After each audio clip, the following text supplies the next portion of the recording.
2 seconds about starting, then we're going to get onto the experts. Apologies for the...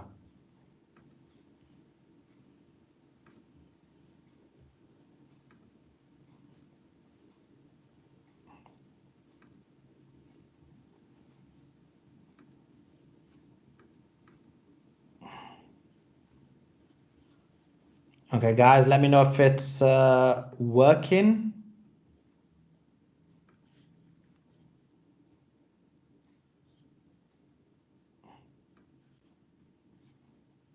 On YouTube, is it working?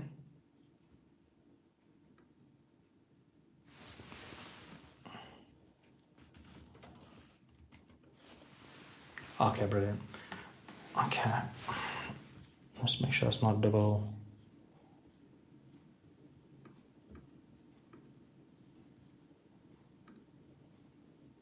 Okay, brilliant. Okay, let's go to, just want to welcome that girl, Andrew, Saras, and Gigi onto the show. Andrew, give us your thoughts. What's any thoughts you want to add? Because you've had quite a few interviews.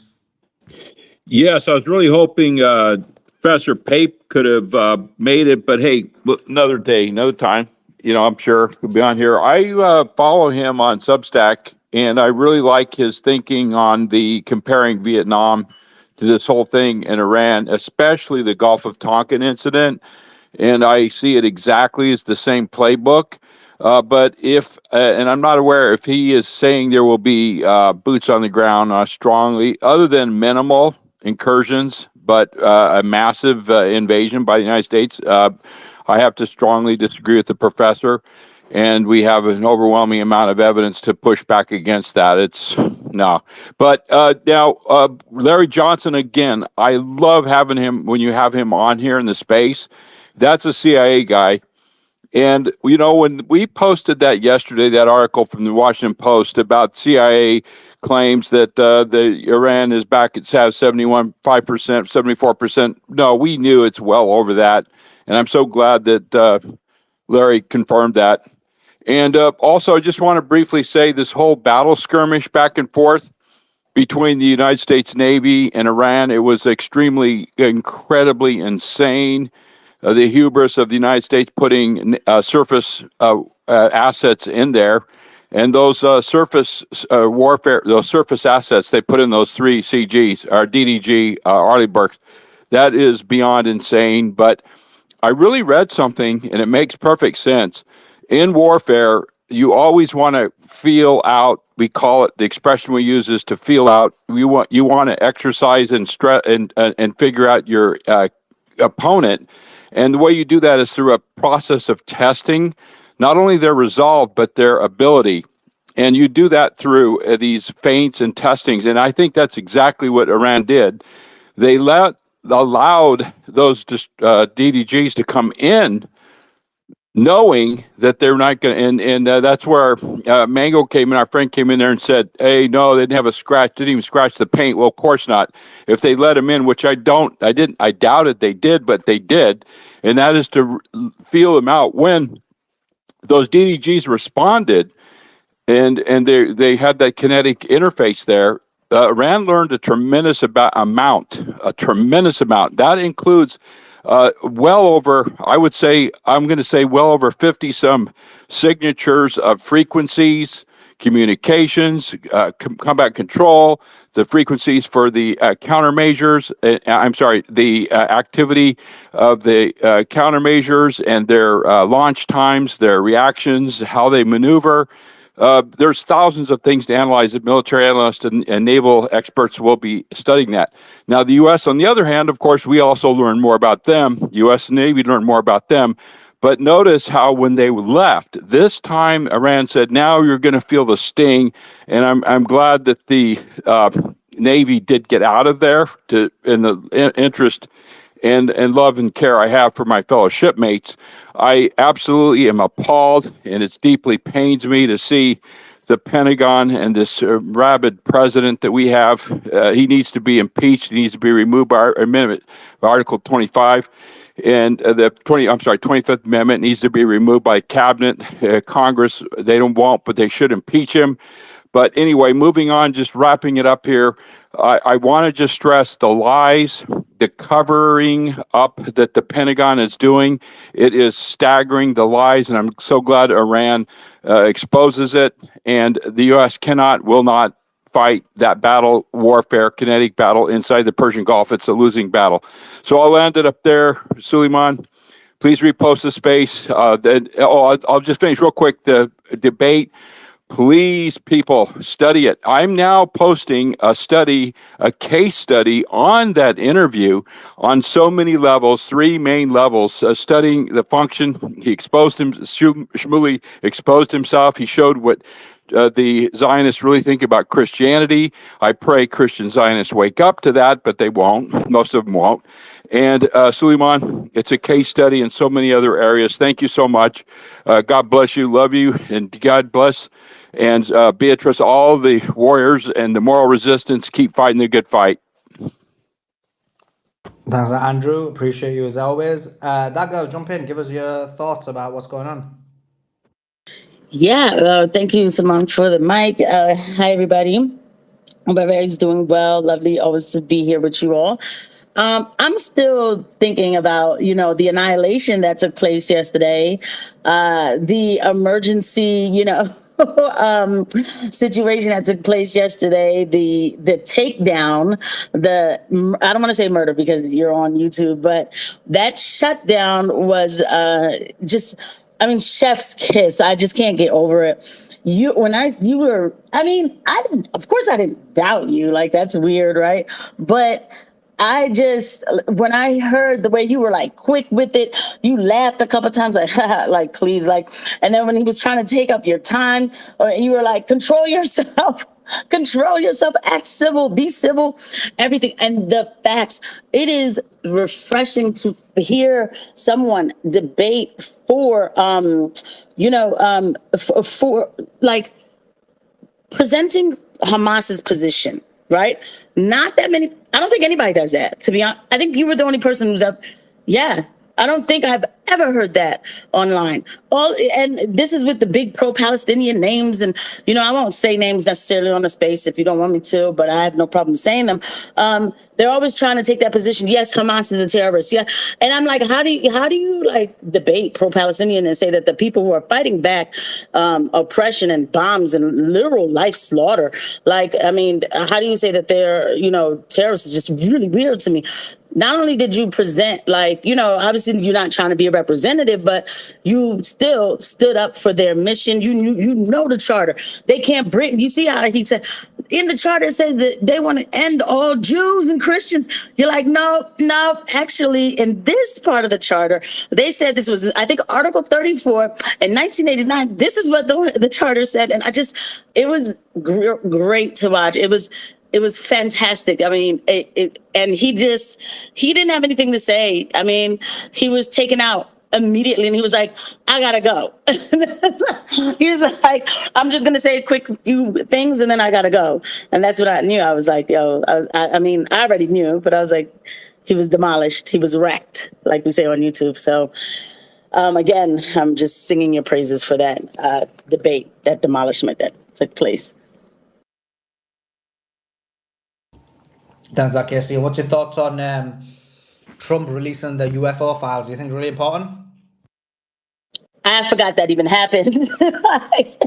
No, I don't. That's why do you think I went straight to the debate? I even forgot that happened today. I'm like, oh yeah. No, I don't. Maybe it'll be a setup for some psyop that will happen like later on when they do some projectile imagery of like, Jesus coming back or some nonsense that they'll do.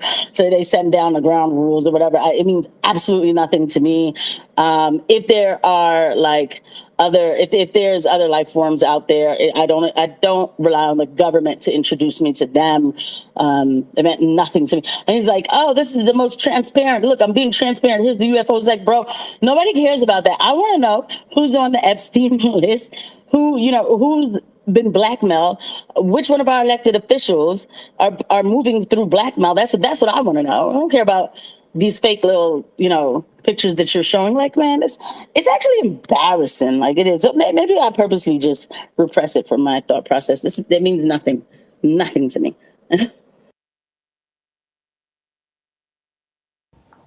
Cyrus, hope you're doing well. Give us your thoughts about the Iran war. What do you think? There was two vessels were hit today and 5 civilians were killed.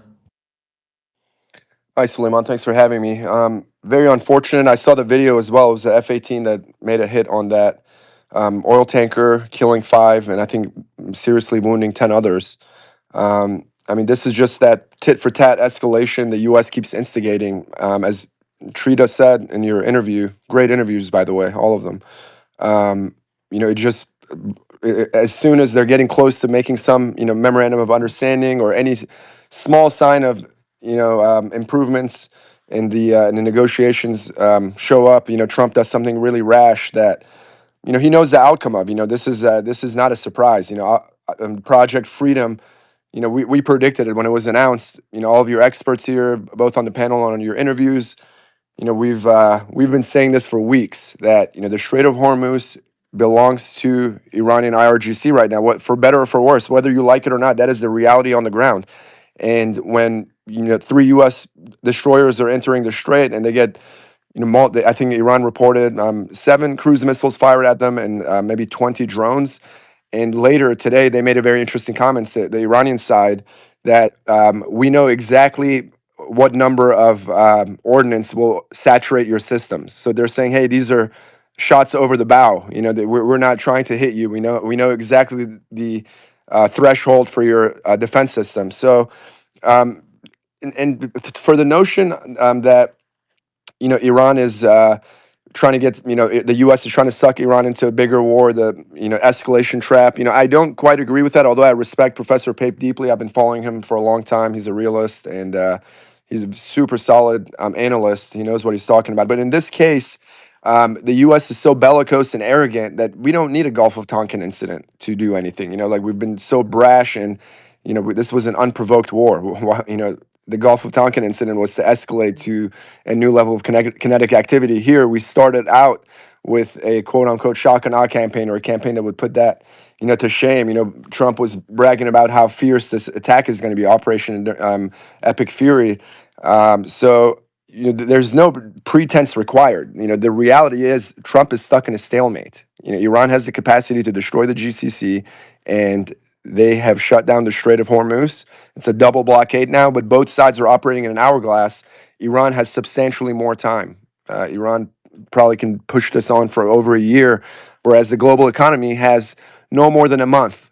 All the top analysts, energy analysts, predict this, and the prices are baked in the markets. If the markets didn't believe that the blockade will end in a month, the markets will be tanking right now. So we are walking on very thin ice and riding on a ton of hope. And I think Trump will take the off ramp.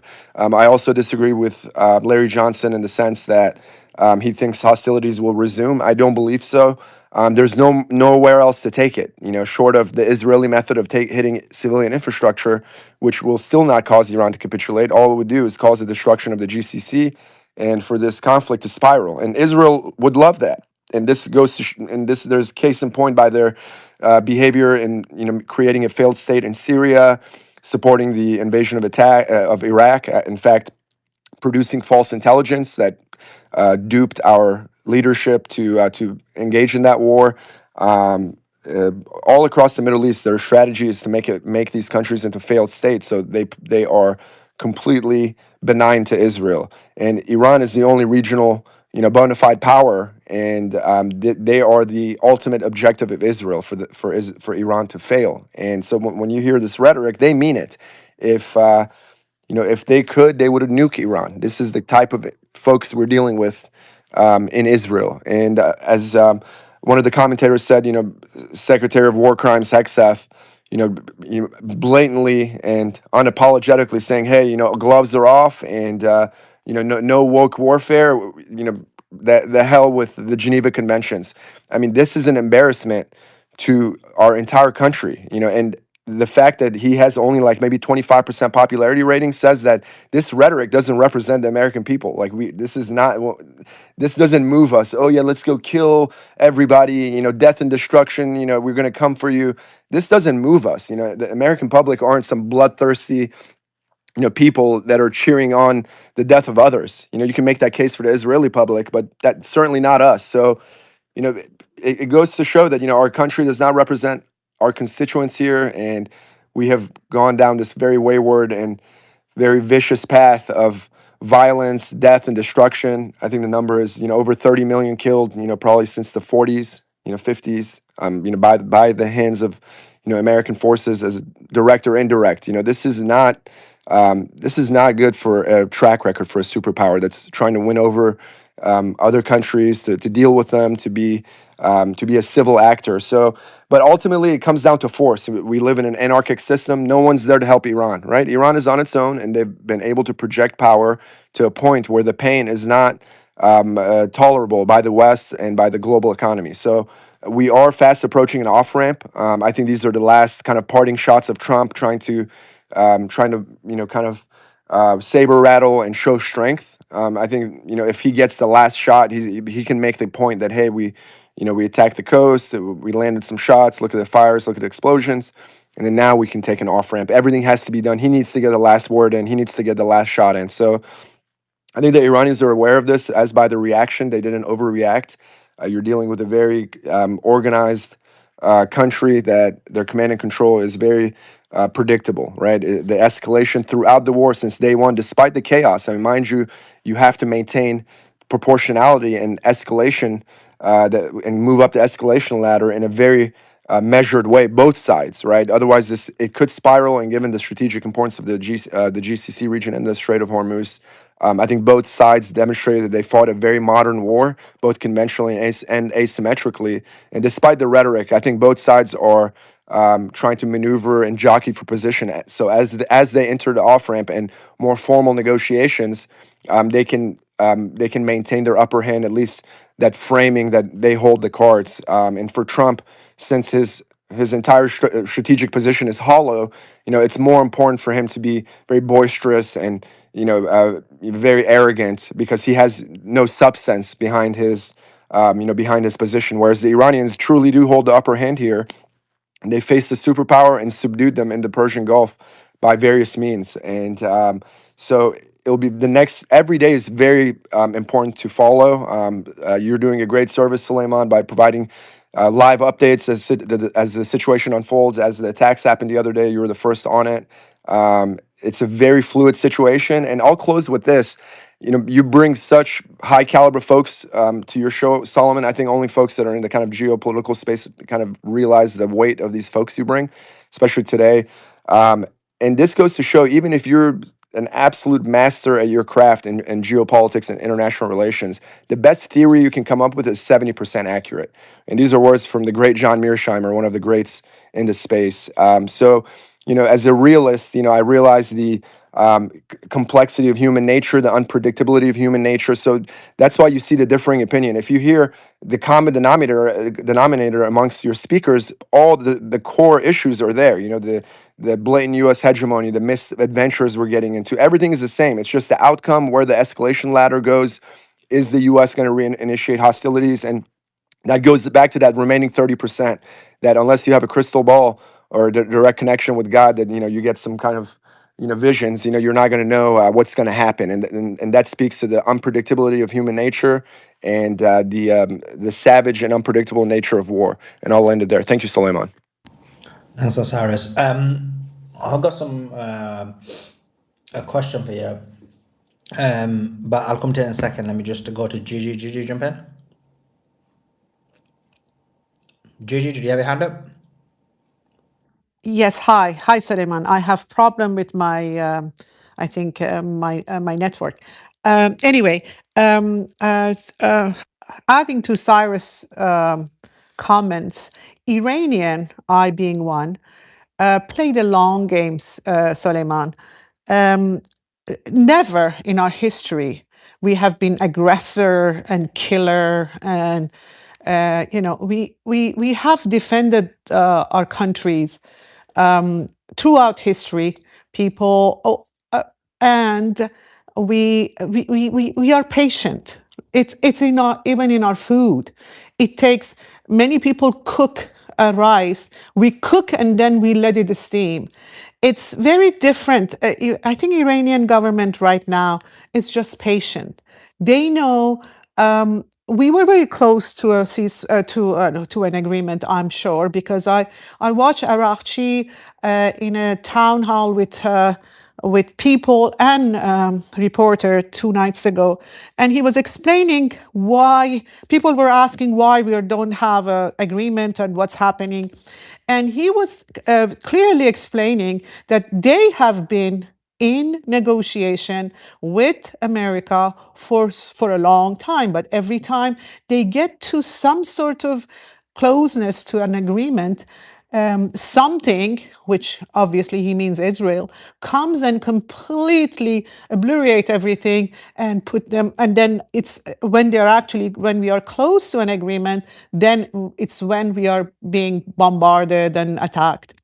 So, and I was really, I thought in Monday that there is going to be an agreement. But we all saw that, I'm sure Israel went and said, you cannot do it. We will attack Iran if you stop. And then obviously the GCC, which are the East, as you call it, East Israel, they followed up and called Donald Trump. Donald Trump is now completely must be confused, because I don't think he wants to continue this war. American public don't want this war. He just got into because he thought in 2 days, in Purim time, he can decapitate Iranian leaders and then claim victory. He did not.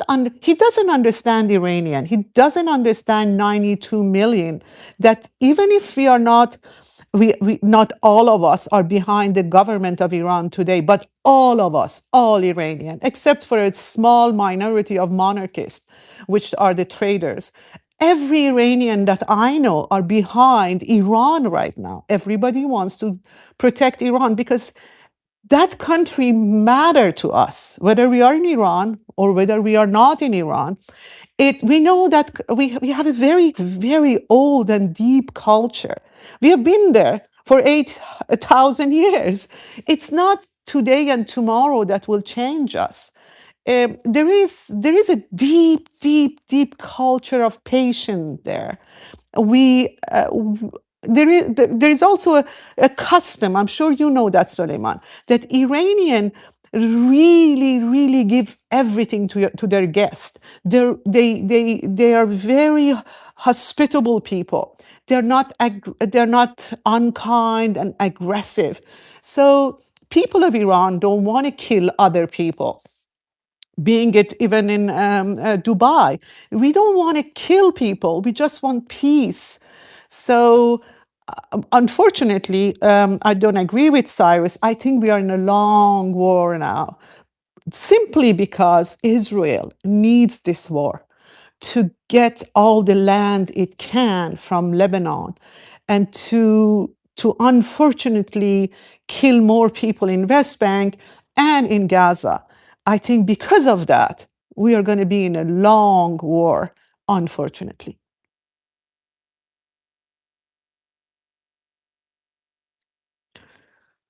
I landed there, Suleiman. Thank you.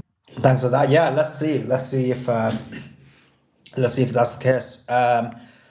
You think the war's going to be long? Then you don't think that it's going to end quickly? But you said they were close to a deal, so why do you think the war's going to be long?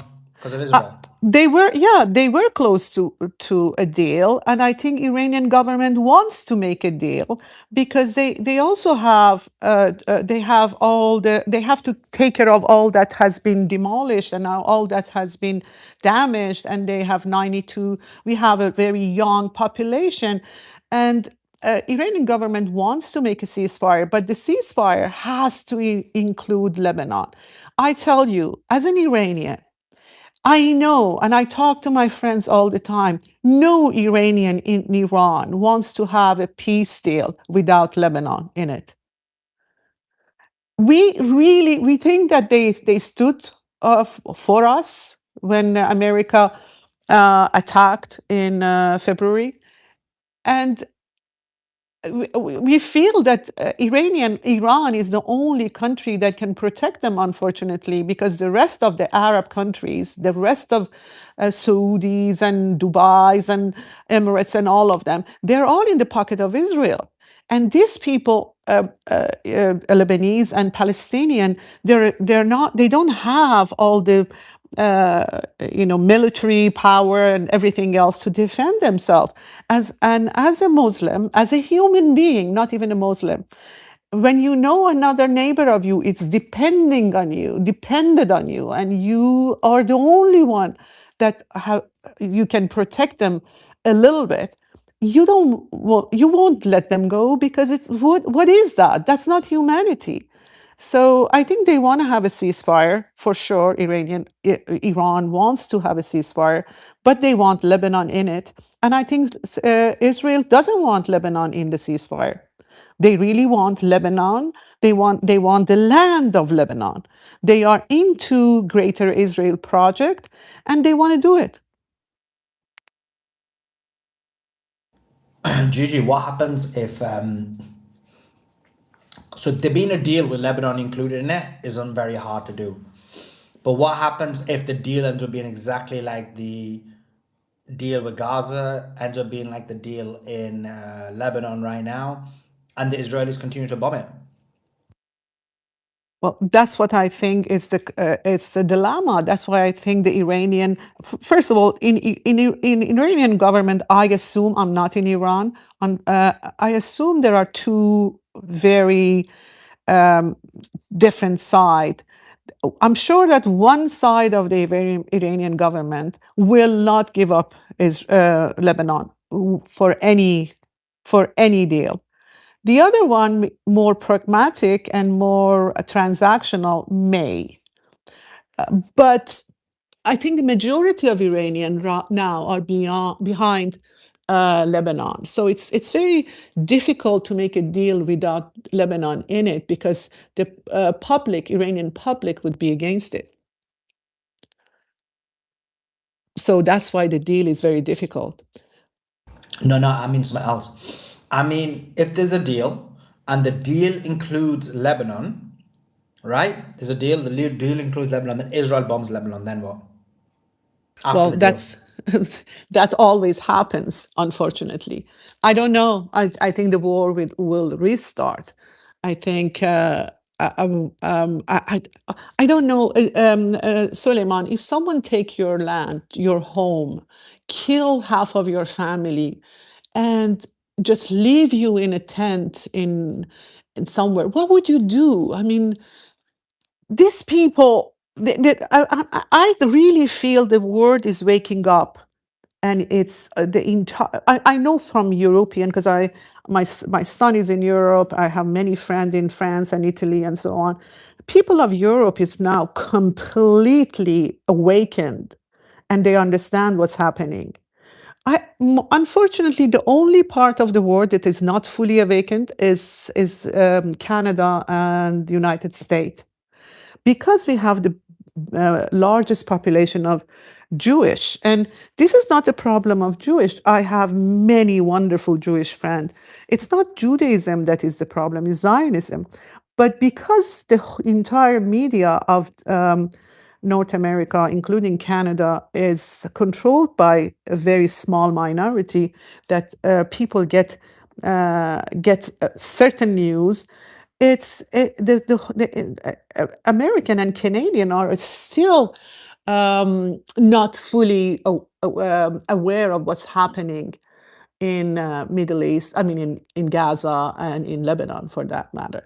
So, but I think Europe is fully on the side of Lebanon and Gaza, and I know Asia is. I was in Japan for a month, and I can tell you, Japanese, although they're very, very stoic and very, they don't show emotion, they are very aware, and they don't want.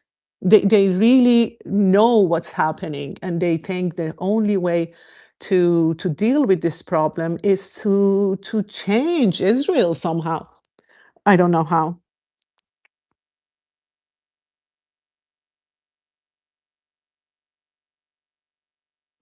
Back to you, Suleiman. Thanks for that. Let's go to oh, she just dropped. Okay, let's go to I don't know. Go ahead, I don't know. Thank you so much for letting me on this space and allowing your audience to interact with you guys, because I take so much away from all of this. But I'm definitely in the camp that it's definitely the kinetic war is starting over again for sure. And the oil markets are like they're on their lower end of things. And I think like this would be like the weekend where no one's really suspecting it. You know what I mean? Like, I thought it was going to be last weekend and the weekend before when all of the assets were being rolled in, but now they've been there for a little bit. And didn't you just say that there's kind of a little bit of like military movement out there right now? And like they're trying to do this little cat and mouse game where they're trying to trap Iran into doing something or going to the next level where they were very restrained as always, in order to not fall into the trap that they already know is being set for them. But I think Trump is thinking, okay, the stock market's at an all-time high, the 30-year taco trade, Trump gets all nervous about that. It's kind of back down, and oil is not at the highest levels. And even if it went up 10 more dollars right now, I think we could stomach it, because his pain threshold seems to be $200 to $300 per barrel, and it'd be worth it to him, even though that would be devastation everywhere. Um, but I really think like this would be the weekend, like tonight in the middle of the night, he's gonna just be like, nope, you know what? They didn't respond in time, or they didn't make the deal. But remember what he said, oh, we made them a really horrible deal. You know what I mean? I don't think they're gonna take the deal anyway, but they're kind of expecting a response through Pakistan possibly today. And in the middle of the night, just like on February 28th, in the middle of the night while everybody's sleeping, he just goes off and does this stupid thing. And you know what I mean? And it's just like he's done every other time with this, propaganda that he does, this market manipulation that he does to, just kind of quiet and soothe the markets for a little bit of time. And then on the weekend, he just starts his garbage again. What do you think? I mean, I know other people are like, oh no, I think we're close to a deal, but like Israel does not want a deal. And that's who controls everything. Israel does not want a deal. They don't want to stop bombing, and they want to wipe them off of the face of the earth. So I don't know. I don't think we're getting the deal. I think this weekend is like when nobody's suspecting it really. Everybody's thinking, oh yeah, we're so close to a deal this time for sure. You know, Trump said, oh, there's not a limitation to how long, they have to answer, it's going to happen. But I don't know. I think he's going to make an excuse because Yahoo, I don't think he's alive anymore either, by the way, demands it. So I don't know. That's my thoughts. I don't know what everybody else's opinion of that is, because I was just looking at the markets. I'm like, these people act like they don't know what's going on. I have no idea what's going on. How do you make all-time highs when the world's about to face like a depression to the likes of which we've never seen possibly? I mean, how long can this go on for? But anyway, thank you so much for letting me voice my opinion, and hopefully somebody can maybe answer that. What's anybody else's thoughts on where do you think this is going, and do you think this weekend would be unsuspecting? Let me ask you a question, because it's an interesting point, and I think it's important. Trump keeps saying about the deal, we're close to it. They have to respond. There was a deal on the table. There was the deal that America wanted on the table when they bombed Iran and killed the Supreme Leader Khamenei. So why are we still thinking this is about a deal? You know what I mean? Yeah, I hear that. I completely get that too. And I'm like, that's why I'm like, I don't think it's really about a deal. I think it's about just this rhetoric so he can kind of soothe things to get himself to escalate more. And he wants to escalate because he's making money, and the companies that support him, the big corporations, are going to continue to make money. I see you giving a thumbs down, Paul. I'm trying to bring you up, but I can't bring you up for some reason. So maybe Suleiman can. I don't know. But you better not talk nonsense when you come up. like you always do. You better keep it coherent. Let's see if we can get you up, and then you can tell us why you're giving thumbs down, what your genius thoughts are. He's gone. Honestly, Andrew, he comes up and he talks about everything and anything but the subject matter. Do you know what I mean? Yeah, it does. Yeah, I just don't think, I think this is all a red herring, to be honest. This deal's going to happen and we're waiting for Iran to respond, and Iran's given a 10-point and now 15-point and now 20-point plan, and, you know, the verbatim and stuff. Gigi, what you said, you basically touched on it and said you think there are two factions in Iran. One that wants to support Hezbollah, not the people. I'm not talking about the people. I'm talking the leadership. You think there's two factions, one that wants to support Lebanon, Hezbollah, not Lebanon, but Hezbollah and the security and sovereignty of Lebanon, and the other one that thinks, you know what, we've got to put Iran first. Is that what you were saying? I think Gigi's gone. No, I'm not. Sorry. Yes, that's what I was saying. Yeah, So I where was do you just think gonna say that's what Gigi said. And she came on. Yeah, that's what I was saying. Yes. So where do you think the balance of power is between those two factions? I have no idea. I know that, as I said, I know that Iranian public are pro a deal that include Lebanon and that I'm talking about the entire Iranian public, like even the one that are not completely pro the existing government. But I don't know the balance of power right now because so many people have been decapitated. I don't know. Gigi, you have to push back here a little bit. You know, how can you speak for the entire Iranian public? You know, because that's a big statement. From, you know, my understanding, you know, there's a good Not including two, Cyrus. there's a good Not including two. there's a good portion of the Iranian public that is indifferent. You know, a lot of the young people I met, you know, they really don't know much about Lebanon. So, you know, generally to say, hey, all of the entire Iranian public, you know, you lose a bit of credibility there. You know, it's really hard Yeah, to. well, I don't think have I any don't think there's a I don't think credibility. there's a population in the world that the entire public thinks one thing. You know, that's a pretty big claim. You know. Yeah, I'm sorry. You're correct. I would say majority of Iranian public.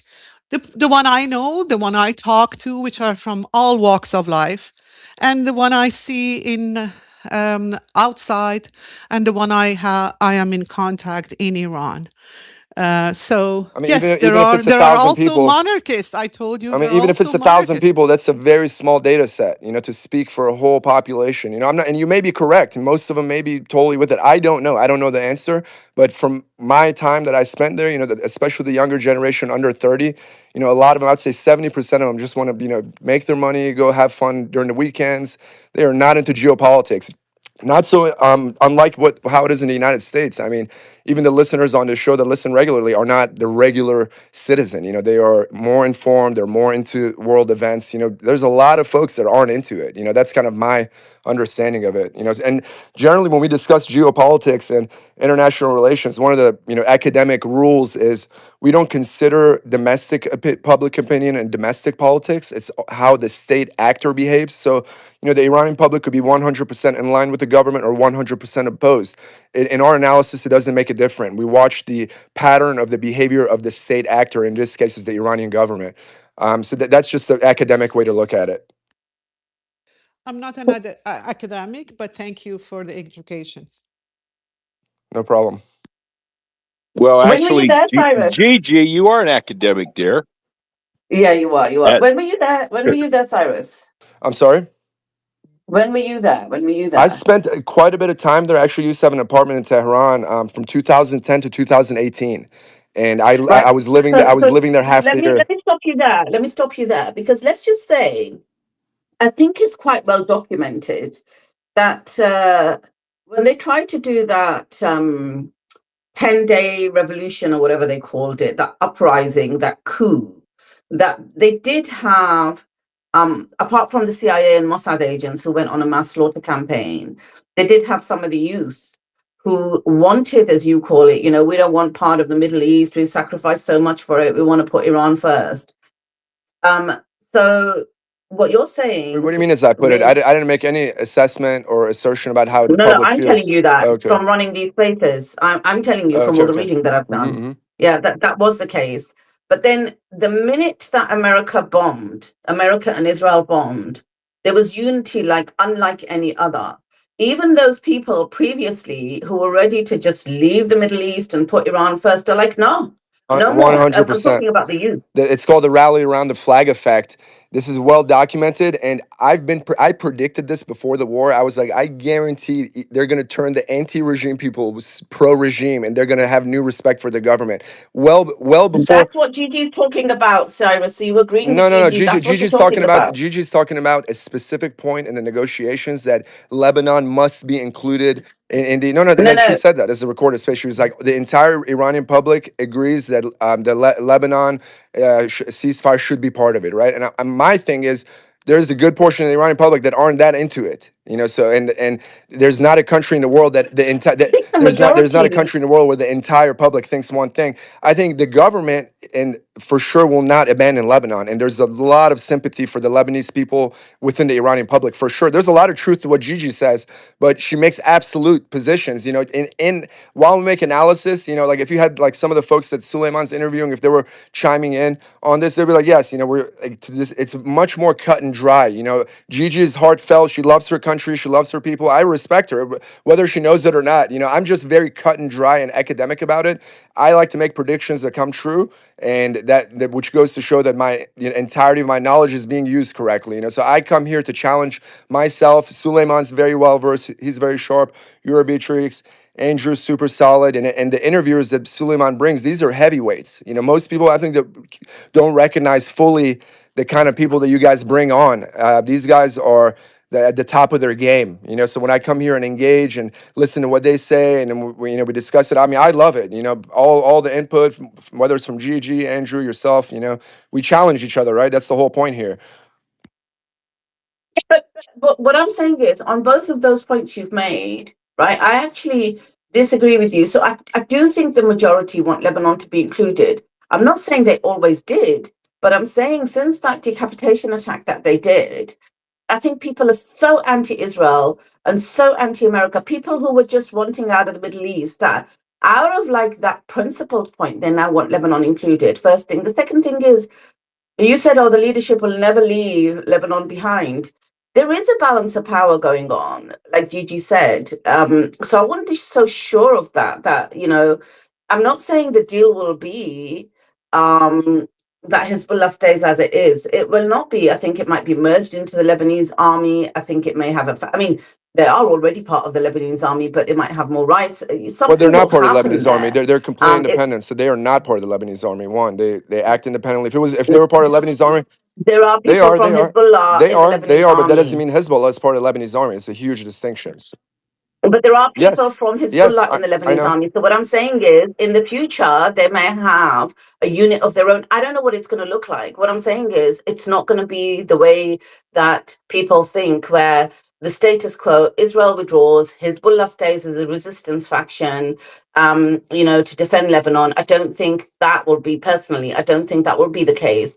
Depends, you know, the balance of power that's going on in Iran at the moment, Cyrus. But I do think the majority of people in Iran, out of a point of principle, want to see Israel defeated at all cost, and they unite with Hezbollah because of that. Yeah, and point. I said I don't, and I said I You know what I don't know mean? the sentiments of the entire Iranian people or the majority of it. I just said I don't know. You know, so but I know there's a lot of sympathy, Cyrus. and they want. One second, Gigi. I was going to respond to Beatrix's points. So my point is, I don't know the inside. This I haven't been there recently. I know there's a huge rally around the flag effect. I know everyone's united during the, you know, despite what the West says that the Iranians are asking, oh, please more bombs, please more bombs. That's ridiculous. So we want to fight against that propaganda, right? The Iranians are united to make sure the country survives and flourishes after the war. No, you are a liar. Cyrus, you are a Persian. I'm a Persian. I know what's going on. They killed 40,000 of innocent people, and you are just defending Where's for your proof? IRGC. Where's your proof for 40,000? What? Where's your proof of 40,000? The number is between 4 and 6. Oh, It's between the 4 and number. 6,000, and even that's a huge Islamic number. regime never give, Yeah, and there was Mossad operatives shooting at. exact number. There's You know, Mossad you operatives live in that country. shooting at the police forces and Wait, creating wait, wait, chaos, setting wait, mosques afire. wait, wait, All the wait, previous wait, protests, wait, why were there no mosques set wait, afire? one, This was an one Israeli minute. job, Wait, dude. Get wait. your facts They straight. actually accepted 3,000. The government said 3,000 of Iranian they killed. That's true. That's true. Where's the The 40,000 government said. names? The Hey, government listen. Hey, videos. look. Hey, look. released. The Hey, you're a government logical released person, the right? 3,000 national ID of Iranian. Hey, listen. And so they said, search on the Google. You are Persian. Yeah, you know Farsi. So Hey, you. I I'm hoping you میدونی have a فارسی normal دیگه. intellect, خودت although you برو sound like سرچ you have کن. Down syndrome. But do you realize it took the Israelis to kill 80,000 people 2 years, No, leveled no. 80% of They Gaza? kill, You think the Iranians are going to I, kill 40,000 I, people in 2 days? Does that add up with your yeah, in logic? 2 days. It's They do. nonsense, They dude. do I mean, because think you know about it. It took Israel no. 2 I years to lived kill there for 80 to how many years you 100,000 lived in Iran? How Palestinian many years you civilians in lived here? Gaza. I lived So in you think Iran for 25 years and I in 2 know days, the what's Iranian going on government's going to there. kill 40,000 people? Are you kidding me? Oh yeah. They kill. Definitely they kill. I've lived in Iran for 25 years, He's so saying, I'm pretty sure he's saying, they do. They he's, killed. well, They one killed second, my last cousin. battle mode. They killed my cousin. One second. Okay, I'm gonna have to Why mute is it you. 1 always your second. cousins being killed? He's saying, yeah, Cyrus is saying you need to search on the Google. You did not search on the Google, so you don't know. You have to go search on the Google. It's all there. 40,000 people. I heard it's more than the Gaza genocide, actually, last battle world. I heard they killed more people in 10 days than the Gaza genocide. Is that not true now? Is that not true? I thought that was the last stat you came up with, but go ahead, Cyrus. You're doing So well in there. any The event, government confirmed 3,000. Okay, that's the true. dude, you don't even sound story. Iranian. You sound Turkish, dude. Okay, You sound like you're from Turkey, bro. You're not even but Iranian. an official number is 40,000. You see, just straight up from We have Istanbul, to bro. name at least more than 10,000. They killed my cousins. Okay, my cousin a barber. He was the Israeli agent. That's ridiculous a story. I know. I lived in Iran, and you are a propaganda of Hey, the listen. regime, and you are trying to say that Peaceful Cyrus, protests took place Cyrus, because of economic despair, that the sanctions, that the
none of our business what happens in Iran. We should leave Iran alone, lift the sanctions, they could figure out their own thing. خجالت It's really بکش. my position is very simple. خجالت بکش. Okay. Why don't you make yourself coffee? You live in America as well, Warden. Yeah, You live in America. because you know what's my problem? I have a problem with IRGC, but he has no problem. So why are you he's screaming? going? Because the IRGC The lie, killing the innocent people. They kill innocent people in the street. Warden. He's in the same country as you. You don't have to shout. He's not in Iran, dude. He's in the same country as you. If you don't shout, Yeah, I'm in the US because I had a problem with IRGC. I fled to Iran fine, but because don't of the shout, IRGC. Warden. But he's defending the IRGC. That's the point. You are in the US, but you are defending the IRGC. That's the problem. Go back. Go to Suleiman. Go One back. second. You can go to Persian Gulf. Oh my God, Warden, 1 second. I have to mute you 1 second, man, because you're shouting so loud even my neighbors can hear you without being on the space. Suleiman Jonah's trying to come up. Can you bring him up, please? Because I can't bring him up. That's ridiculous thing. You don't let me speak, okay? I Oh my want God, to you're talk that. shouting.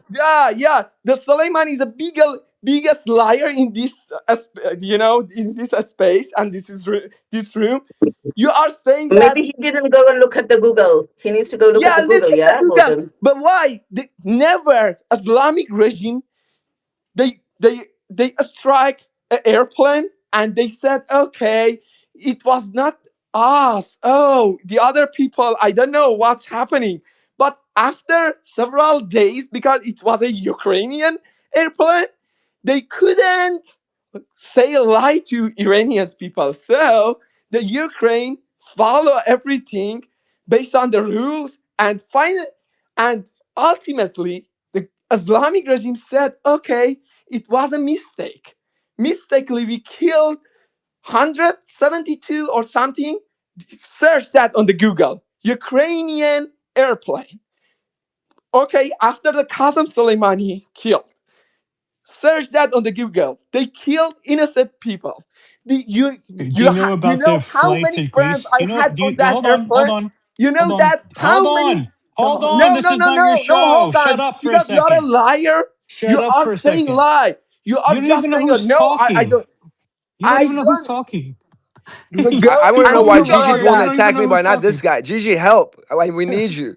No, I no. I want to Jesus. talk, but Google, he's Google. screaming. Wait, wait, Yeah, you have no I wait, am problem wait. getting on my screaming. One case. moment. without. Wait, wait. You've been screaming for a half hour. I No, no, am no, no, no, no. Persian. Google, You don't because you are know. saying lie. You are IRCG, lying. how you vote for IRGC? Like, this is you for half an hour. Can someone else talk besides you No, no, no. screaming Go at and the Now, top of Google your Gigi what. wants to top of tell your you something, lungs? bro, in Farsi and English. Listen to her. No, I wanted My to tell him something. Okay, darling, my dear, my dear Iranian Hold on, let me just brother, tell him something about his listen to flights me. from Ukraine. There No, was a Gigi's Greek about to drop flight. bombshells. Listen to her, There was bro. a Greek flight coming from US. You know who shot it down? Mr. IRCG. Do you know who shot him down? It doesn't matter for me. I'm talking Oh, about that Islamic one doesn't regime. matter to Yeah, you. But you live in I don't America. care about. I America don't shut care down a about flight going anything. to Greece. I'm America shut just down a flight going talking to about Greece. Islamic regime. My problem. Iran is my country. That's my right. I wanna No, you're talk in about America. That's the my problem. You own shouldn't be in country. America if Exactly. Iran's your country.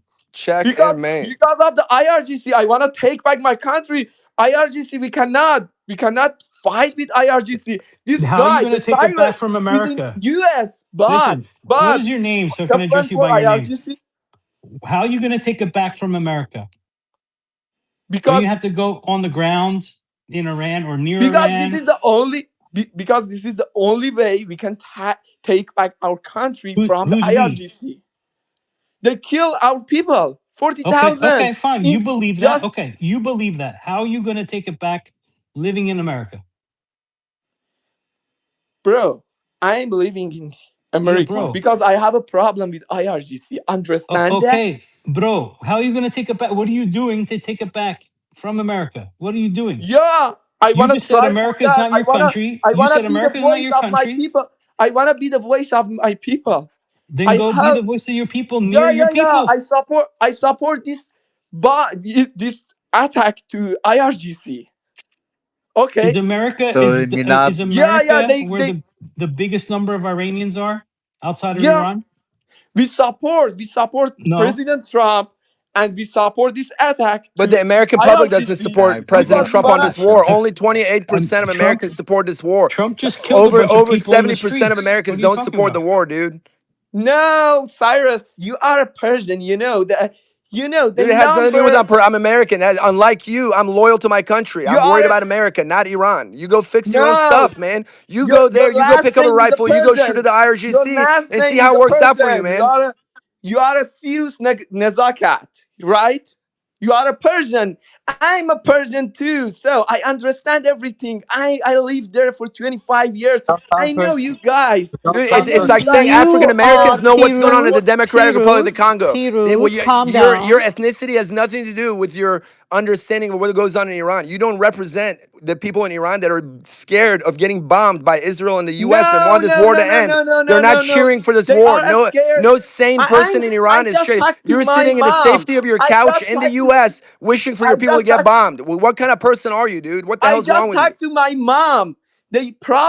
The main problem is the IRGC. I just talked to my mom in Iran. Okay. The Just main ask you, problem is the Warden. How IRGC, do you not have the your problem mother is the in? getting the. Well, Warden, serious question, right? All you guys that come on here, sat in America crying about the IRGC, every single one of you leaves your parents behind. If the IRGC is so evil, how have you And then left your asks parents America there? to bomb them, Beatrix. That's what's crazy. Their mom is You know there. why? You know why? America It's and because my Israel has parents dropped are still bombs living on there. innocent civilians, and this guy has his mother there and is like, yeah, drop more bombs. You know Make it make why? You know sense. And why? you try to Because think you're on not the good on the moral because side. they are not getting the bomb on my father house, my parents' house. You know, they drop the bombs Oh, on the bases. okay, Oh, They okay. So drop. as long as your parents are okay, everyone else can get killed. The kids in Minab school can get killed. That's okay. You support Trump as long as your parents are okay. Gotcha. Gotcha. Okay. All right, carry on. One moment. Let me talk. But the IRGC makes the bases in between among civilians. Bro, what I Okay, want so to know is does the why do you have a problem is thick that. Hey, why America. do you have a thick Turkish accent? Like you sound like you're from Istanbul. So Like does you do not everyone. sound Iranian at all, bro. من You're ایرانی هستم. چرا من ایرانی نیستم؟ من دارم why do you have a فارسی باهات Turkish Iranian. صحبت accent? میکنم. چرا داری الکی میگی؟ من هم فارسی بلدم. من کامل میتونم فارسی صحبت A کنم. lot, dude. الان I know چرا داری German حرف people that speak مفت Farsi. میزنی؟ I know چرا داری Germans that speak.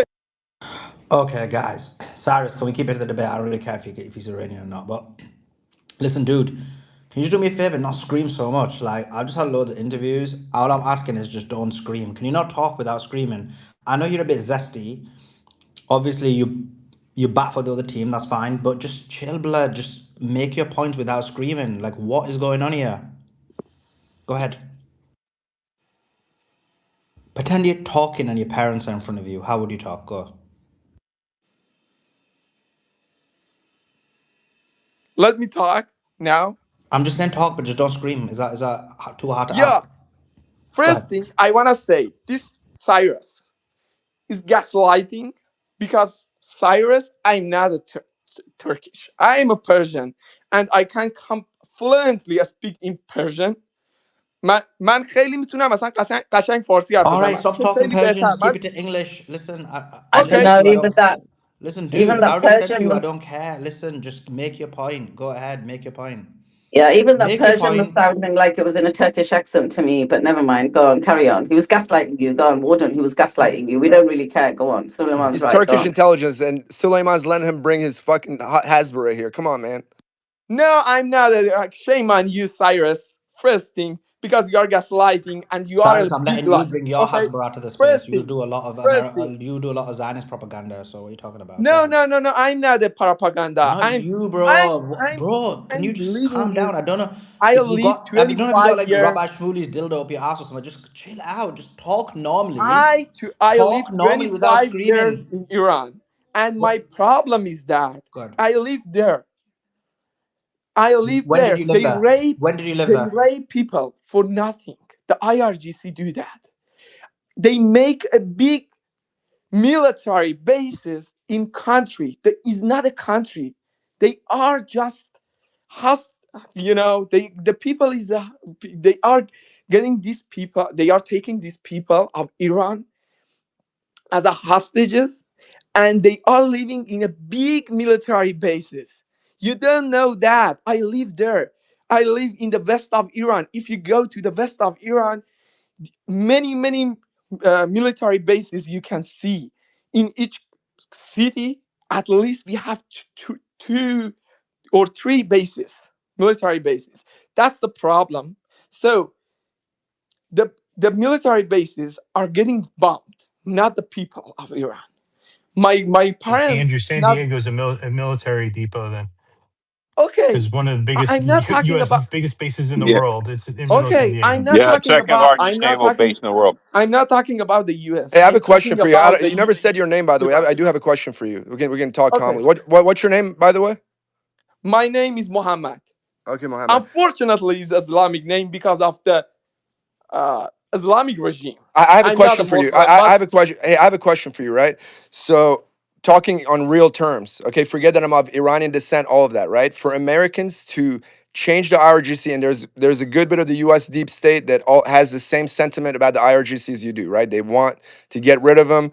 obviously at the cost of a massive air war. They thought it's going to work, right? They killed the supreme leader, they killed many of the leadership, but it didn't change anything. Iran has a it has a very multifaceted, very deeply rooted, and there's a good portion of support. I'm talking like religious support. So not all Iranians share your anti-Islamic sentiment, right? Or like you, however you frame it. There is a good, solid Shia Islamic. They love them, right? You know, rain, hail, sleet, snow. They are down to go wherever they go, right? That's a good like 20% of, even if it's 20%, minimum is 20%.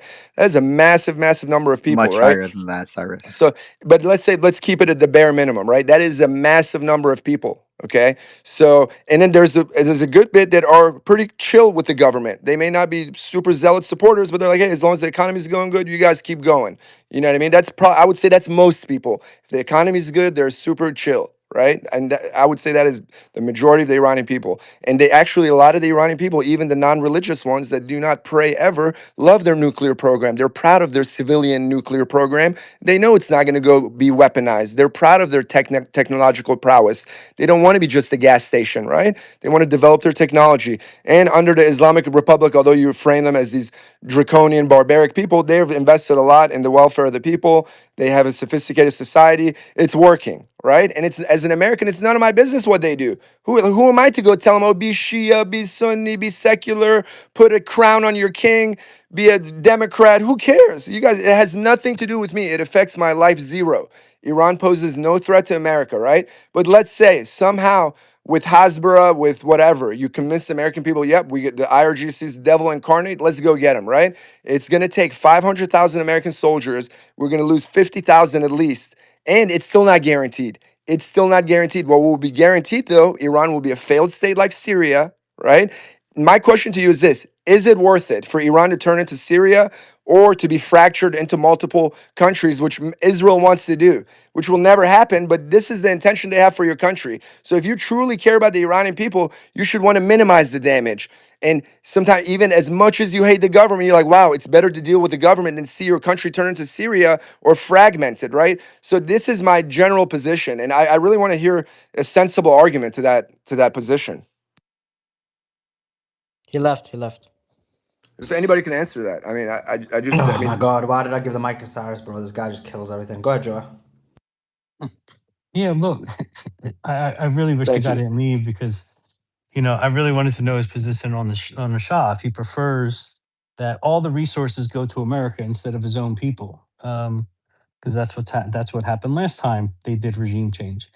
And look, I know this guy's gripes are for real, right? This guy does not like IRGC. He has a problem with IRGC. He believes all the mainstream media narrative because he hates them, which everyone does. Like if someone hates Trump, they believe everything the left says about Trump. Vice versa, same thing happens, right?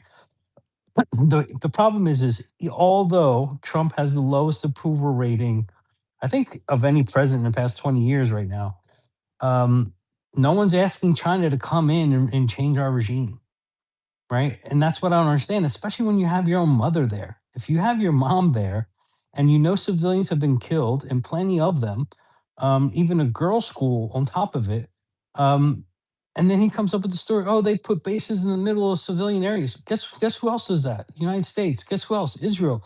Guess who else? Almost everyone in the world has that, right? Washington D.C. is not some like restricted government zone. There's residents that live in Washington D.C. Like there's not a single country in the world that doesn't have military assets around civilians. That's why when Israel goes, oh, they put their military assets in civilians, so you know they use them as human shields. Well, then if you go hit the Mossad building and the 8200 building, guess what? That's a residential area. Um, so you know, it's just pure hatred for a thing, which is totally fine. I don't have a problem with that. I have a problem when you ask for a foreign nation who's done it before and basically stole all your assets, made you extremely poor with no way of getting out of it. And then you have an organization that's trying to fight against it and not very successfully because of all the sanctions. But that's they're getting hell of a lot more than they were before.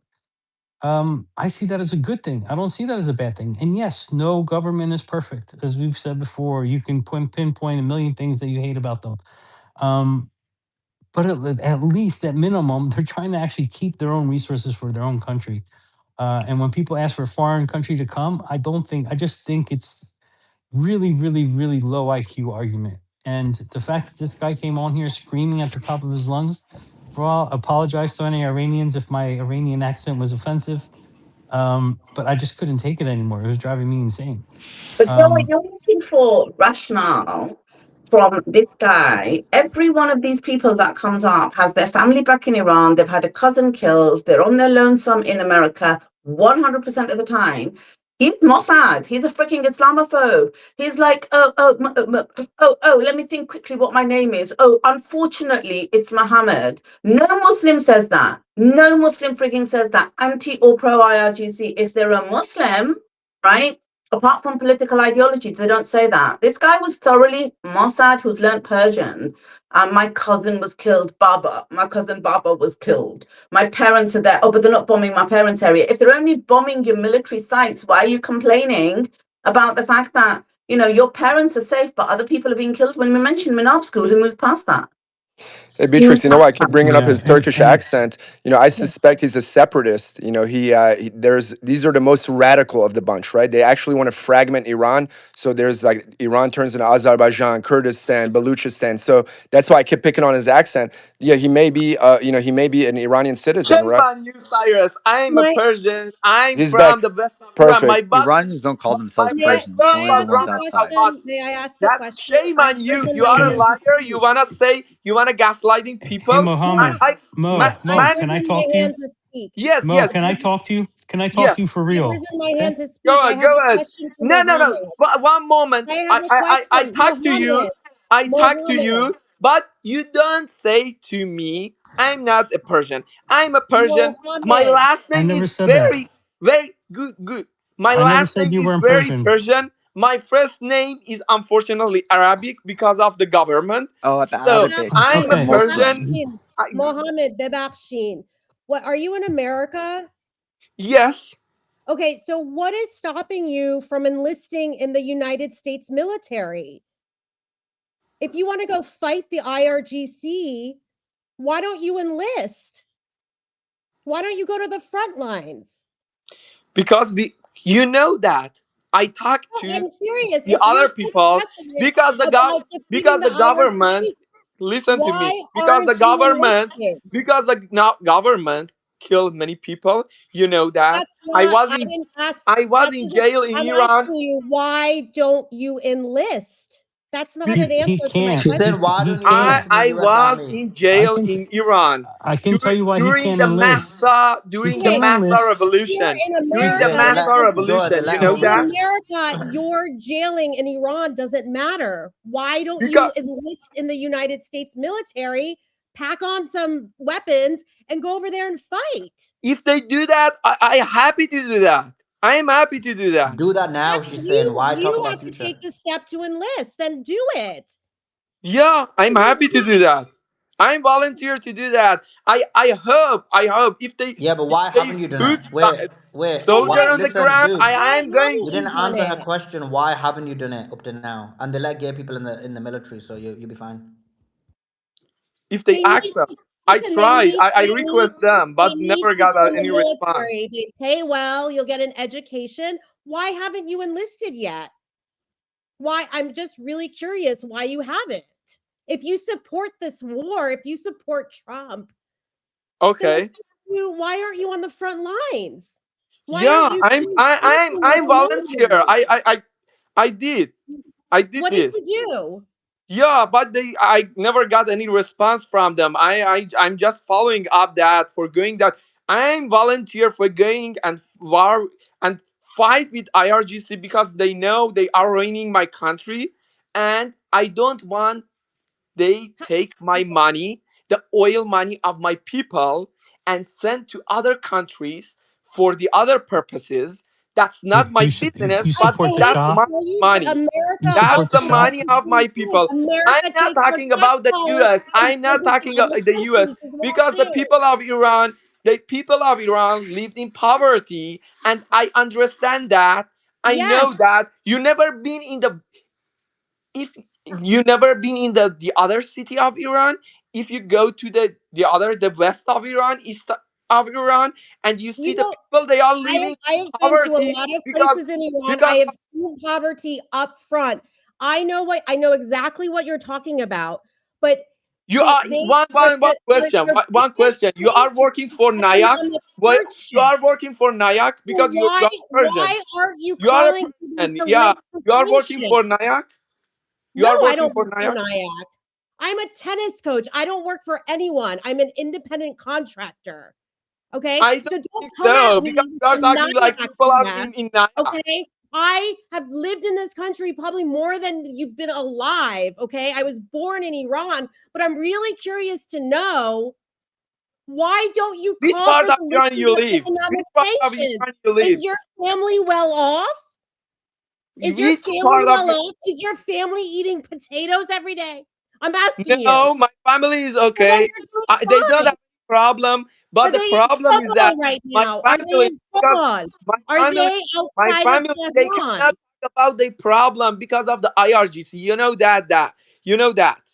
You fully understand Hey, I that have a the question for you. You problem is left. that. You left last time, Mohammed. My question is this. Wait, Let's say. Cyrus, 1 second, don't, because you're gonna make I'm me not laugh. Cyrus. I'm not Muhammad. I'm One Muhammad. second, one I'm second, Joe. One I didn't say second, Ahmed. I said Joe. Mohammed. Yeah, What are you talking please. about? Listen, Joe. Ask. You had a question for him, right? Yeah. Look, do you think things were better under the Shah?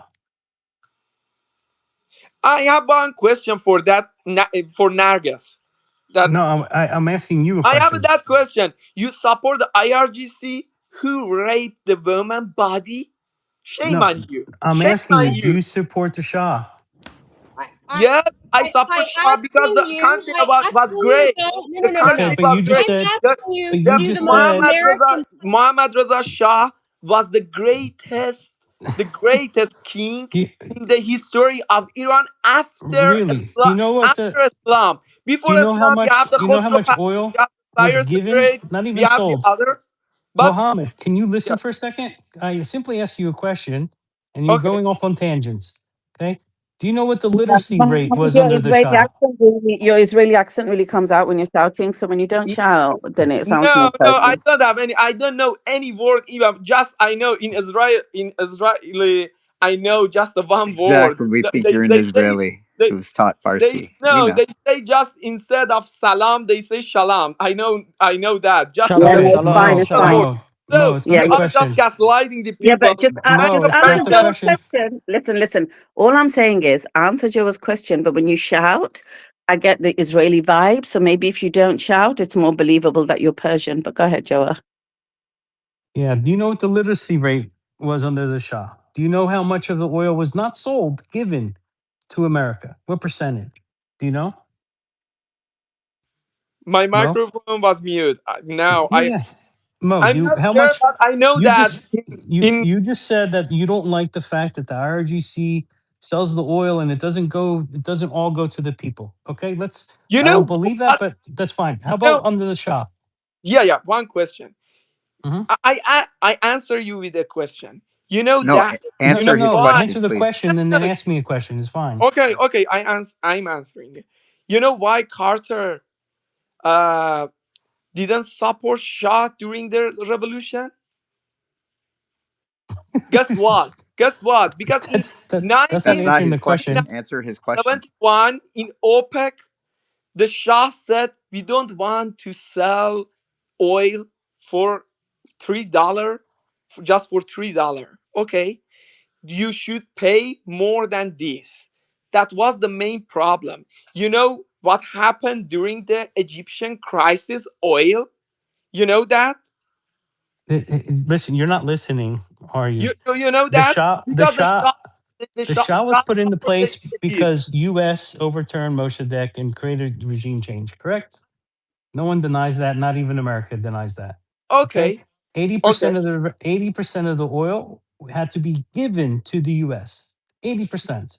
How much is going to your people in okay. that What? case? So Besides the Shah enriching the himself, quality of the how much life went to the people? people, Like the 10%? quality life of the Is people. that why the literacy rate during that time was 35%, one of the lowest in the entire world? Okay, the quality. After it being one of the countries with the most intellectual advancement starting mathematics and things like that. You have a king that you say was one of the greatest kings ever alive, dumbified his people to the point where there's only a 35% literacy rate, where The people in quality rural of the life areas, of only people of Iran 9%, was only better. 9% had access to water. And you're One telling question. me No, this is the greatest king of all time. one You question. understand how stupid One you are. question. One question. The quality of the life of Iranian was better than now or not? Only I those who accepted working for the West and giving oil for free to the West. Those people, yes, they had a better lifestyle. And no most of those no. people left. I know that the people of Iran. You don't They know the enriched history. themselves. You They don't enriched know the themselves by history of the Iran. enslaving. They enriched themselves Excuse by me. enslaving Excuse me, Joao. Iranians. Do you understand that? That's what Excuse me, Hey, happened. Joao. hey, Joe, Excuse me, Joao. Iran did not You give the don't U.S. know the oil for history of free. the. I don't know where you're getting that from. Yes, they Excuse did, Manco. What are you excuse talking me, No, it Joao. about? really didn't.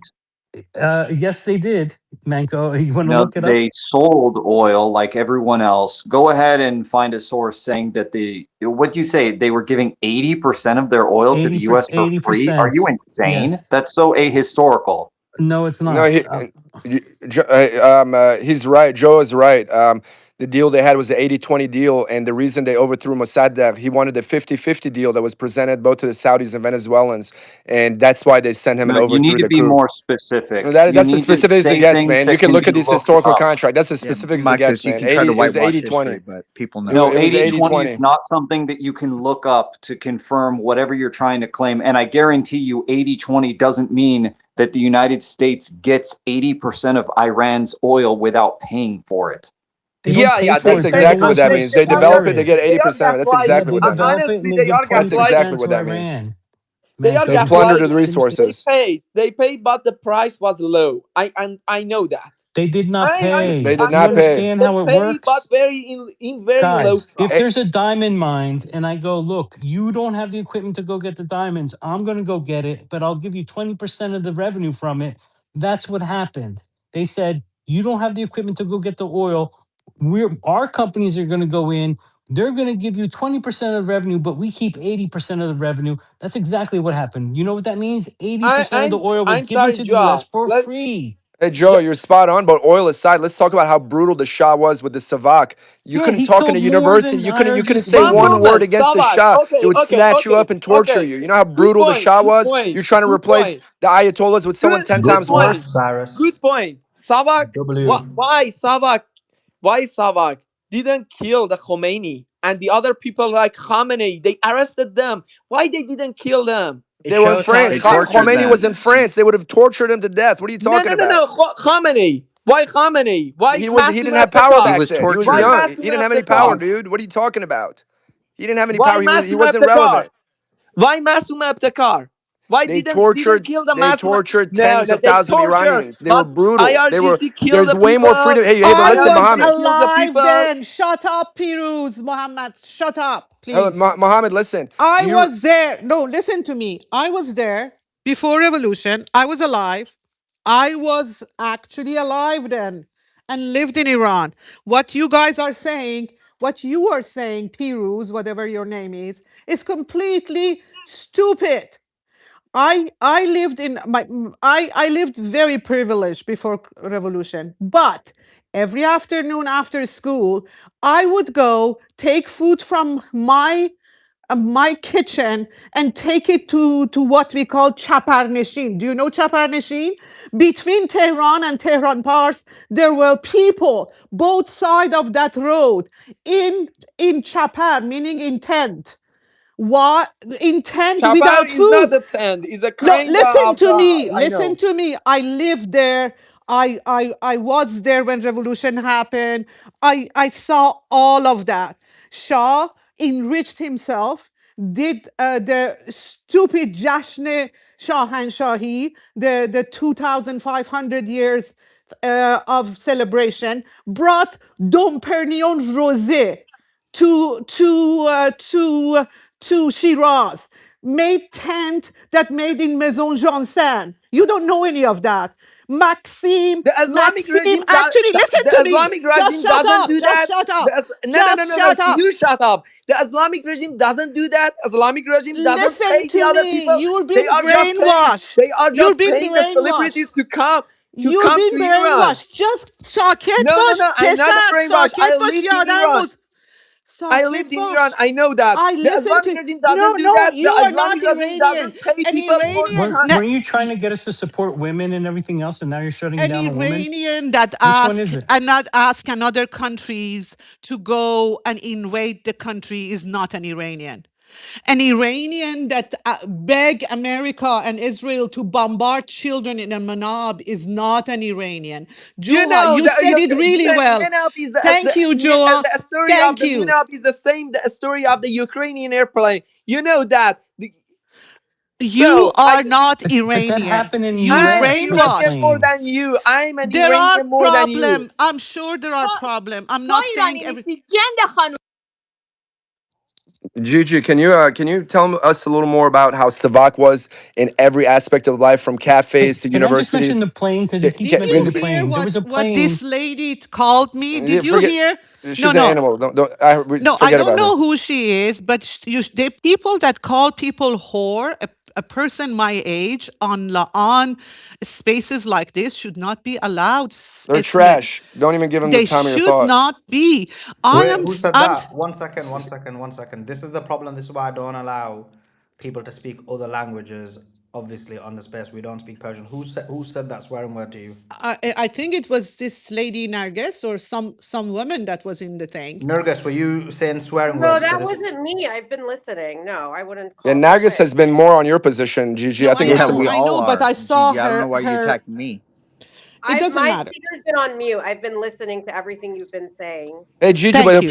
forget what some It stupid doesn't people matter. say. It It Cyrus, could you doesn't doesn't. keep matter. on? Hey, but Cyrus, mhm. mute your mic, bro. Could you keep interrupting? And what's happening is the space is becoming chaotic because every time someone speaks, you jump in as well, and it's literally like you're a third voice in every single conversation. It's becoming ridiculous. Like, I'm not being mean. I like you being on the space, but it looks like whenever there's some kind of debate, I have to drop you because whenever two people are debating, you jump in, and how the audio works is it's like really bad for anybody listening on I the. got you, bro. I'm sorry. It's an emotionally Appreciate it. charged No, no subject. problem. Appreciate it. So, coming back to it, the point I was gonna make was, I don't want anyone to speak any other languages on the space. I did hear some woman screaming, but it was really weird because I couldn't even tell myself where it was from. So it's kind of one of them weird ones. But anyway, coming back to it, guys, calm down a bit. Who was speaking? Was it Gigi? Did you finish your point? Let me, because the AI may want to jump in as well. Well, thank you. Yes, no, I just want to say that Joha said it all. He was really, really good. I'm so glad he took it because when it comes from someone that is not Iranian, it's even better. I wanted to tell this young fellow, there has been a lot of problem with our country. Why we have who we have right now? It's because America and Israel never wanted us, leave us with our oil. After Mossadegh, we lost everything. Shah was an agent of chaos. He was not malice. I don't know. He may, but he was stupid. He was a puppet. He did everything that was wrong, and he created this that we are living right now. If he would have shared some of the wealth that he took and his sisters took, and his son still live off of it in United States, and he took, if he would have shared that with Iranian, there wouldn't be any revolution. If he would have allowed some democracy, there wouldn't be a revolution. So you go and read the history and see what happened. If the coup d'etat of 1953 wouldn't happen and Mossadegh would not put in basically house arrest, this would not happen. We would have one of the most thriving and best democracy on earth. We had education, we had everything, we had lots of money. And yes, the oil, 80% of our revenue of oil went to US. Yes, they developed the oil field, but they took 80% on the contract without paying. So Manco, go and read and sort your information too. If I may Yeah, just so I just looked it up, and by the on way, that, this is the most real people don't history. know There about was the an oil agreement in 14 1954. Okay, shut up, I'm responding to someone. There was an oil agreement in 1954 where Iran divided up the various percentages of ownership of the oil, but that's what always happens in these countries. It doesn't mean it's for free. Iran still taxes the oil. The oil companies still have to pay the country. The country still makes money. Just because Exxon is extracting oil in Venezuela doesn't mean Venezuela is giving America the oil for free. Exxon You still has really to don't pay know taxes. how America That's how extracts oil, do Venezuela you, makes its money. Mancos? Also, by the way, it was only 40% to American companies, 60% were to other companies that had to, some of them were Western, some of it was Iran. And all of that's irrelevant anyway, because the Shah nationalized the oil industry in 1973. So none of it was owned by any foreign companies after that. Oh my. Excuse me. I first of all, Mancos, you're Mancos, I so don't know who lost. you You're are, so in but the you don't sauce. tell me It's to shut up. insane, Second dude. of No, all, I'm actually reading no, No, from no. you, official yeah, maybe history, you You're and shouldn't I don't read know. I think now you and guys then are speak reading on the from space. the Maybe you like you should, Iranian no, aware of propaganda Propaganda Mancos, what history from books. maybe reading you Germany from should a do did? some McGrath Question. more book. Okay. research and not just Are you spend five aware of the minutes while you're on a German space doing concession? research to come Nurkas, up can with your you one conclusion. second? Right, guys, this space is going to. There's a lot of new people on the space, so they maybe don't know any etiquettes. Nurkas, you keep interrupting when people are talking. Can you not hear anybody else speaking? I guess you can't. Go ahead, Joe. Yeah, I'm saying to go to AI and go research for the first time when you were wrong First about of the all, you don't know 80%, what I did. and You then don't know go, what I did, you Joa. So don't just make listen, things up in your own head. I've read you just about this told in the me. past, but I You went told me you back just and I read it. used Google I'm to not look up making things up. sources You to literally review just it told again. everyone. I just read that here, there was a contract in 1955. Yes, I That's used you just Google, looking Joa, it up not now AI. because you don't know the actual history. Because if you go look, you would see that that's actually not 100% true. And if you don't know that Wait, how much true is America it? Is it goes, 98%? hold on, if you go and see how America extracts oil from Venezuela, it's the same way. Do you understand? Other Excuse countries me, don't one do thing. that. You can send the link of resources for the Ukrainian airplane. I send the resources. No, but I We can have a send you, chat I can here, send you, so you look, can Mo, I send. can send you one, I can send you one about the Greek airplane that America shot down. How about I that? don't. I'm not talking about the Of course, you don't U.S. want to talk about that one. I'm talking You don't about the want to talk about that one. IRGC. When I'm showing you, I'm talking about the what I'm showing you IRGC. is My that problem is mistakes, IRGC. I don't I'm have any showing you problem. that mistakes happen. So So when okay. America shot down the Greek airplane Excuse me. full of Greek Excuse me. Americans, For the oil I don't think contract, they if did you that on have any purpose. link, if you have any document, we have a chat here. Okay, you can send it here. That's fine. Without any valid document or any proof, you cannot say anything. Okay, A proof about you what? told me about the 40,000 people killed You in don't have Iran. proof of Yeah, that. You have zero proof you of said that. that. Okay, You have so zero. when I you didn't don't say have that. any You have document, zero proof of that. That's Telling not you they true have a that he chat has there. You zero can proof send the of that. document in the chat, Jonah. It's You not have a true that copy, Jonah. You he has can zero go and proof. ask from the human rights societies. There's a lot of website over there Who's speaking? from the doctors that Who's speaking? they're Sammy. Okay, Sammy, you can't When look up who did it, right? And there's what do multiple you mean? reports. No, there are doctors, and because of their safety, well, we have two options here. You don't believe human right website, or you do. No, I do believe human right websites. And if you Okay, look at the so only fair human yes. right party, website if you look at the from the only fair doctors. party, they Which said human rights 3,800. website? Which Well, human you rights can website? look it up. It's not Well, my why am I going to job look to it up? show you. You're claiming the source. Where can I look it up? I'm asking you. You've claimed the Who's source. talking? The host of the space is talking. Okay, the Yeah. host. You can just look it up. You guys are Now, I don't very want to. good I don't at want to it. look it up. I want you made the claim. Okay, so How? give me a Let me, time. I'll Sammy. look it up for you. Sammy. That is Sammy, just you so are making the claim. unhumanized. Sammy, you are Killing making. 40,000 people of my Sammy. people. Okay, you Yeah. need to not interrupt. Listen to what I'm saying. Let me educate you on how it works to debate. So when you make and how it works in philosophy. So when you make a claim, the onus is on the person who makes the claim to provide the evidence. So as an example, yesterday, I had a debate with Rabbi Shmuley. I said to him, if Hamas were willing to give all the hostages back on October the 9th. Now, if I was Sammy, I'd be like, oh, but you can look it up, just search it, just type it in Google. No, I said, you can find it on the Times of Israel. I gave the exact website that you can find it in, the exact paper that relayed the information. So when you say human rights, that's very broad, it's very vague. I'm asking you specifically when you're saying that there is a human rights organization that is claiming a large number, such as 40 to 50,000, whatever the number you just claimed in here. I'm basically asking you, what is the evidence? Now, what is the source of your claim? So don't, because I don't want people to come here and spew propaganda, which is what a lot of you guys do. This is why I'm specifically asking you for the evidence. Go ahead. The problem, Salman, is you can't find sources that say 36,000 people were killed. You can't find any that say the IRCG did it.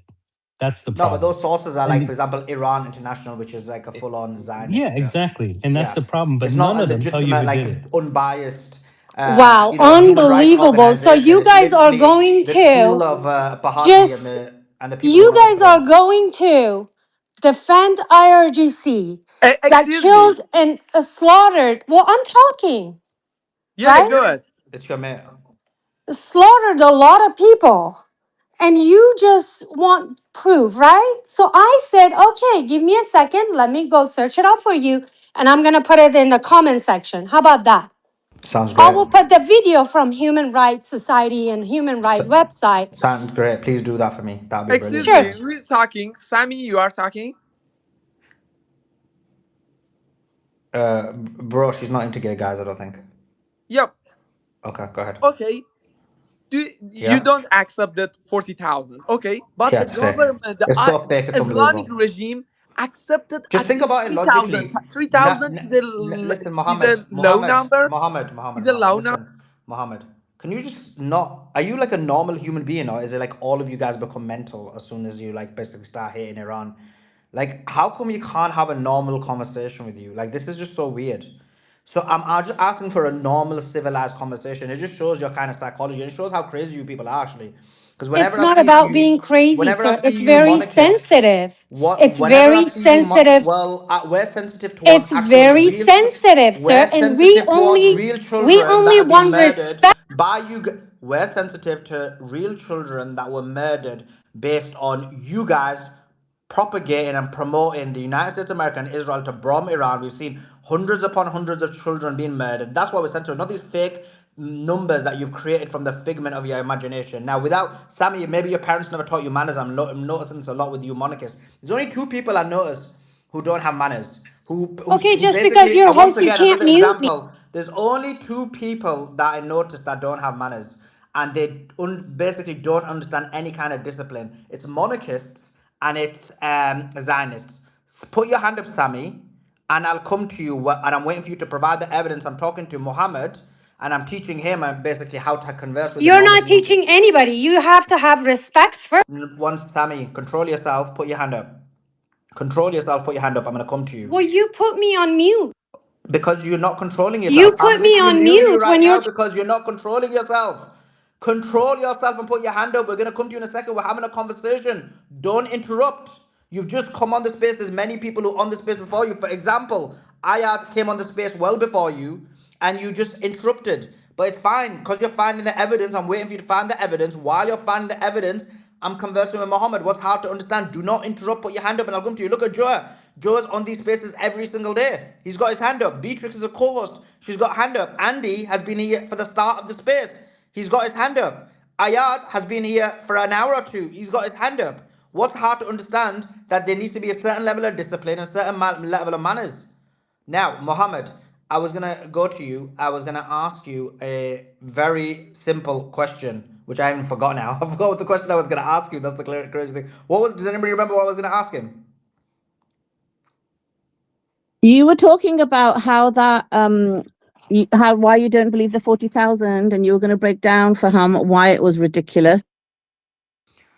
Yeah, Mohammed, do you logically think that 40,000 people can be killed in 2 days when, according to Israel, according to the Gaza ministry, as we saw bombs being thrown at Gaza as we saw it being turned into a parking lot, that was 60,000, and you believe that 40,000, just think about it logical before we even go into this, that 40,000 people could be killed in a couple of days.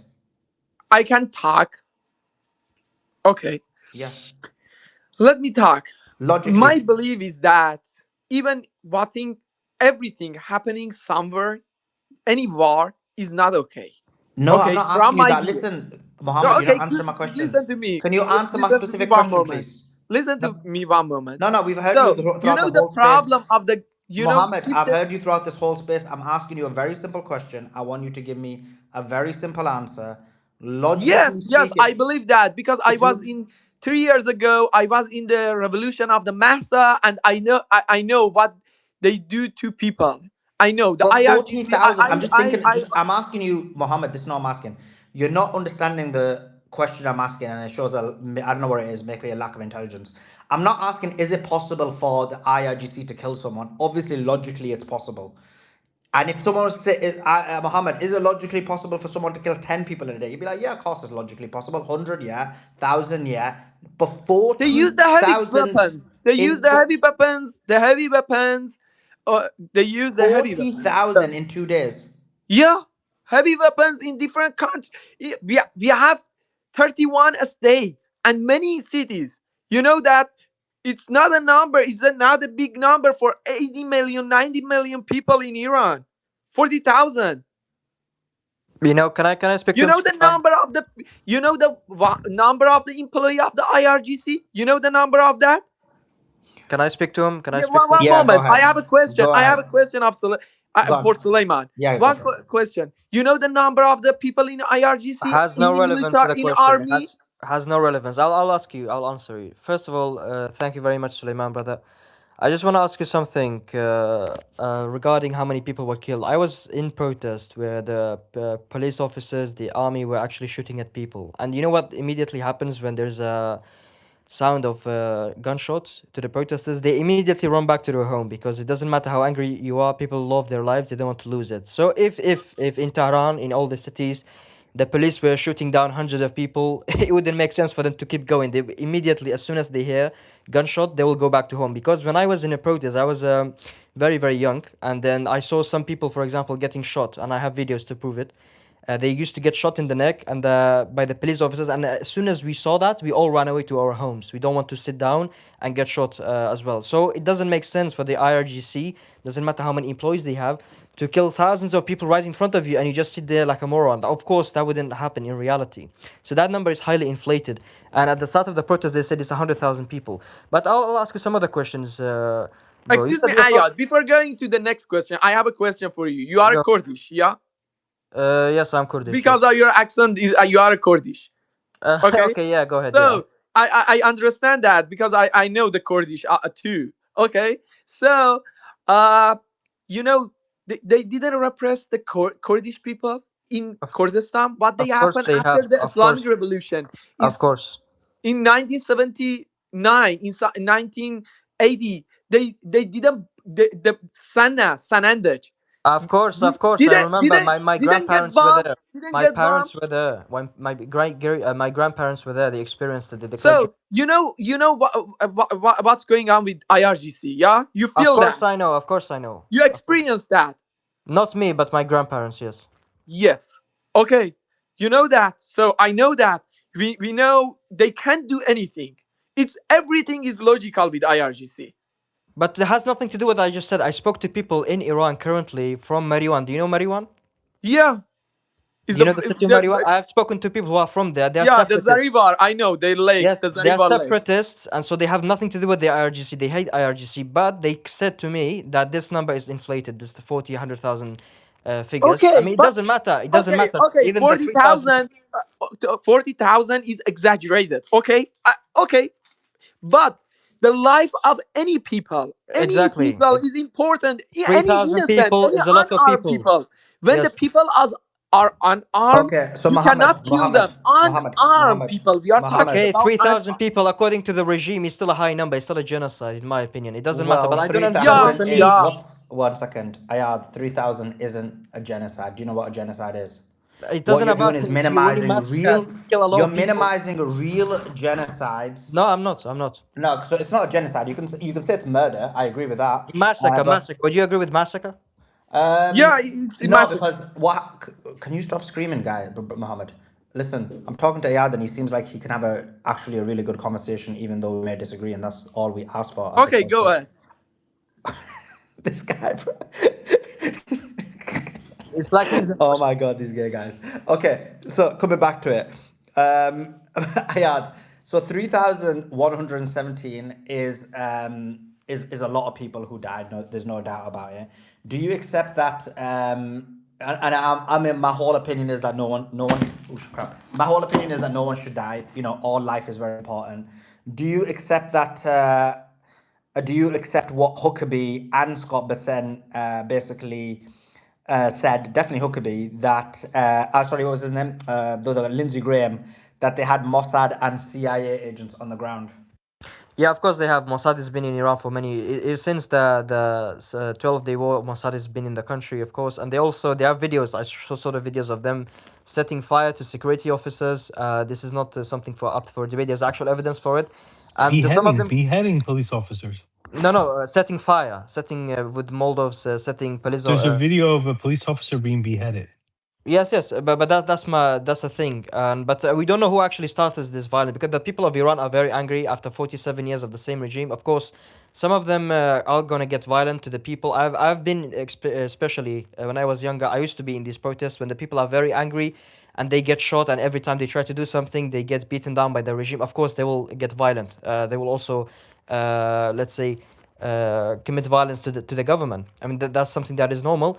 But of course, I think that's where it escalated, because initially the government. What did you say? Can I just ask you? What you said? They become so you said like the protesters become violent with the government, and the government. Yeah, of course, that's what happens. Yes. Yeah. Okay. I think you're being very fair with this conversation, even though we disagree. I think you're being up to now very fair. So there's basically just coming back to it. So you agree that there's Mossad agents on the ground. You agree that there was infiltration. You agree that there was an attempt at a color revolution. So do you also agree that when it comes to those 3,117 people, I believe a large number of them were police officers? I can't remember the exact number from my head right now. But do you agree that some of those 3,117 would have been killed by either protesters or Mossad agents? And also some of them probably were killed by the government, and then we won't know how many were killed by each one of them.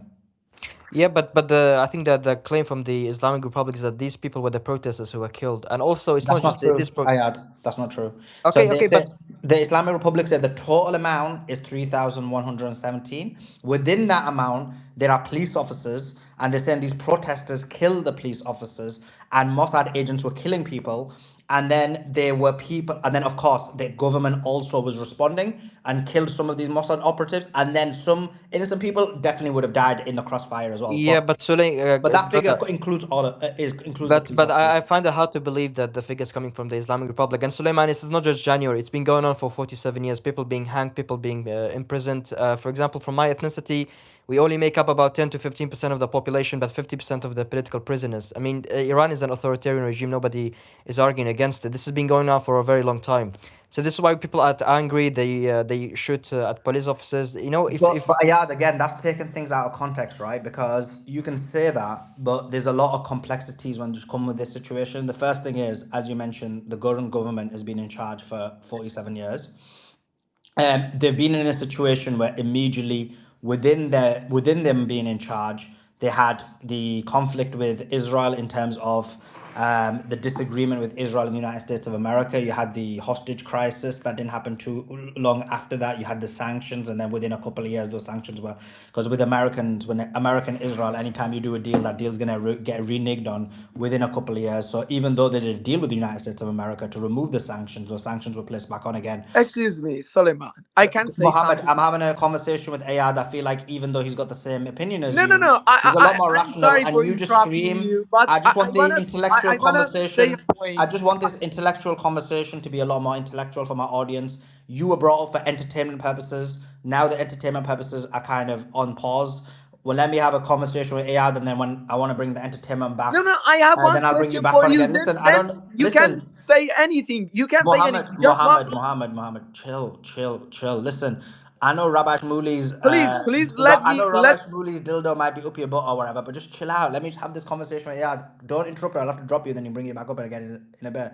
Just chill out. Listen, go play around with Shmuli. But anyway, coming back to it, Ayad. Why does this guy keep interrupting me? Because now I forgot what I want to say because I'm like half asleep.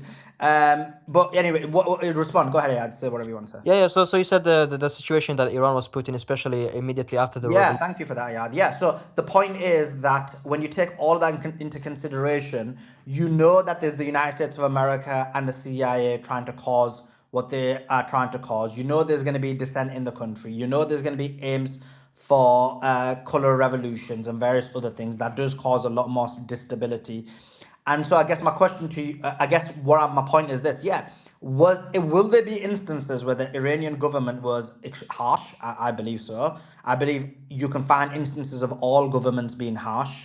I mean, the United States of America, they just assassinated a woman because she was protesting. They assassinated a guy because he was protesting against ICE.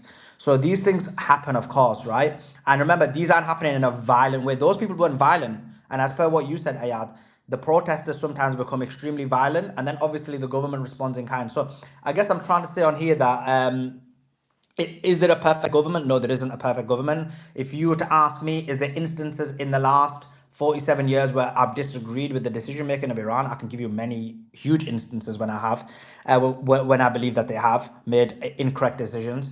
But when you basically bring it over to this one, yeah, you don't need to agree with the figures of Iran, 3,117. I believe there's a human rights organization that says it's about 6,000, but this idea of 40,000 is just completely ridiculous, and 30,000 is completely ridiculous. But coming back to the point, in the Middle East, in Iran, you do have Mossad operatives on the ground to try and cause a color revolution. You saw in Syria when that attempt succeeds, millions die, millions get displaced, and that's the major issue you have. And I think about this a lot, that what's the right decision to make. And I think actually being a bit more authoritarian, being a bit more harsher to stop this from happening, because it'll cause more loss of life, is actually a better way to go. Go ahead, Ayad. Yeah, thank you very much. Well, I agree with you. For example, when it comes to Iranian history, especially since 1925, Britain, the Soviets, the America played a very dirty role in Iranian history, and there was a lot of foreign involvement, which is, I think, small, not largely, but partially contributed to the 79 revolution. So Iran has gone through a lot. Immediately after the revolution, you have Saddam Hussein declaring war in Iran, and there was a lot of mess with that as well. It went on for 8 years, but you said there's no perfect government, but Suleiman, I agree with this, but there's levels to this. America, a country of 330 million people with diversity of politics, killing a single woman for her obstruction of justice is not the same as Iranian regime killing thousands and thousands and thousands of people over the 47-year period. You're comparing one person to thousands of people. Bear in mind, Which one America. person? Which one person did I You say? used an example that a woman was killed when she was obstructing ICE. That's one woman. Okay, yeah. That's in a country 4 times the size of Iran. Bear in mind. For example, in our country, I'm Kurdish from Iran. We had to move to Iraq for political reasons. It's very tough over there. People cannot speak their mind. The media is not free. Mahsa Amini, or Gina Amini, her real name, that this guy didn't know. Gina Amini was a woman that was killed for not wearing hijab properly. Women are raped in prisons before they are executed so that they don't go to heaven. This is the fatwa of Khomeini.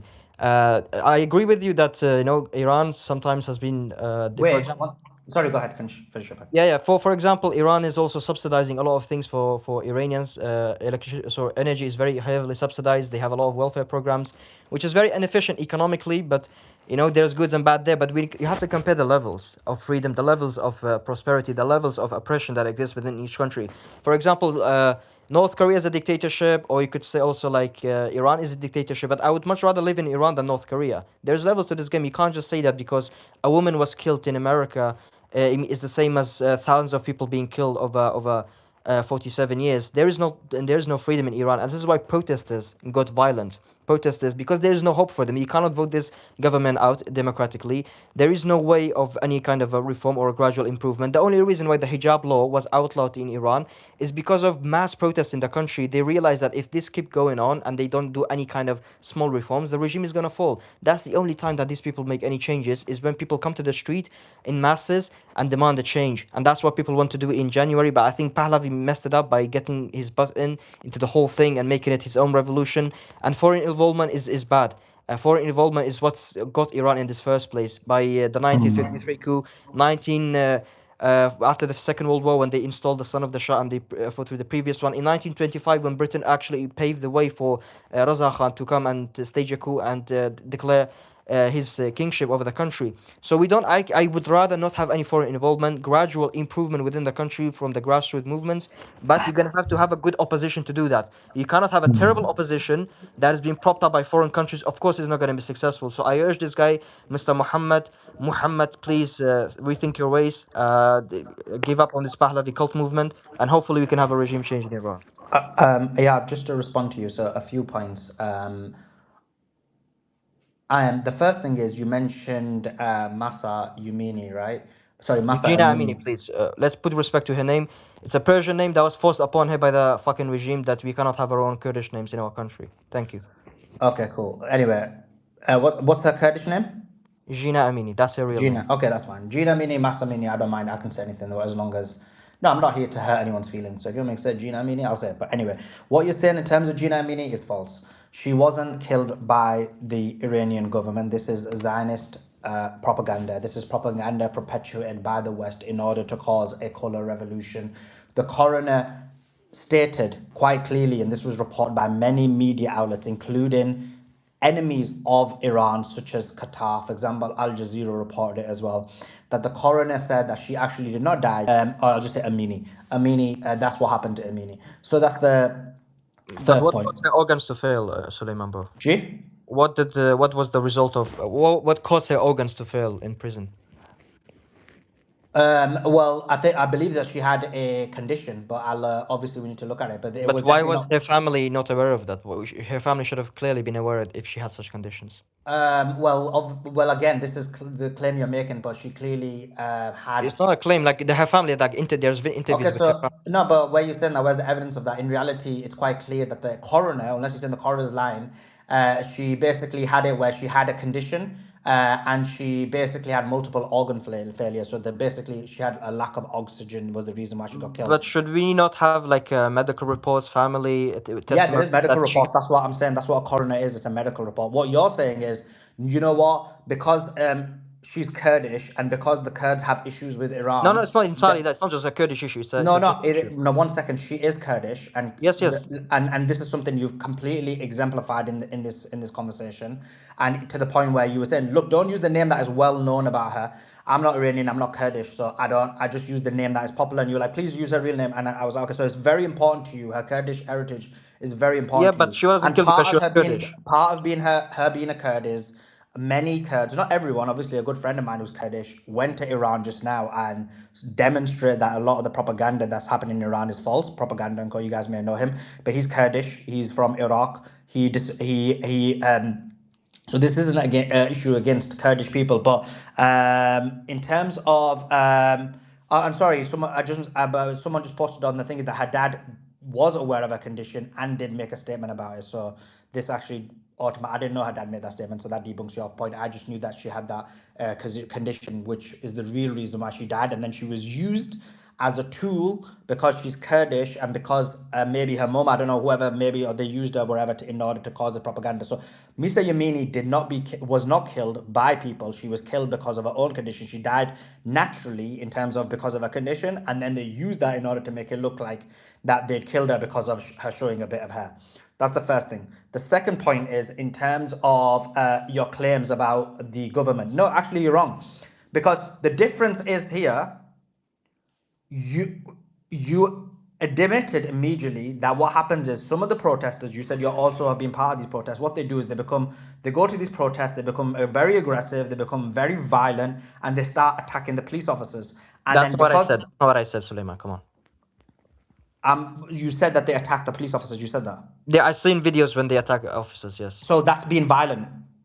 Yes, but you don't know the whole context. You didn't have a full video of what happens before that, you know? Okay, but they're being violent. Irrespective of that, they're being But violent, context is right? You're just important, like, right, Suleiman? oh, actually, I didn't use the word violent, but when No, you no, attack context a is police important. officer, that is a form of violence. And so they're being violent to police officers. And actually, what I was giving the example of the United States of America is that these people weren't even being violent towards the police. And that being said, they still got murdered. Imagine you had a scenario where you were being violent to the police in the United States of America, as in actually right now in this current government. If you were to go and start being violent to the police, you would be assassinated. You would be completely taken out. But Suleiman, context So, matters here.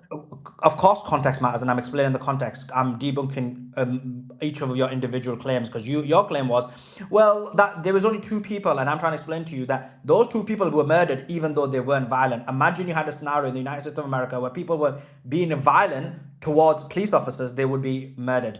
Now, in terms of the government itself, you contradicted yourself, because on the one hand, you said that the government is not flexible, it has lockdown positions, and they are not flexible at all. And then you said, actually, because of mass protests, they were flexible and changed their position. So this completely Yeah, how debunks many your claim. people they killed in this The protest? third point is the third point is sorry, what did you say?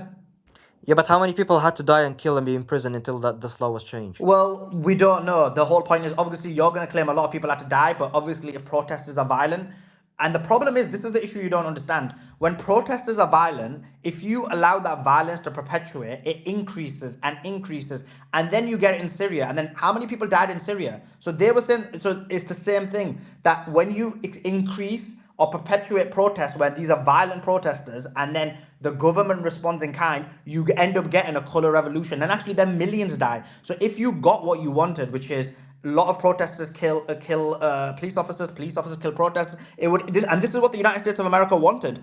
Then what happens is you have so many people, then you have millions die, and that topples the government. That was the aim of the United States of America.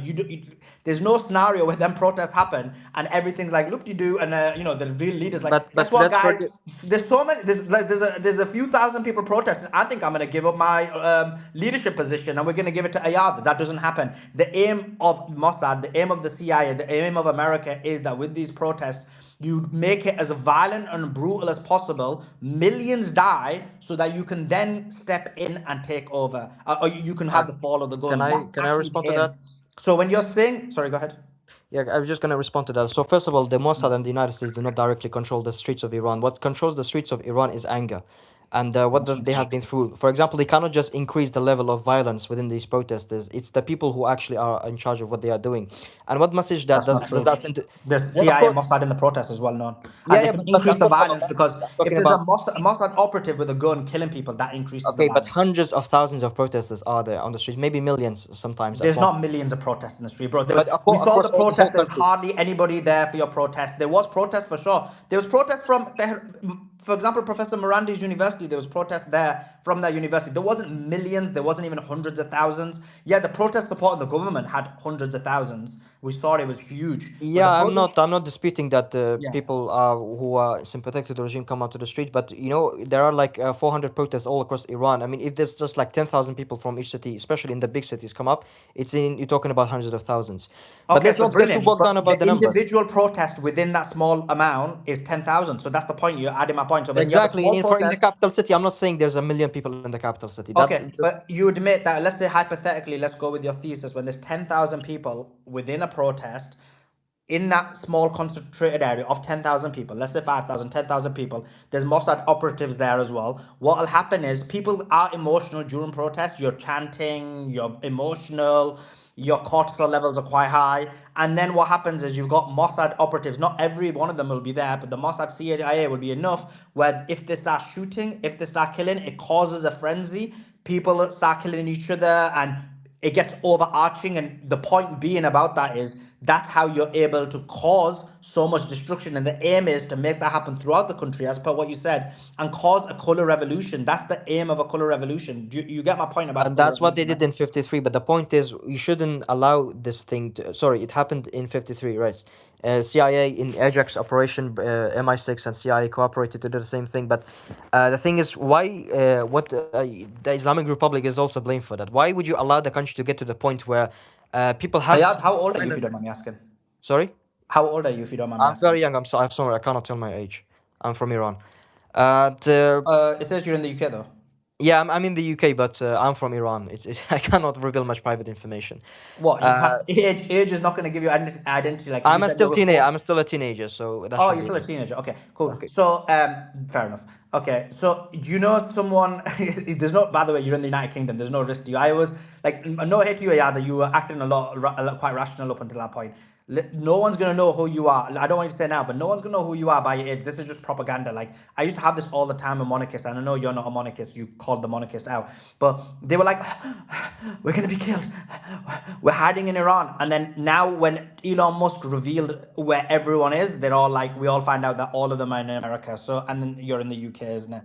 So there's no risk to you at all in the UK. There's probably more risk to me than But there I is want to to go you. back to Iran There's when more risk the to war is me in the over. UK than there I is want to to you. go Let's back be to clear Iran on when the that. war is But yeah, over. going back to Iran, in terms of, so coming back to the color revolution. So yes, they want a color revolution. They want to cause destruction in the country. In addition to that, when you go to the Iranian government, you're a very young guy. You're only a teenager, but your parents may know of, for example, throughout history, Iran's had presidents that have different positions, different decision making. You know, for example, Iranian position, Khatami, who was a reformist, who had very reforming positions. He went to the United States of America. He wanted to bring a unity. They did that big, was it wrestling match or something they did? I think it was a wrestling match they did with the sorry? Yeah. Sorry, yeah, Suleiman. I was a bit distracted. But regarding Yeah, do you remember the wrestling match they did between the United States of America and Iran to cause closer relations? And he was basically bringing the US close to Iran for normalization. And then what happened? And he was reforming, and there was a lot of in terms of the position within Iran, it was a lot more reformist because he was a reformist president. And then what happened was the United States of America, because they're controlled by Israel, turned on them. And basically, George Bush made that famous statement where he said Iran is the axis of evil. This was while Khatami was normalizing with Iran, making deals with them, trying to bring them back into the fold. And then what happened was, when that happened, the IRGC were like that's what happens. There is no reformation. These people don't care if there's reformists or IRGC or whoever in charge of Iran. They just want the destruction of Iran. Yeah, but to be honest, I'm not very optimistic. I'm not. I'm very skeptical of Western countries, Israel, and United States, and their intention. I think they just want to achieve their objectives. They don't really care what happens next in Iran, and they have shown that in their previous experiences in Syria and other countries. But going back to the point, I'm not going to shift the entire blame to Mossad and the United States for what's happening in the streets of Iran. The Iranian regime has basically, because of the nature of the authoritarian regime of that. Ayat, can I ask you a question, please? Yes, go ahead. Do you think that, because look, Iran, it is tough in Iran, no one doubts that. Like everyone, even who loves Iran, still says it's very, very tough in Iran, right? Even like, for example, Pepe Escobar, he says he traveled through Iran and certain areas have huge poverty. But my question to you is, genuinely, Ayad, do you think that this has happened as a result of the current Iranian government? Or is it happened because of sanctions? Because of the sanctions that have been placed by the United States of America and Israel, because we know Israel controls the United States of America. Yes. Well, Do you think what do you think it's cause of? it's a mixture of both, and as economist, I'm studying economics myself. It's asked for economists to figure out what percentage is each side is contributing to it. I can, for example, get into the details of the Iranian economy and how just the way they subsidize things is actually making the economy very inefficient. Of course, the sanctions not allowing Iran to trade freely is also contributing to it, but funding militias and proxies all over the region and ruining your relationship with every other nation, having a huge brain drain, all your brightest and the smartest of your leaving and going and contributing to other countries and propping up other countries' economies. But Ayad, just on that, let me go into those points that you just made. So the first thing is, let's be clear on that. When you say we don't know what percentage it is, and if you're studying economy, you will know that of course every country can make decisions that economically harm them, right? You're in the United Kingdom, you know about many of the economic decisions that Yes. have been horrible that the United Kingdom has made, which has economically harmed them, yet you don't have an attempt to try and overthrow Keir Starmer. But levels, come on, But no, Suleiman. and Levels and context matter. I'm talking about levels because in reality, if you're an economist, you will know that sanctions have an overwhelming harm on any country. And this is not just Iran. And this is why when you're saying this, people are in other countries that know that what you're saying is incorrect, because you can look at Venezuela, you can look at Cuba, you can look at any of these countries that have been placed on significant But we sanctions. don't The disagree. amount Why? I of don't know why you're horrors talking and about pain this. and We don't suffering disagree. it Excuse places me, on the people Suleiman. is Allow me immensely ask. horrible. Allow It me takes ask a away. question. It takes away. It takes away any people's ability to do well. It takes away the ability to get food and make sure We that they don't can disagree. actually I have don't know a why you were talking normal about this. living. We So don't disagree. sanctions are Suleiman, overwhelmingly, excuse Ayad. me, Mr. Sanctions are Suleiman. overwhelmingly harmful to Iran, as they are to We Venezuela, don't as they are disagree, to Suleiman, brother. We don't Cuba. disagree. We don't Oh, disagree. I don't okay. know why you. Suleiman, excuse me. I have a question from Go on. Ayat as a witness.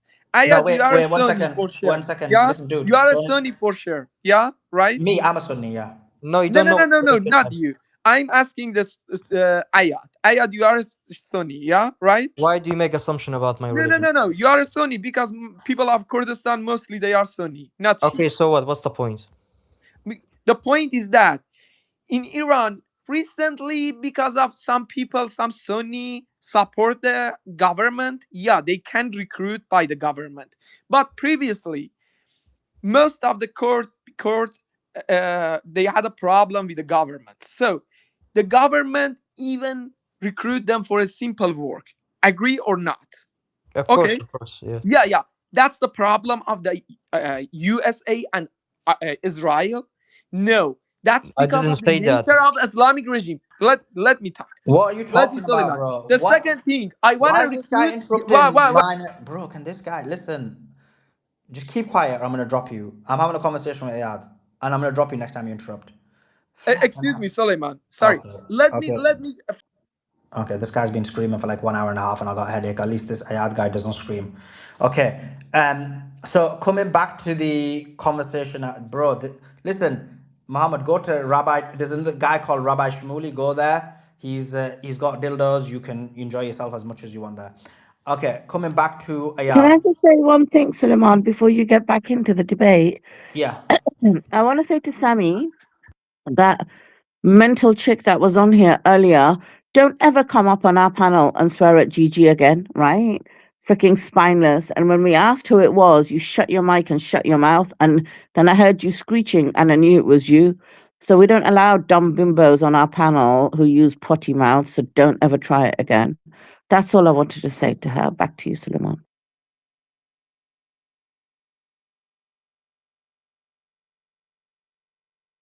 Yeah, so let's go back to the debate about the impact of sanctions and all of that. Of course, I don't like people arguing against something that I have not argued for. So I admit that the sanctions have an overwhelming effect on the Iranian economy, but as I say, we don't really have reliable data to measure the impact on sanctions on the Iranian economy. But regarding, I mean, the Iranians' aggressiveness when it comes to foreign policy and its impact in the region is partially contributing to the sanctions that are imposed on itself. Funding militias all across the region, having a very corrupt system, and setting a very inefficient, subsidized economy. And I can name you many thousands of other things that they have purposely done to sabotage the economy. But going back to my original point, why does it always have to be a violent protest? Why does it have to be millions of people coming to the streets? Thousands, okay, 10 people coming on the streets, being shot and imprisoned for a change to be made. The Iranian regime has done that. If there was a democratic way, an actual reformist way option available for people to outlaw, mandate hijab law, there would not have been Mahsa Amini, Jina Amini, or whatever. We could have done that on our own, but they don't. They have created the circumstance that the people have to take to the streets, and of course they have to. It obviously gets violent at the end when you have such a regime, and that's why the Iranian regime sends this message sends this type of message to the people that if you want a change, you have to get violent. So I put that full fault to the Iranian regime itself. For example, the United States cannot, because they disagree with the UK government, they can't just kill UK police officers because there's a democratic way of doing it. In the UK, if you remember, Suleiman, bro, we had a prime minister called Liz Truss that fucked up the UK economy. And what we didn't take to the streets and kill police officers. Do you know why? I was very angry, very poor at that time, but I knew there was a democratic way of kicking her out and bringing in a sensible economic policies. We don't have that option in Iran. Do we? And we still haven't got sensible. We still haven't got Can sensible. I just finish, Suleiman, bro? Can I Oh, just sorry. finish? Go ahead. Yeah, if we had this option in Iran, of course we wouldn't get violent, we wouldn't do such things. And if we didn't have that option in the UK, if Liz Truss was a dictator using a religious theocracy, of course there would be violence in the UK. There will be bloodshed on the streets of the UK, because I remember how angry I was due to the poverty circumstance that I was in at that time, and she was messing up with the UK economy, experimenting her new liberal economic policies. That's the reality of Iran. 47 years of the same thing, theocracy imposed on the people, oppression. You cannot do things democratically. It will get violent. Every other country will get violent. It's not something special about Iranian nature. So if we had that option, of course we wouldn't get violent. But the Iranian regime has created the circumstance for us to get violent. So the blame is on them. What you keep admitting is that you want to deal with things in violence, and because you want to deal with the things in violence, then what happens is people get upset when the response is with violence. This is the issue we've got. And in reality, you talk about Liz Truss. Yeah, she destroyed the economy. She wasn't the only one. The economy got destroyed during Boris Johnson. It got destroyed even now with Keir Starmer, and even before that with Rishi Sunak. And so, what in reality, what you don't realize is that actually these people are all the same. Their policies are all the same. You actually don't have a choice. You're given the people in charge. You just believe you got the facade of choice. Do you think that you really chose Keir Starmer? Keir Starmer was placed in that position. In reality, when you look at the United States of America, the UK, or Iran, your leaders are not chosen, they're given to you.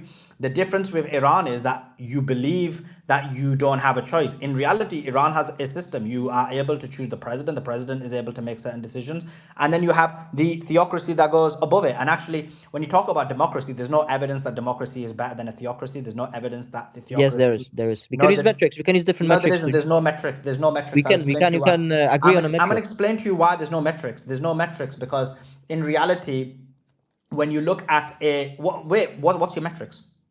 I mean, we can collectively, if you have a debate as a group of 10 or 100 people, we can set up some metrics. Let's say this is our objectives, and which system provides the best outcome for these metrics. This is the objectively superior. Okay. I thought you had some metrics. Okay, so you just okay. So should we discuss metrics? Okay, so I'm answering. I'm going to demonstrate to you that your love for democracy is really illogical, because this claim that democracy is brilliant is actually not true, and it's not so. And by the way, because I've studied this a lot, it's not that I'm saying one is better than the other. I just know the flaws in all of them. And democracy, let's look at democracy. Well, the democracy we see in the United States of America and the UK, what's happened? It's been controlled and commandeered by a foreign nation. And actually, what is a country but being sovereign? If you lose your sovereignty, you're no longer a country. The UK and the United States of America are no longer sovereign countries, and they do that by taking control of a democracy and then just giving you puppets to choose from, whether it's Trump and Biden, whether it's Keir Starmer or Rishi Sunak. It doesn't matter who it is. These are puppets. These are being chosen. These are being placed. Can I respond to that? These guys are being placed in power. And so why is a democracy better? Can I respond if to a that? foreign nation can...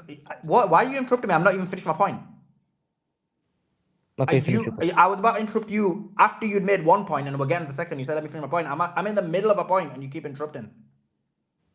So there's no evidence whatsoever that a democracy is better than a theocracy, or that a theocracy is better than a republic, or a republic is better than a monarchy. There's no evidence of any of these things. Actually, sometimes stability grows strength. For example, Xi has been in charge. We know that's not really a democracy, and you see the progress that China has made. You see Russia and Putin being in charge, and there's made a decent amount of progress. Again, I'm not saying these are perfect systems. I'm just saying that in reality, when you say that one system is better than another, I want a democracy. You haven't got a democracy. You don't have a choice.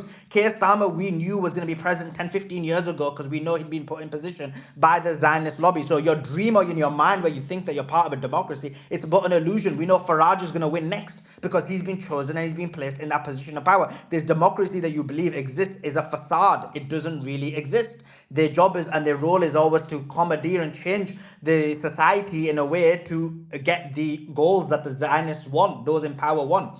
So coming back to it, this claim that democracy is better is just completely ridiculous. It makes no sense whatsoever. Not that I'm not saying that theocracies are better as well, because actually I'm not sure, I don't agree with most, basically my own religious views don't really line with any kind of theocracy position as well, of any group. But that being said, this claim that one is better than the other is ridiculous. And actually, if you look at Iran through its sanctions, and you look at other countries in their sanctions, Iran has done a lot better than other countries during their sanctions. So that tells you that despite the severe sanctions that have been placed, and they've been having to deal with the issues and navigate it, and they've done pretty well. And so they've been able to sell oil to China. Obviously, they have to give it as a discount. If they didn't have to give the discount, that money would have went to the Iranian people. But unfortunately, they've had to give it to a huge discount, and the Chinese have been benefiting from that discount.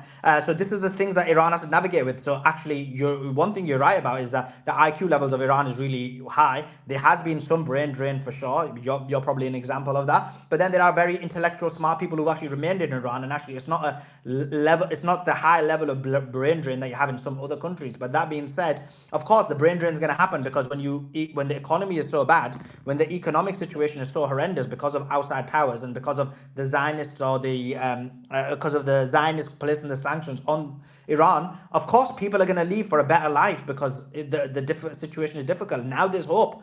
Now there's hope because Iran, the government that you were attacking, that basically because they now have an opportunity, because they were able to spend that money on their military capability, now they have an opportunity where now for the future they could become, as according to some economists say, could become the fourth center of power in the world. Yeah, thank you. Can I respond? Oh yeah, of course. Yeah, so regarding which system is objectively better or not, well, we can decide, me and you, Suleiman. What do we focus on as humans, as citizens of the country? What do we prioritize? What's our metrics? I prioritize Number quality one, of life. sovereignty. Sorry, what's your priorities? No, for any country, the number one is sovereignty. Oh, you're not a country anymore. You accept that, right? Yeah, of course. So that's your priority, and I would also include No, sovereignty. it's not my priority. I'm saying it's not my priority. Because I'm not a country. But for any country, the number one thing is your sovereignty, because sovereignty means you have control over your own nation. It's your own nation. Why do people want to take land? Because they want to take land because they want that to be part of their nation. Why do people stop them from taking that land? Because they're saying, this is my nation. This is my sovereign state. The number one thing for every country is sovereignty. Yes, and other metrics also to consider. Afterwards, because the number one is sovereignty.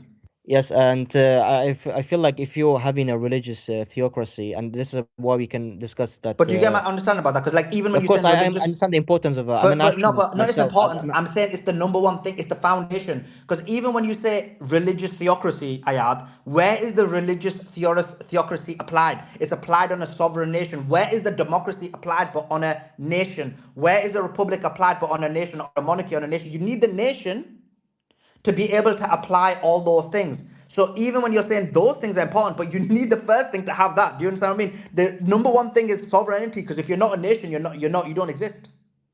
Yes, and I agree with you on that. I don't like to argue about things that we agree on. But I'm a nationalist myself, so of course I believe in sovereignty. But what's happening in Iran now, many Iranians, and without actually trolling and addressing, well, why did they think that? They feel like they are occupied. And the reason is because they have a religious theocracy. Although they are a sovereign nation, they are a powerful nation now, Iran. But they feel like the decisions that are made by the Iranian government does not benefit them. And it's at the benefit of something else, another cause, which is a wider Islamic or Shiite or whatever cause that is coming at the expense of them. So they don't feel like they're actually sovereign. Yes, their country might be powerful. I'll give you an example. That's an incorrect application of sovereign. Can I finish? Can I just finish? Also, no, but you're using the word sovereign wrong. You don't know what it means. No, I know what it means. means. I know what it means. But let me just finish my point. You can come back at me. Another thing regarding, for example, comparing the UK, that we are not actually choosing our leadership and all of that. The thing is, in the UK, yes, of course, if I take your position and I agree with you that we are occupied by Zionist entity, okay, but at least you're here in the UK. I think you're in the north of England, talking about Zionism. The north. Okay, whatever. Don't let's not back down on that.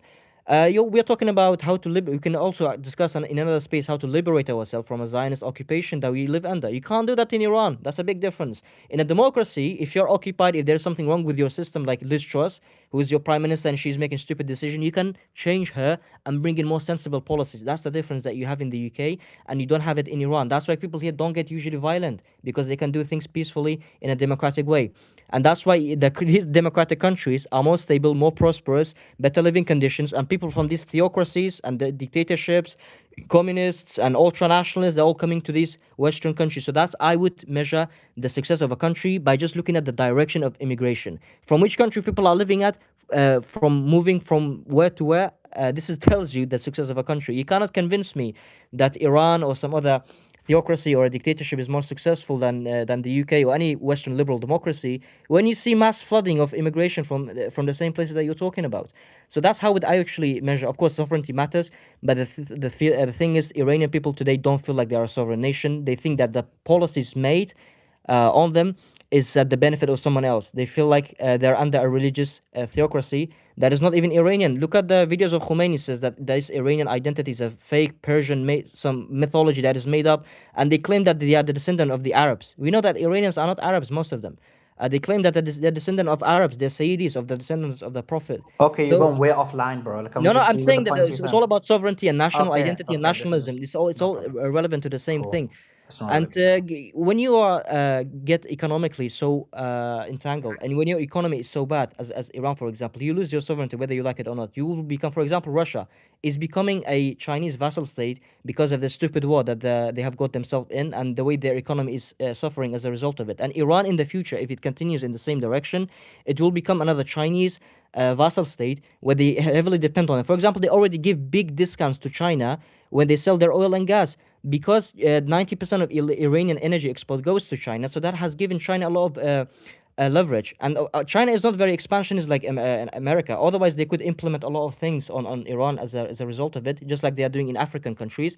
So this is going back to the question of sovereignty. I think that the true sovereignty comes from the people. When the people decide what do they want for themselves in a democracy, this country is truly sovereign. Yes, the UK we have also slowly become an American vassal state, but you have France, for example, is a democracy and they're quite independent in their action and their how they determine their foreign policy. They're also against Zionism many times. Zionists claim that France is occupied. The Zionists don't like French. They say they're very pro-Palestine. So I don't think for a country like France, they don't have any sovereignty. They're very much a sovereign nation. Okay, go ahead, Suleiman. Okay. So let's deal with the issues that you were saying. So the first thing is, sorry, I was too busy doing something else there. First thing is, look, you misunderstand what sovereignty means. Sovereignty doesn't mean what you said. Sovereignty is to have control over your own country, to have control over your own land, to be able to put rules and regulations into your own country. It's your own sovereign state that isn't controlled by an external force. And so when you're talking about these things, it makes no sense whatsoever, because in reality, Iran is a sovereign state. It has control over its own country, and it doesn't have external control over their country. And so that makes no sense. Now, in terms of what you said is, when you disagree with the UK, you can protest. Yes, you can. You can even you can do the same in Iran. In Iran, there's a huge number of protests. People protest their country. People and something which is uniquely different about Iran compared to many of these Middle Eastern countries is you can protest in Iran. You can't protest in, for example, Qatar. You can't protest in Dubai. You can't protest in Saudi Arabia. You can't protest in any of these countries, but you can protest in Iran, and that shows that you can voice your disagreement. What you can't do is what you said, Ayad, which is what you said you and your protesters do, which is go violent and aggressive. Yeah, if you go violent and aggressive, you will be met back with violence and aggression, and that would happen in the UK. In the UK, you see it where someone basically disagrees with the police officer, they'll batter the person. There's someone hits a police officer, they'll absolutely hit the person and make them unconscious. If someone does anything to a police officer, you will get repercussions which are much, much worse. In terms of myself in the UK, yeah, in the UK, I can speak my mind. In Iran, you can speak your mind as well. I have a friend who's Kurdish, who's a Sunni, who's went there right now. He speaks his mind. He literally, while the protest, while the war was happening, he was speaking about some of the decision making that he disagreed with the Iranian government. So this claim that you can't speak up in there is just false. What you can't do is what you said, which is what you do, and your fellow protesters. You can't be violent. Of course, in any country, whether it's the United States of America or the UK or Iran, anywhere else, you be violent, you will be responded to with violence in Khan. You're talking about immigration. This is just, it makes no sense whatsoever. Of course, people are moving to the UK or moving away from the Middle East, because what happens is when the United States of America and Israel, and it's funny you're not mentioning these countries and you keep saying, oh, well, you say it's the Zionists. No, the Zionists do occupy our country. It's not we say, we know they occupy and control our country. But when they're bombing these countries, whether it's Iran, whether it's Syria, whether it's Gaza, whether it's any of these countries, then Iran, Iraq, whatever, all these people are going to obviously migrate away from the country because the country is being bombed. For example, myself, I would probably go and live in Iran. I would actually consider it. But What about the Turkey? reason I What if they don't is bomb because Turkey? The When did they reason bomb I Turkey? don't, the reason I don't is because the United States of America and Israel are bombing it. That's the reason I don't move to that country. What was your question? Well, when did they bomb Turkey? Why are there like 7 million Turks in Germany? When did they bomb and beat the shit out of Turkey that made them to leave? When did the Zionists bomb Turkey? I'm questioning this, to be honest. Okay, so why in the UK? In the UK? First of all, Turkey. Of course, there's been some migration from Turkey. A Also, lot, Turkey and millions. Germany. One second. Turkey and Germany has had a number of relations, and obviously, the situation in Turkey, from an economic perspective, wasn't great. Now it's a lot better. Actually, a lot of people are moving back to Turkey. But that being said, that's a misnomer because you've given one example. What about the UK? Because you're talking about the UK. Where's the most of the migration coming from the UK? When it comes to Muslim migration from the Middle East, it's actually coming from war-torn countries. The largest immigrant group in the UK is Indian and Pakistan. I don't remember when was the last time UK and bombed. Okay, you may not Pakistan? know this, Ayad. Let me educate you. I know the British Empire. I know, No, but that you was know a it long now. time But you ago. also, when you go, whether they were bombing, no, it's not bombing because these people came not because of the bombing, Ayad, but they became because what happened with the UK was because of colonization. So what happened, let me educate you again, because you're an immigrant, you've just come to this country, you probably don't know the history. But what happened in the UK was the UK colonized India and Pakistan. And after the colonization, after the war, what happened was the UK was destroyed. The UK was completely decimated. The industry, they didn't have a number of people who were able to go to work in a number of industries, whether it's the steel factories or whether it's the bread factories or whether it's the shoe mills or whether it's the coal mines. They didn't have enough workers. And so what they did was they imported workers from Pakistan and India. Pakistan and India, what happened was because of the colonization, before they got colonized, India was the fourth biggest GDP in the world. And so after colonization, obviously they were looking for a better future. And so they all then, and many of them came to When did Sweden colonize England. Somalia? Many of them When came did to England in order to do that, and the UK needed them because they needed workers. So in terms of Pakistan and India, that happened because of colonization, and because they actually allowed a lot more Pakistanis in initially rather than from the Indian when side, did and then Sweden afterwards that colonize fluctuated. Somalia? When did Sweden colonize Somalia? But what do you say? When did Sweden colonize Somalia? Made Somalis to come to the Do you not know Sweden? this? Do you think Somalia wasn't bombed?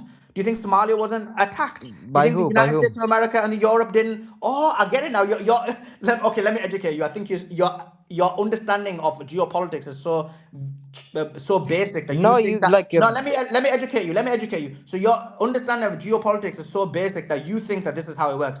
If country X bombs that country, then people only go to country X. No, they don't. So when country X bombs a country and destabilizes the country and destroys the country, then people from that country migrate away to any other country that is safe. So Sweden itself may not have done it, but yes, Somalia was destabilized by the United States of America for a very long time. After that, very recently, UAE has been involved as well. But before that, it was the United States of America, the UK, the Western powers destroyed and decimated Somalia. So what are you talking about? You let's just talk proved my about point. But Somalia. your You argument went is, when did Sweden bomb Somalia? No, Sweden. No one said that you go to the country that bombs you. People go for sanctuary in countries where there is peace and security. That's the whole point. Now, you can give some examples where people haven't done that. Of course, migration isn't solely based on that. For example, there's a mass migration from the UK, not mass migration, but for example, if you look at the Emirates, a lot of people from the West have gone from them countries to the Emirates. There's no bombing in that country. They've gone for economic reasons. Obviously, there are people who move for economic reasons, but when you're looking at many of the countries in the Middle East, of course, a lot of them, largely speaking, have moved because of, very simply, their country being bombed, decimated, and destroyed by the Western powers. Yeah, so no, my point was, after And by the way, 100 years, Sweden did contribute actually to the attack on Somalia, so you should probably look into what that. happened in Somalia was they had a dictator that took over the country and completely fucked it up. But it's always somebody else's fault. But Oh you didn't yeah, ask it's me the always somebody. question. Oh yeah, it's always the dictator, isn't it? It's not the fact that maybe Ayad. What should happen is maybe first of all, I don't even know why you were. But I don't even talk. Why are you talking about immigration? Because you're an immigrant. You've not. You've I literally just didn't come say to. anything against No, immigration. no, I'm but you're saying the talking about reason why mass we are here immigration, is but because of the you're an shit. immigrant. Can You're I an immigrant can I yourself. finish my But the point? point is, in reality, let's be clear on this. And you're not, for example, myself, I'm third generation, my children are fourth generation. You just turned up on the boat now. But that being said, let me be clear on Why this. you why do you do personal attacks, Suleiman? No, I I'm not. wasn't a I'm just person. telling you, you're an immigrant. You just came on the boat now. Okay, This is okay, I true. didn't deny that. I No, didn't no. claim to So be I'm just anything. telling you because you're talking about immigration. We're talking about No, immigration. let me finish my point. Let me finish my Let point. me finish my point. So the point coming back to it is when I bring back the point that I'm trying to say is again, this is foolish and you're exposing yourself because you're now trying to tell us that Somalia is the way it is because of terrible decisions by leaders. And this is your kind of, Yes. maybe you're young, maybe you're naive, maybe you think that what happens is when someone makes a decision economically, then that's what causes the destruction of the country. It's not as simple as that, because if that's the case, the United Kingdom would literally be a third world hellhole, but it's not, because we're not being bombed. Because in reality, if you look at the economic decisions that have been made by this country over time, have been horrifically bad. But coming back to it, the bigger reason why these countries have been destroyed is very simple. It's because they've been bombed. We have other countries, for example, Muslim countries or even non-Muslim countries in Asia that are prospering because they've not been bombed. So largely speaking, this is the reason. So if you look at, for example, the UAE, why is people going to the UAE? That's a monarchy. It's a dictatorship. There's no free speech. There's no rights. You can't protest. But why is it they're in the situation they're in? Because they're not being bombed. So that the Emirates is a good example of all of the things that you're saying that you should be violent about. Well, Emirates has those things times 1,000. They're not even allowed to protest. You're allowed to protest and become violent during the protest. In Emirates, you're not even allowed to protest, or you will be tortured. Yeah, we And can be. Iran could be a next emirate. They could have a friendly relations with the Western countries like the Emirates has. They could have fuck ton of oil that per capita, per capita is important, that Iran has 93 million people. Yes, Iran has a lot of oil and gas, but not at the same level of UAE, for example. And if they were friendly towards the Western countries, they did not fund proxies, of course, they would also be prospering like what do you UAE, mean but be they are not friendly? doing it. Explain what you mean by being friendly. Come on, Zayo. Explain to me what do you mean by being friendly. Well, do you think Israel, Iran has the same level of relations with Israel and America that UAE has? Do you think they should? I think yes. I think they should, so we can prosper like UAE. You use the UAE as a good example. Okay. So this is your point, right? So this is where the difference is, and let me tell you two things on that. So first of all, yeah, the United States, Iran doesn't want to basically get into bed with Israel while they genocide and murder people, and they have ethics, and obviously you don't, but they do. And the first thing, the second thing is actually in the past. And by the way, this one I disagree with. So when people ask me what bit do you agree or disagree with Iran, I will give you an example. This is one. For example, in the past, Iran has tried to make relations with the United States of America and Israel. They have tried to normalize with them. And what happened? What happened? The United States of America, George Bush screwed them over because their aim was never, it doesn't matter if Iran wants to do it. The whole point is about Israel controlling and dominating the region. So even Iran has tried to do what you're saying in the past, and they learned some brutal, hard life lessons that, listen, you can capitulate, which they did, to the United States of America and Israel, but you will never, ever, ever get the rights that you deserve. And that's the reality of what happened. Do you think Turkey has capitulated to Israel and the United States? Why do you keep switching the argument and making random arguments? Address my No, it's not. It's the same argument. It's the same argument. Yeah, I do think Turkey has to an extent, and in some more situations it hasn't. In some situations it hasn't. So do you think the difference between Iran and Turkey is where do you think Israel gets the oil from, Ayab? It gets from Azerbaijan. It gets from many different countries, from UAE, from where does it get its gas from? I don't know exactly, but I think there's a pipeline from Azerbaijan through Turkey to Israel. Thank you. Okay, so besides the point, Turkey is a sovereign country. That's the biggest pipeline. The difference between Iran and Turkey is, for example, in Turkey, they don't go wake up every morning stepping on an American Israeli flag. They don't chant death to America, death to Israel every single day. They don't burn their flags. And if Turkey were to do that, fund militias and send missiles through these militias to Israel, of course, then Turkey would be in the same position as... What did the Turkey do to the Kurds? You like them a lot. What did the Turkey do to the Kurds?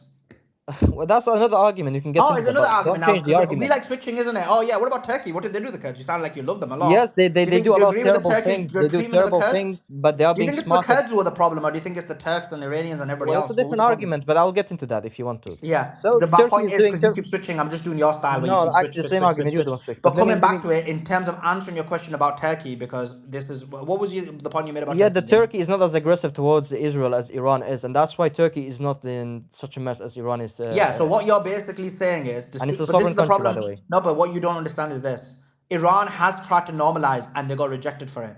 That's the first thing. So even that point doesn't make sense. But the second point is this: that's a claim you made. No, that's from you could not claim. That's hot. Look at it. Look, do you not know Iranian history? Of course I know. So what's your So evidence did they that? try and normalize? Yes or no? I mean, not really. No. No. Okay, go educate yourself. You don't know history then, because No, Khatami you did made try. the claim. Prove it. You made the claim. Prove it. Yeah, I approve it. So Khatami tried to normalize with the United States of America. They even had an overarching agreement where they were going to do normalization. They were even going to give up all of the enrichment. They were going to basically completely agree. And he went to the United States. I was explaining this to you earlier, but you're too busy trying to talk. But let me educate you now. So, if, for example, Khatami, what he did was he even went to the United States of America, made good relations with them. They had this big, I think it was wrestling, or it could be something else, but some kind of wrestling competition, which was to bring US and Iran close together. And then they became close and close and close. And Khatami was a reformist president of Iran. And then what happened was they got very close, and everyone thought that like this is it now. And then they made an agreement where if there was going to be normalization, and then the Israeli lobby, the Zionist lobby, got to, you know, because they control the United States of America, because you don't believe in sovereignty. Actually, you don't even know what it means, because we understood that earlier. But the point is, they got to George Bush, and George Bush literally came out and said, he basically disavowed them, tore up the agreement, and he called them the acts. Well, he initially called them the axis of evil, and then later he rejected it and just ignored the ability to come to an agreement. That's basically what happened. That caused the destruction of all possibility that Iran could be brought in. So even if Iran did what you said, which is what they tried to do, and by the way, I disagreed with them on that. Let me be clear on that. But even though they tried to do that, they even tried what you said, and that didn't happen. So again, this is your lack of understanding, because you don't understand that there's such a thing as Zionism. Just because you don't understand what Israel is, because you don't understand that they dominate the world and dominate society and control it, and basically fluctuate and take control over all aspects. And actually, the aim is the Greater Israel Project, and the aim is Pax Judaica. Because you don't understand those things, you think, oh well, this country and that country, and let's match these countries up. But in reality, you don't understand the region that well, because that's really the Israeli goal. The Israeli goal about Iran is, and is demonstrated, Iran wanted to make a deal with America. And if Iran makes a deal right now and said to America, which they did on February the 27th, they literally said to America, listen, we'll agree to your demands, we'll agree to the deal. And even then they bombed Iran. So this is your lack of understanding of geopolitics and history. You don't understand the situation that Iran's in. And by the way, I'm not someone who's Iranian, right? I'm not someone who agrees with Iran completely. I agree with their actions recently, for sure. But I've just given you an example of an action that I disagreed with vehemently. So again, you're wrong in what you say. But let's bring some other people in. Beatrix, jump in. Yeah, thanks, Suleiman. You know what? You know what you remind me of? Who was it who was talking? Ayad, right? Is it Ayad? Yes, thank you. Yes. Yeah. Ayad, you remind me of I studied history. I was about to go to sleep until I heard this debate between you and Suleiman, and it probably triggered me. Because when I studied history at college, right, in England, they taught us like this warped version of British history, about how great the British Empire was and how brilliant Churchill was and everything.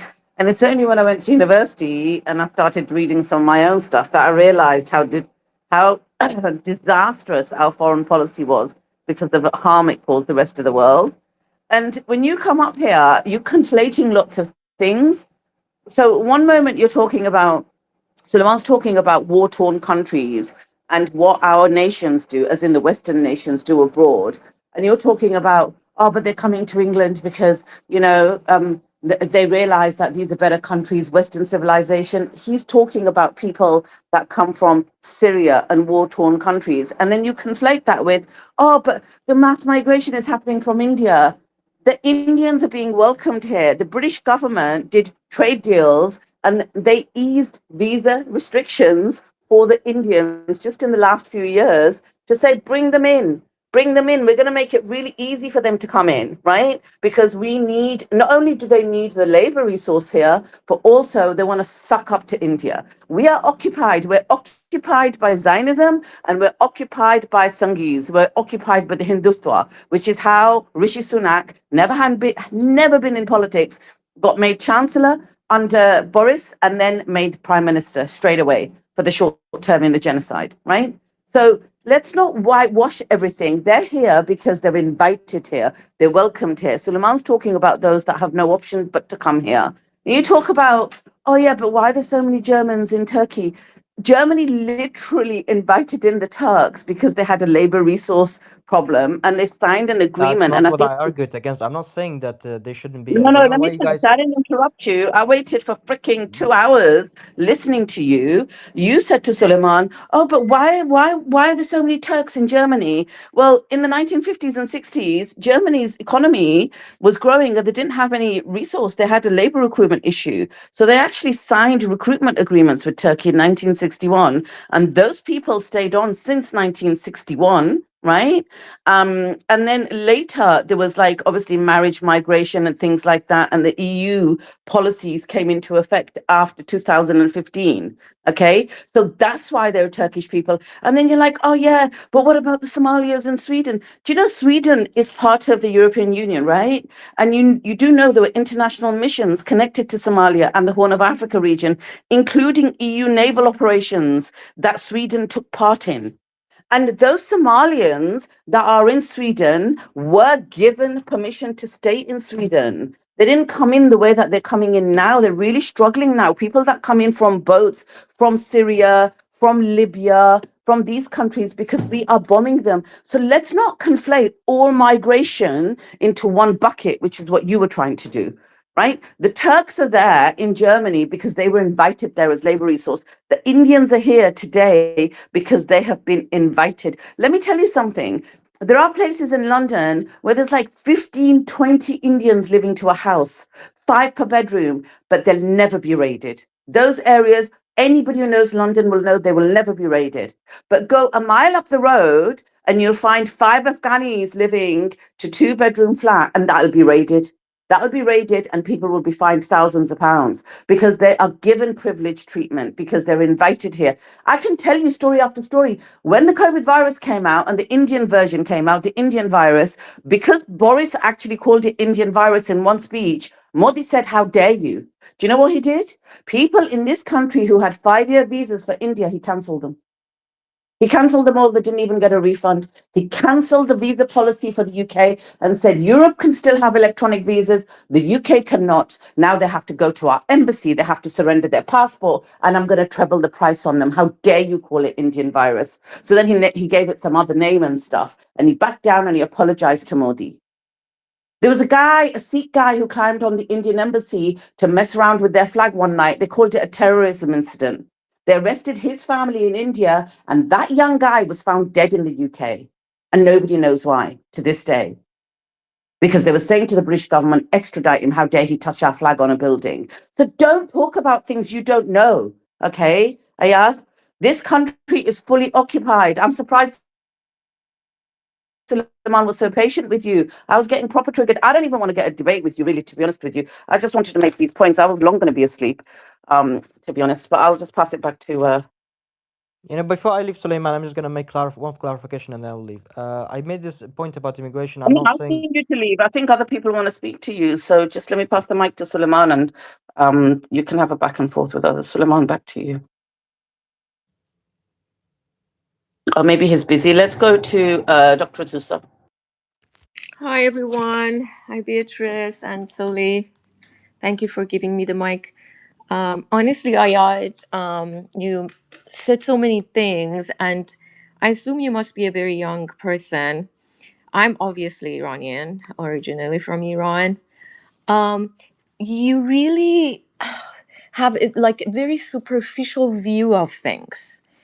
I'm sure you're young, so you have no idea how Iran was economically, in terms of infrastructure, in terms of the number of universities, in terms of everything that has been built after the revolution, Islamic revolution in Iran. Iran was nothing back then like the Iran today.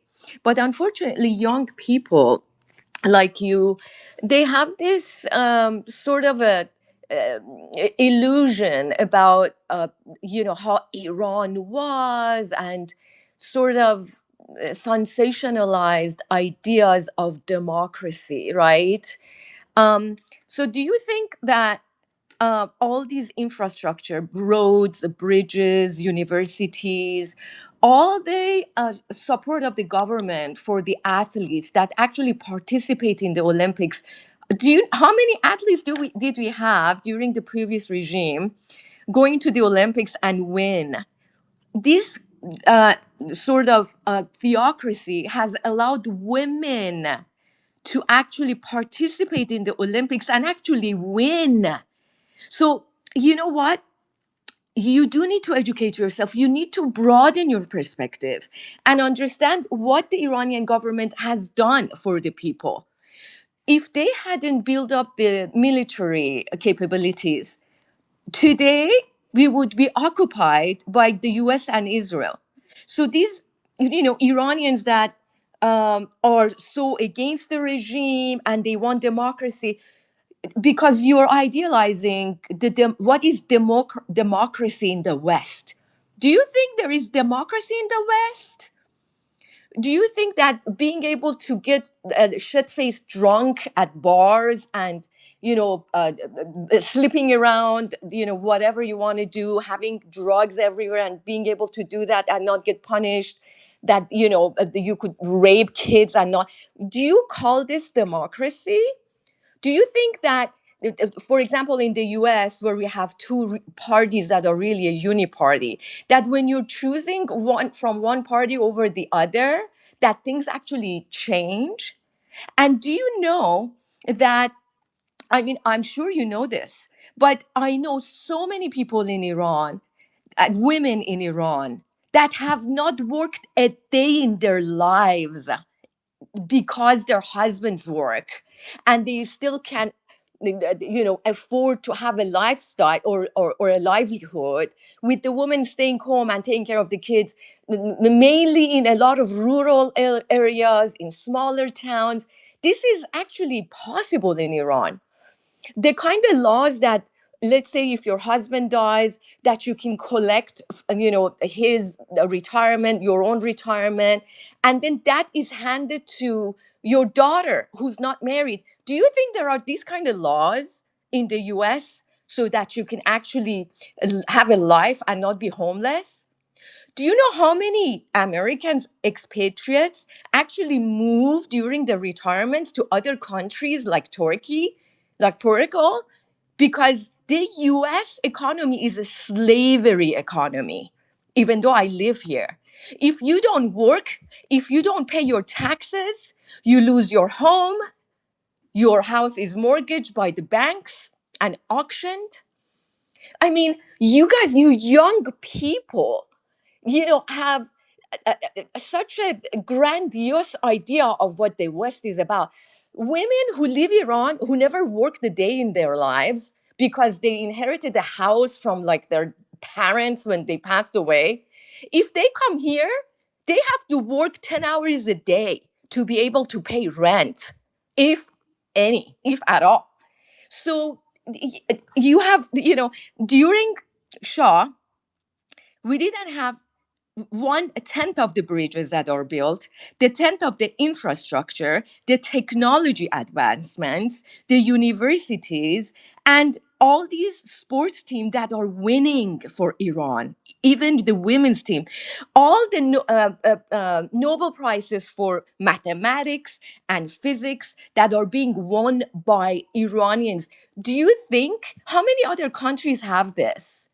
We didn't have this when Iran wasn't a quote unquote theocracy. All of this has happened since the theocracy. If you model the standards of democracy by Hollywood or the Indian Bollywood, okay, well, come to Bollywood and Hollywood if that's the kind of democracy you want. But that's not real democracy. And, for all these, oh, we don't have democracy and this is a theocracy. And there is a lot of propaganda by BBC that pretends to sort of be the the sort of the whatchamacallit, like the media for free speech and freeing the other countries' people and giving them information, has been propagandizing the Iranians forever. So has Iran International and all of these other groups. Right on the onset, and I don't know how long you want me to speak, but I can talk to Ayat forever as an Iranian who lived during Shah and also during the Islamic Republic. Did you live And during the Shah? Did you live what is it? during the Shah? Did you live Yeah, it during the I'm old enough. Yeah, absolutely, absolutely. And I Yeah, don't know I'm who old you're, enough. yeah, I don't know who you're arguing against, because if you were here since the start of the space, I've been shitting on the Shah the whole time. That's why you actually liked me in the Yeah. first half. But So as soon as I started to it's not even criticize the about the Shah. regime, they called It's me not. idiots and I don't Don't know do my not shit. And interrupt me, Ayat. Do not. Nobody interrupted you. That's the first rule of quote Listen, unquote Ayad, democracy. the chicks are fierce on this space, right? You might have got away here and there interrupting one of the guys, but don't ever interrupt the chicks on this That's space. hilarious. They'll have you for Exactly. breakfast, lunch, and dinner. Exactly. What I'm trying to Unless say. it's you that just interrupted. What is it? Yeah, chicks can interrupt chicks, Jonah. Okay, go Ha ahead, ha ha Doctor. ha. Exactly. We allow each other. We allow each other. Exactly. So anyway, so it's not about whether or not. I'm talking about the advancements, the improvements, the fact that they have spent the commonwealth of the nation to advance the Iranian economy, society, what we're about. And basically you don't see any of that.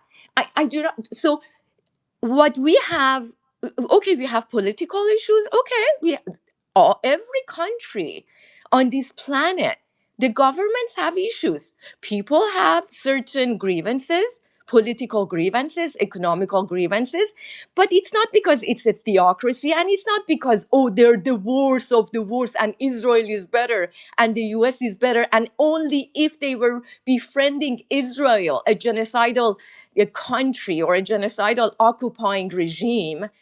I mean, I think your naivete, I feel for that, because you're young and you haven't lived long enough to understand the world and geopolitics.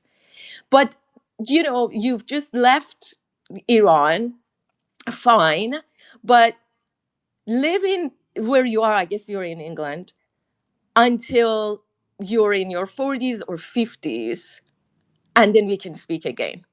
Because you have no idea what you're talking about when it comes to what it means to have democracy. If we had so much democracy, you think that American expats would go retire in other countries? And the fact that the US and the Israeli regime, you know, basically basically the same country, they go and bomb the Middle Eastern countries, and you feel like immigration is because people are looking for a better life. Well, they don't want bombs, they don't want instability, and that's why they leave, because they want some sense of stability. It's not because like whatever the democracy in the US is like. You come here, you think that talk about the Epstein files, the all the financial and economical um, wealth transfers from the middle class to the elite during COVID and again now. I mean, come on. I landed there because I think other people want to speak. I just have one question for you. If Iran is so great, I think you should, to be honest, live there and you can sit at home without working 10 hours a day. Because a lot I'm of sorry, say Iranians would that love again. to trade their place with you. A lot of Iranians, millions of Iranian women will love to trade their place with you. That's all I'm going to say. Yeah, no, I don't think so, because I have cousins in Iran that haven't worked a day of their lives. Okay, one day of their lives, and they still complain about the theocracy. Okay, so no, don't speak for Iranian women that are in Iran, etc. Their idea of freedom is getting shit-faced drunk on the streets and nobody tell them anything, or show their boobs or ass or whatever, excuse my French. But the culture of Hollywood, I mean, one of the best things for America that the US has done, it's exporting their filthy culture of Hollywood to other, countries across the world. And you think that's the meaning of democracy, or that if you transgender a child or an 18-year-old because they are in the wrong body. But the Iranian government doesn't allow that. You know what? They're doing you a favor because Ari, that's how called are you? mutilation. You know, I thought you saved the And best for last. as a God, it got me doctor, I leading would off. actually bow down to any country or Great any lineup today. government that We've doesn't got allow that. Instead, they would offer, a therapy, body dysmorphic syndrome. They whatever. So, yeah, I understand your lack of on the X depth space. There's two in tweets in the knowing nest. geopolitics The and first one knowing what is you're the missing from tweet not being about in on the Iran YouTube. and Everybody not should be being following Larry able to Johnson on his acclimate website and take advantage Sonar21. of what has been In addition to provided that, your Substack. because you've been propagandized by the West. Let everybody know about I it. landed there. Like, comment, and share. Subscribe. You And know, have your I don't know how long you've been here, Ayaz, notifications right? on. But On this channel, let me tell you go how to the our bell democracy icon. You click the works. There's bell the icon. It says obvious all, and things then click on where all. you can Make go and sure serve in the all of your IDF, notifications commit a are on. We've genocide, and got be a part of great a lineup genocide, today. and come back and keep your job as a doctor or a teacher or whatever. No one can say anything to you. But if you speak up against the genocide and you support Palestine, you will get arrested on terrorism charges. There are many people that Suleiman's interviewed who are up on terrorism charges simply because they were against the genocide and they criticized Israel. This is number one for our democracy. Number two, Suleiman tried to explain to you that Keir Starmer was lined up to be prime minister even before he was in politics, right? We were told that even if Jeremy Corbyn won, who was like pro-Palestine, even if he became the leader of the Labour Party, the next prime minister for Labour was going to be Starmer. And we're like, what? Like, but he's not even a politician. He's director of public prosecutions. So we're like, yeah, but it's going to be him. And the person who said that found out later, much later, was groomed from a very young age by the Israeli lobby. And it came true because they just destroyed Jeremy Corbyn with anti-Semitism remarks. The leader of the Green Party today is a Jewish guy, a gay Jewish guy, against the genocide, against Israel. They're destroying him. Nigel Farage lost, 6, 7 elections? Didn't have anything. They funded him to the truth of millions. They gave him prime time over the last 2 years, every show. And in the local elections yesterday, he wiped the floor and won the seats because the media is propagating him.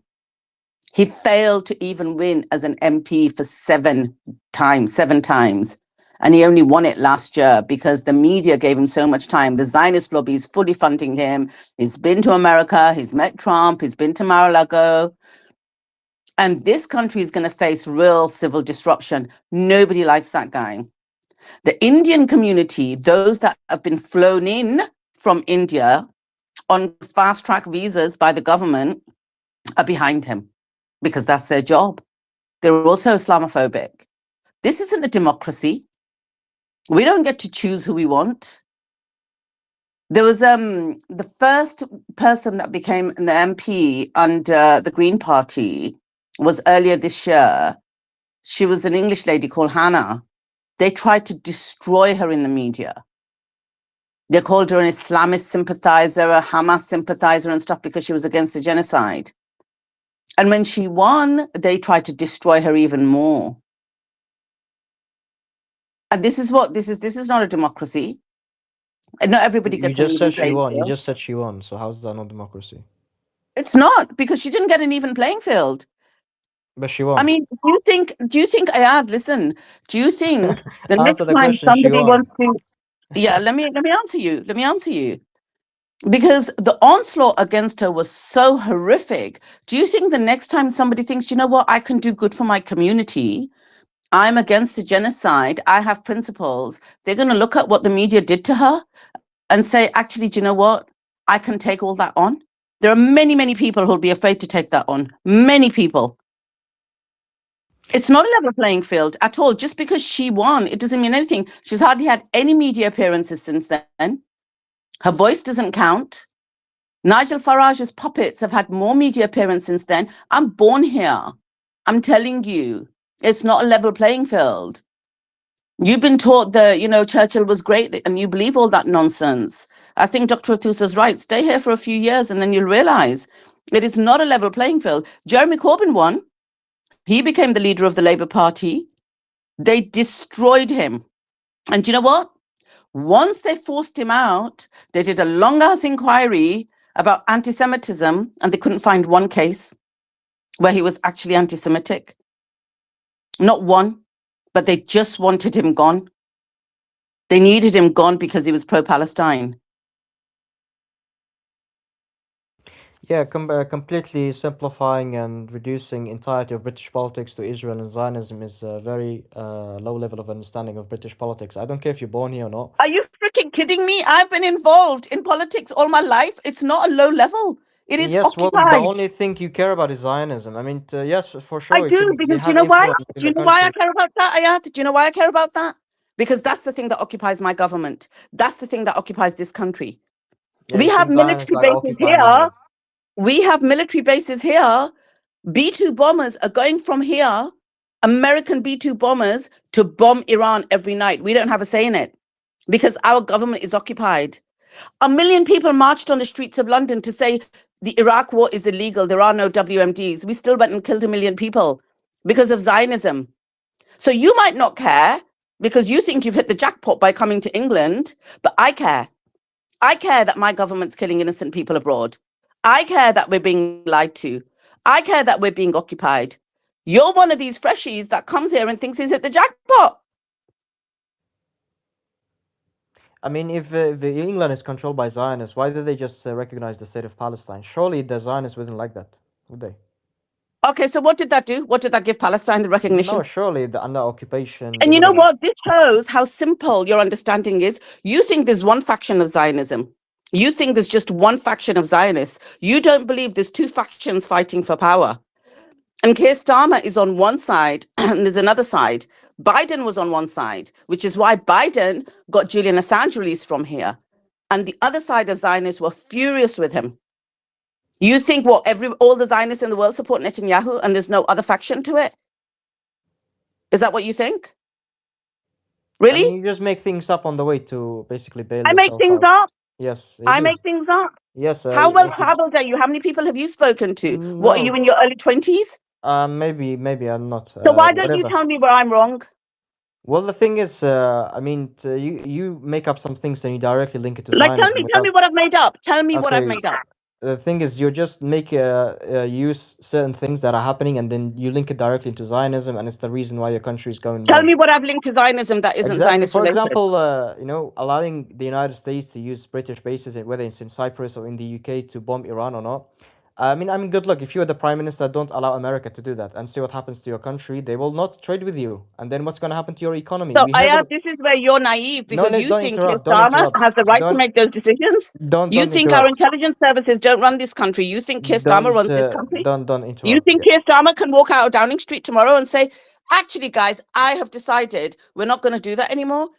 You think we're not I'll occupied? respond You to think that. one man can make those decisions? I'll respond to that. If Keir Starmer were to do that, well, of course, America would respond. Donald Trump would respond, and they would impose tariffs. They would not allow free trade or like a Ayad, good. Can I you're finish? Were really you keep naive. You interrupting? have no That's not a idea. It's debate. not even That's what not a America debate. would You're do. giving a Our speech. intelligence services will deal with him, number one, first and foremost.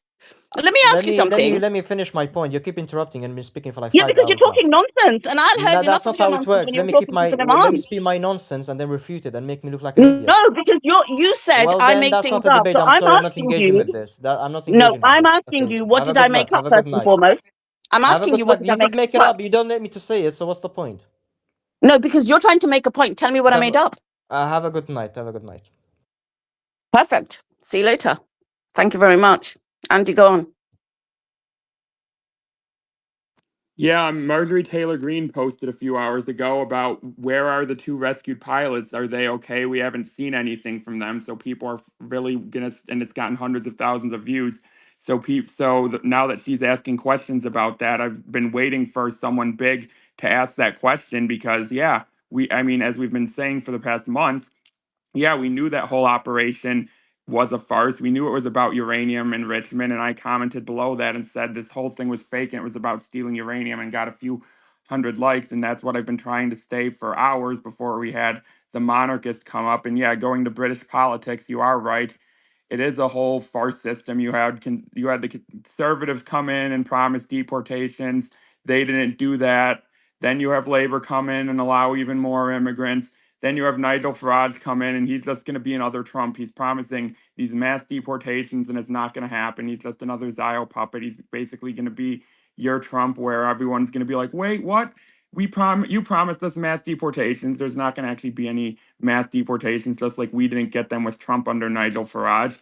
But I wonder if maybe Nigel Farage's plans might be dashed, because if Rupert Lowe gets going by 2029, Restore might fracture the reform vote. So I mean, you're by the time 2029 comes along, Restore might siphon off a lot of votes from Reform because they're more hardline. I mean, you have even more hardline anti-immigration stance than for Reform, so that's gonna siphon off a lot of those votes. It feels like. I mean, again, I'm not an expert on your politics, but it seems like your system is kind of fractured. So we'll see what happens. I don't think Nigel Farage is inevitable in 2029 because of Restore. I mean, so I feel like it's going to be fractured among a lot of different parties by that point.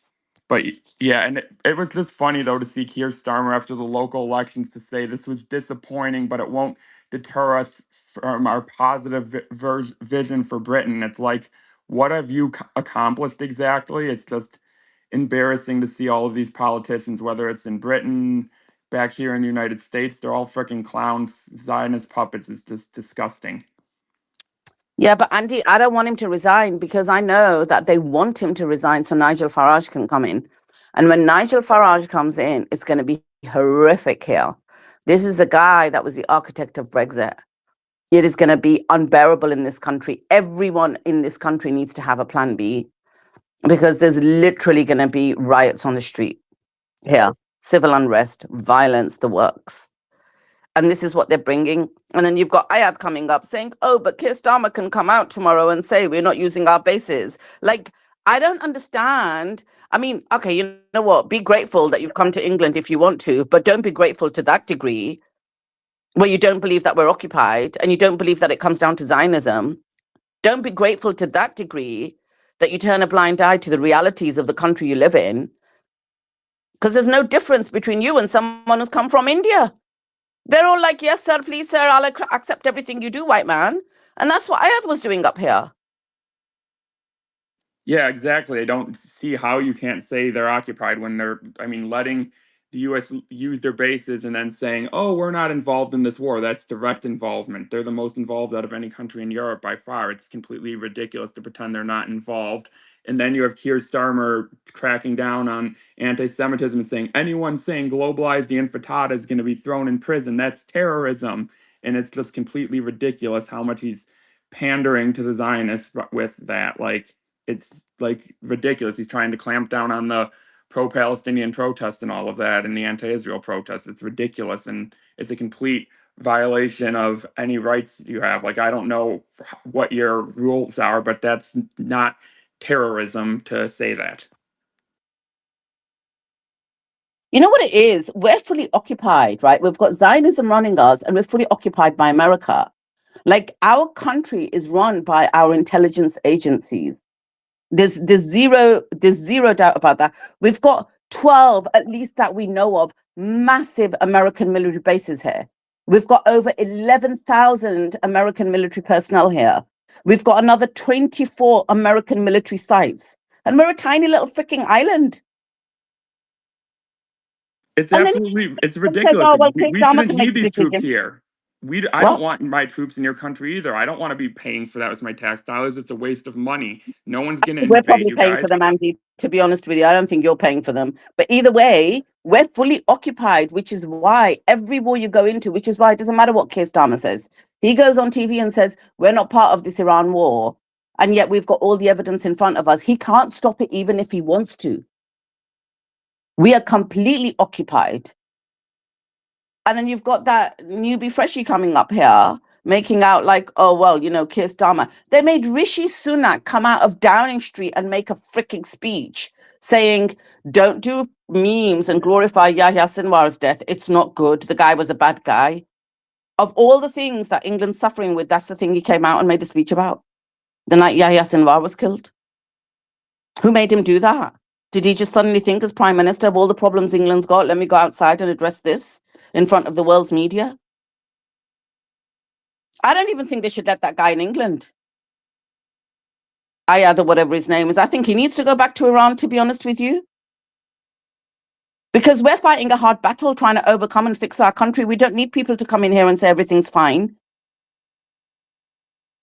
We've got enough issues here.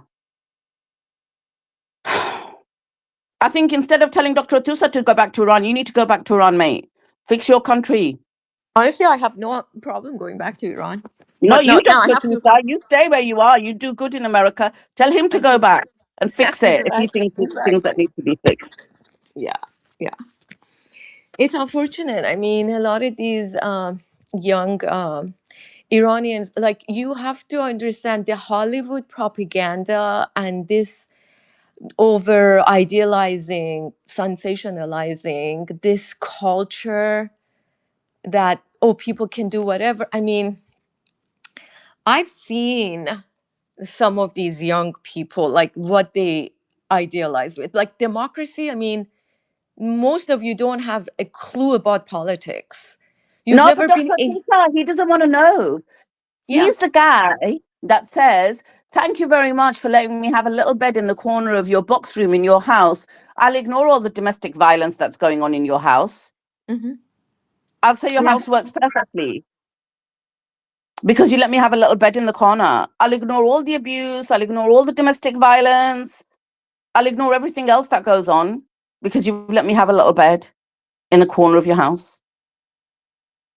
Precisely. And it seems like they're all also having a blindfold on when it comes to 47 years of sanctions. And that what that has meant for the Iranian economy and the middle class. And, like what I said about some of the laws of the Iranian government for women, for unmarried women that have lost their parents, like both salaries, the retirement salaries, that daughter still collects it until she's married. Where else on this planet do you have laws like that try to protect women? That you don't have to go, do whatever to make a living. And insurance, like health insurance. Almost every Iranian has health insurance. Even if they have a very low income job, etc., etc. And a lot of women to this day, like in the US, right? Both people, like husband and wife, have to work to provide a decent living for their family, right? Especially if they have children. Like if one of them doesn't work, literally It's democracy. what is it? Democracy. Right, exactly. Democracy, Dr. Atusa. It's Exactly. democracy. Exactly. It's democracy. It's democracy. Do you know what I mean? Yeah. Like that guy's like, oh, why are the Somalians in Sweden? I swear he will be a perfect candidate for Nigel Farage's party. He is the perfect recruit. Why are the Somalians in Sweden? Why are the Turkish people in Germany? Why are people coming to this country? He would be the ideal recruit for that freaking party. Literally, they probably groomed him and sent him on our space. I'm surprised he didn't say Sharia laws coming to England or something. That was the next line I was waiting for. Anyway, let's go to, I think IB's come up. IB, jump in. 1, 2, yeah. Yes, hi. Hi. Hello? Yeah, go ahead, IB. Thanks so much. It's been really wonderful listening to you, Beatrix, and everybody else, but not especially not these new immigrants. Particularly, I was listening to Muhammad, was it before, and then this other guy He Ayad, said and his name was unfortunately Muhammad, didn't I he? know, astaghfirullah, I was so offended because my father's name is Muhammad, and Muhammad Ali, the greatest of all time, is only the most famous, sports figure in all of the world. So he's an idiot. Again, I'm always just shocked by how ignorant these new immigrants many of them, not all of them, obviously, are. But I just wanted to say, this has been such an incredible experience. Just listening in on this space This is my first time really doing it in a concerted manner, and I just appreciate you all a lot. And I just wanted to make one quick point about just the West in general. I agree with everything you said, Beatrix. Um, and I think that people really underestimate the price that the American the people, right, the Western masses, um, pay for this predatory, quote, freedom, democracy, whatever you want to call it. Because it really is predatory, right? The average person works their ass off. They work two jobs, both, like was just said, both, if you're in a couple, both partners have to work full time, and you're just paycheck to paycheck. Your salary is getting just swallowed up, and it's all for what? It's for BAE Systems in the UK and Raytheon and Lockheed Martin, to go send their B-2 bombers to blow up Iran, which never posed a threat to anybody. And we saw today that that was officially affirmed again by Joe Kent through intelligence. So it's just disgusting, and just seeing that we are really at an all-time low with wealth inequality in the United States in particular. And it really is because we're hostage to Zionism, of course. Israel is the country that runs, particularly Israel lobby, but it's not just the lobby, right? APAC is one small part of it. The Adelsons are not APAC; they are individual donors, and they give hundreds of millions of dollars. I think $250 million total between to Trump, like the last election for him and this one. So it's a whole network, and it's disgusting. So freedom and democracy in the West means freedom to make billions of dollars and use that to push an agenda. So unless you're part of that, you're really not going to have a say. So that's I think that people really need to understand that, particularly new young people who think that come in wide-eyed and like was just said about the Hollywood way and freedom, and you can wear whatever you want. Like, that's not really freedom, right? What freedom is, can you really change the needle and push it towards the right direction? We just gutted the Voting Rights Act here in the United States. That's like the central, like, most important piece of civil rights legislation that was fought for in the 60s. Now it's been gutted. Like, we are regressing precipitously. So I just had to say that, and just thank you guys. And if you ever need anything, just give me a shout. Thanks, Hype. Yeah, you're right. When you were talking and Dr. Tiz was saying earlier, like, you can, like, children can have what they call social transitioning in the UK. And the parents don't even have to know about it. And that's now law. You know what I mean? They can speak about it in school. They can change their genders and things like that. We can't stop it. We can't talk about it. We can't. There were protests that happened, and they demonized the Muslims. The media did, who were protesting against that.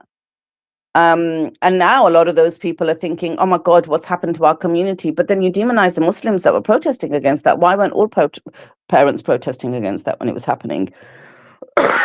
And this is the price we pay for democracy, I guess. We will get whatever policies our government passes down into law. They apply to us. We don't get a say in it. That's not democracy. That's a dictatorship. But then, he's come to England. He's all happy. He doesn't care. So yeah, I agree. Avo, jump in. Is it Avo? Avocado lawyer. Avocado lawyer, do you want to speak? Your mic's on the bottom left. If not, we'll move on. We'll drop you. Okay, I guess Avocado lawyer doesn't want to speak. Andy, jump in. Yeah, I mean, I don't want. Yeah, it's just everything that's going on. It seems like we got to keep talking about these topics, but it's just so depressing to see all of these influencers. I don't know how much you followed the drama, freaking fighting each other and accusing each other of feds. I'm not being feds. I'm not going to name names, but it's just so disheartening to see all of this, and it's like, everyone knows who the enemy is. We're combating Zionism, but then it's like instead of coming together, everyone just wants to stir up drama and they're accusing each other of this. And then you have like all these big influencers that know what the enemy is, know that we're occupied by Israel, but they'd rather go at each other than actually come together. And it's like, this is what, and then you have Laura Loomer just lapping it up. And it's like, this is exactly what they want. I'm not talking about people in this space. I'm talking about bigger other influencers, and I'm not going to name names, but if you've been on the timeline, you probably know what I'm referring to. And it's just so depressing to see this. And it's like, that's exactly what they want. You cause division. It's like some of the biggest names are getting sucked in to it, and that's how they win. They divide and conquer. That's how a minority can rule over the majority. If we're not divided over stupid nonsense, they cannot rule us. But when people are divided and making accusations about, oh, this person said this at this meeting, or this person's a Fed because they didn't endorse this candidate, so therefore they're a Fed, or this person did this 3 years ago, and it's like, it's just childish drama and it's ridiculous. And I'm glad that in this space, at least, we're not talking negative about people behind each other's backs and being like, and falsely accusing each other of being feds and getting into any of that nonsense. At least but it's so ridiculous to see that on the timeline. And it's like, come on, people, like, people need to grow up. Like, you have people that are in their upper 40s involved in this. Like, come on. Yeah, Andy, but you know what? People will get bored of it really quickly and they'll move on. I promise you they will. It happens at the beginning of any real movement. I was accused of working for every freaking intelligence agency in the world. I'm not joking. Brother Hussein's down there. Brother Public's down there. He'll tell you, right? Literally, every intelligence agency, I had every nationality going. Oh no, she's actually Greece. She works there. She's Mossad. She works for ISI. She works for RAW. She works for this. The first time, this was a few years ago, when I actually started speaking to Suleiman and stuff, and I don't know what happened, and he was like, nah, I'm gonna come to London and meet you because I don't actually know, I've heard all these things about you working for all these like 10 different intelligence agencies or something. And so he wanted to come and vet me. That's why he came to London, to vet me. So this happens and then people move on. So I don't want you to get disheartened. This is a really, really important time in American politics. And trust me, this kind of stuff happens and then people put fuel to the fire. They'll exasperate those flames because the space gets a bit of traction or something, and they'll put those names in the title to get a bit more recognition and things like that, and try to milk it. Those grifters that try to milk it, and those people that go to those spaces, it's just because they like the drama, and that's why we don't allow it. We don't allow people who are not here to be named on here, because what happens is those people that name them, and then they go away and they're not here the next day, people will come back here and say, oh, but Suleiman and Beatrix, you allowed this to be said on your space. And then we have to then fight the corner when those people aren't here. So we don't allow it on our space because we don't want drama. We're a serious space. But I'm telling you, Auntie, don't be disheartened. It will blow over.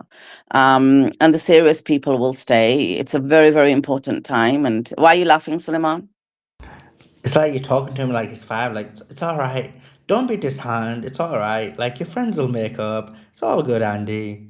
Times will be better. Yeah, I want him not Don't to be worry, upset. Andy. Oh, because he's worried and he's upset. Like, Suleiman, like, I understand it. He You're wants, basically making him sound like he's either gay or a 5-year-old. Like, what is going on? oh my Yeah, God. it's just that I wanted. It's just like I thought like everyone was going to come together and that maybe there could be this political solution, but it's increasingly evident that we're never going to be able to have a political solution if everyone would rather fight each other on frickin' Twitter. It's all right, but Andy, that's what I'm saying to you. This is a really important time, and you saw a light. I know what you're saying, right? You saw a light at the end of the tunnel, and you thought that could be the beginning of maybe a new chapter in American politics. And you're seeing before it's even really got going, the waters are being muddied, and you feel disheartened by it. All I'm saying to you is that let's just call this the battle before the real battle begins, and the strongest people will work through this. And those that are creating this drama, and like like, let's just say Suleiman and I, right, had a tiff of something, right? People like Andrew in the background may actually say, oh, look, come on, Beatrix and Suleiman don't fall out or something like that. And then let's just say Joa here will be like sending messages separate to me saying, oh, yeah, well, Suleiman didn't ever really like you anyway. Look at the way. And then sending messages separated to Suleiman saying, yeah, well, Beatrix never liked you. So he'd be putting like fuel on the fire. Do you know what I mean? People like Jonah will be like, as an example, will actually fade away, and it'll all come to the surface. It will all come to the surface. It doesn't matter. And things will move forward. Don't give up. If you give up now, you got a long road. Like America has got a long road ahead of it, and it's a tough road. And these are little things, Andy. Don't listen to Suleiman either. I know what you're feeling, so I'm just trying to console you. Yeah, you could be like Beatrix working for Mario and then decide to spin off and do your own thing. Oh my God, I never fucking It's worked for not always a Mario straight Jonah. path, but you I always wind up co-hosted some you always spaces, wind but up I never finding the fucking light. worked for him. You wind up finding the light eventually and building your own Whatever. path. I was doing my Palestine spaces That's what long Beatrix trying to before he tell asked me to everyone. host. I was doing my Palestine spaces long before, and I only hosted a few spaces because one time Suleiman was on. Actually, I think that's the last time he ever asked me to host. He was doing some Brazil space, and it was supposed to be like pro Zayo Bolsonaro. And Suleiman was on a flight, and he called me up and he's begging me to host. He offered me a job a few times, but I realized I'm not stupid. That what he was trying to do, because he knew I was close to Suleiman, was play me against Suleiman. And he offered me really good money, and I said I'm not going to do it. And I told Suleiman, I said, he offered it to me, and I told him I was going to tell you. And Suleiman said anybody else would have taken it. And I said, yeah, but I'm not anybody else. I don't do people over. You're my friend. It didn't matter what he offered me. So then after I said no to him, one time he called me up and he was like, oh, please. And I said, no, this is you trying to get me over on Suleiman. He was like, look, Suleiman's on a flight. This is an urgent space. Suleiman and I are contracted for X number of hours. I'll take it out of his hours. I'll make sure it's documented that I'm taking it out of his hours. Do it. So I said, okay. So I did the space. And I think I was supposed to take like a neutral position or something, but I didn't because I did what Suleiman would have done, and basically spoke the truth, and I don't think they liked it. Anyway, that was it. And that was way before the genocide. Anyway, Suleiman stopped working for him. Suleiman walked at the genocide. So yeah, I didn't ever work for him, Jonah. So stop doing Hasbara here. I have messages from you saying, "Could you please? Are you available to come onto Mario Space today?" So I would assume you were working, but I guess it was just a hobby. But eventually I they wasn't found the light. working for him. If I ever asked you, it would have been if you checked the date when Suleiman was running those spaces. Otherwise, I never would have asked you. Check the date. Then you were being a very good friend then, trying to get him. I am a very good friend. I am a very good friend. You wouldn't know what that means, Jonah, but I am a very good friend of Mario. Of Suleiman. But Suleiman wasn't hosting the space. He will have done. The date I would have asked you, it will have only been for him. Otherwise, I wouldn't have done. You did it when Mario was hosting the space. He's always hosting it, but Suleiman used to run those spaces. He's never there, and he's never there. Even now, he's never there. It's funny how you're attacking me, but now you're on the defensive. I'm not on the defensive. You are. I don't want you to do your little Zayo Hasbara here, but I wasn't attacking you. I was using you as an example. But that's what you just did to me. I was quiet. I was just chilling, listening to I was using you as an example. So, Andy, like, there's going to be a lot of little Jonahs, right, trying to muddy the waters before this thing takes off. You need to ignore the little Jonahs, right? You need to focus on the Suleimans of the movement, and they will come through this. And I promise you they will. So don't be Suleiman on the same side on about 80% of the stuff. No, come on. W Joa. Yeah. No. I will not allow that to be said. There's no way you can say Suleiman and I are on the same side. Suleiman's had 80% of the time. 80% of the time. Like most No. You've had a principal position from day one. Jonas flip-flopped his way to whatever position you've got eventually, Suleiman. It's not the same thing. Do you know what I mean? Literally. Yeah, I wasn't against... both of you got a laughing emoji there. You know I'm speaking. I was not against Israel. It's true. On October 6th. You flip-flopped your way to the similar position after using every AI tool out there to verify stuff. I don't flip-flop away, right? I look for information. So I wasn't against Israel. I never really looked into it. Plus, I grew up in America, so I swallowed all the propaganda that was given to me as a child, okay? On October 7th, the day that they talked about shutting off food and water to all the people in Gaza, what did I do? New information, new action, new decision. That's not flip-flopping. That's called intelligence. You look at the information around you, you judge it, and you make your decision. Obviously, that is punishing innocent civilians, right? Therefore, I took up the cause. Right? That's not being a flip flopper, right? Oh my God, Be- Joe, there isn't a space apart from our space where you've taken a position and you've not been absolutely battered for whatever position you've taken. How's that? On what position? Everyone's Um, been battered. Suleiman was just battered by this like 18-year-old kid. Of course, Suleiman put him in his place, but he was battered, right? Suleiman was The guy not pushed back. battered The guy was any pushed kid. back against it. Suleiman was being, if you couldn't tell that Suleiman was trying to be gentle with him, like literally, and which was frustrating me because I wanted to smash him.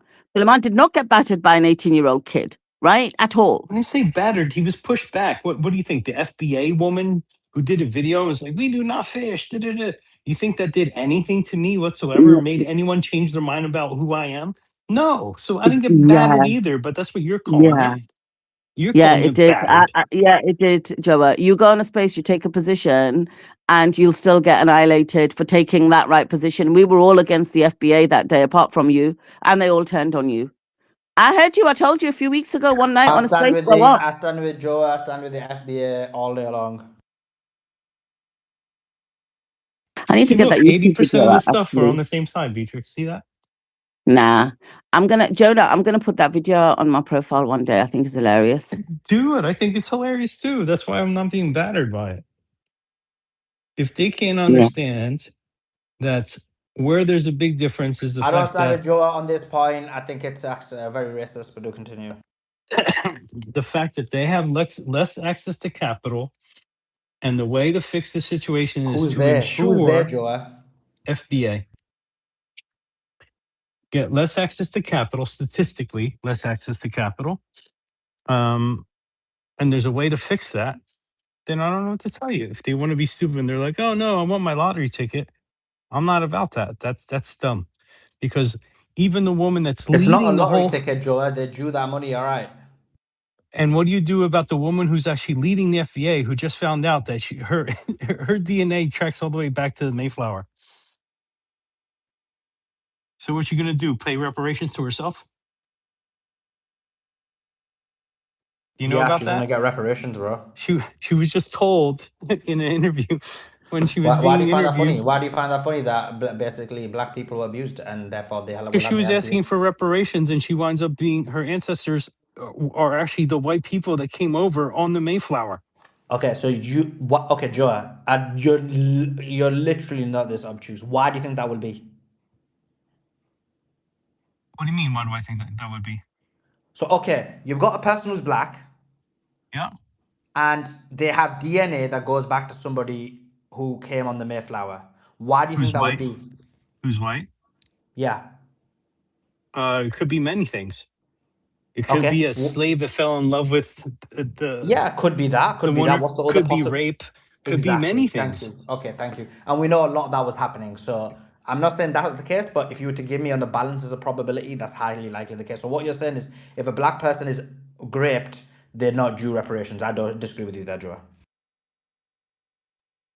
And No, so what you do with that person, but just to then you would answer have your to question, just what you do with that you'd person, have to just to prove answer your that. question, is you give them reparations. No, you would have to prove that that's the case. How would you be able to prove like 3 centuries ago one of their ancestors got raped?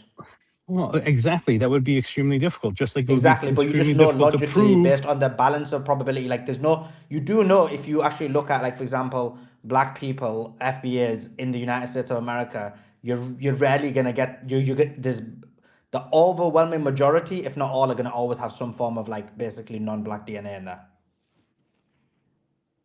Yeah, but you also don't know if because there were black slave owners also who were FBA, right? So That's just full on.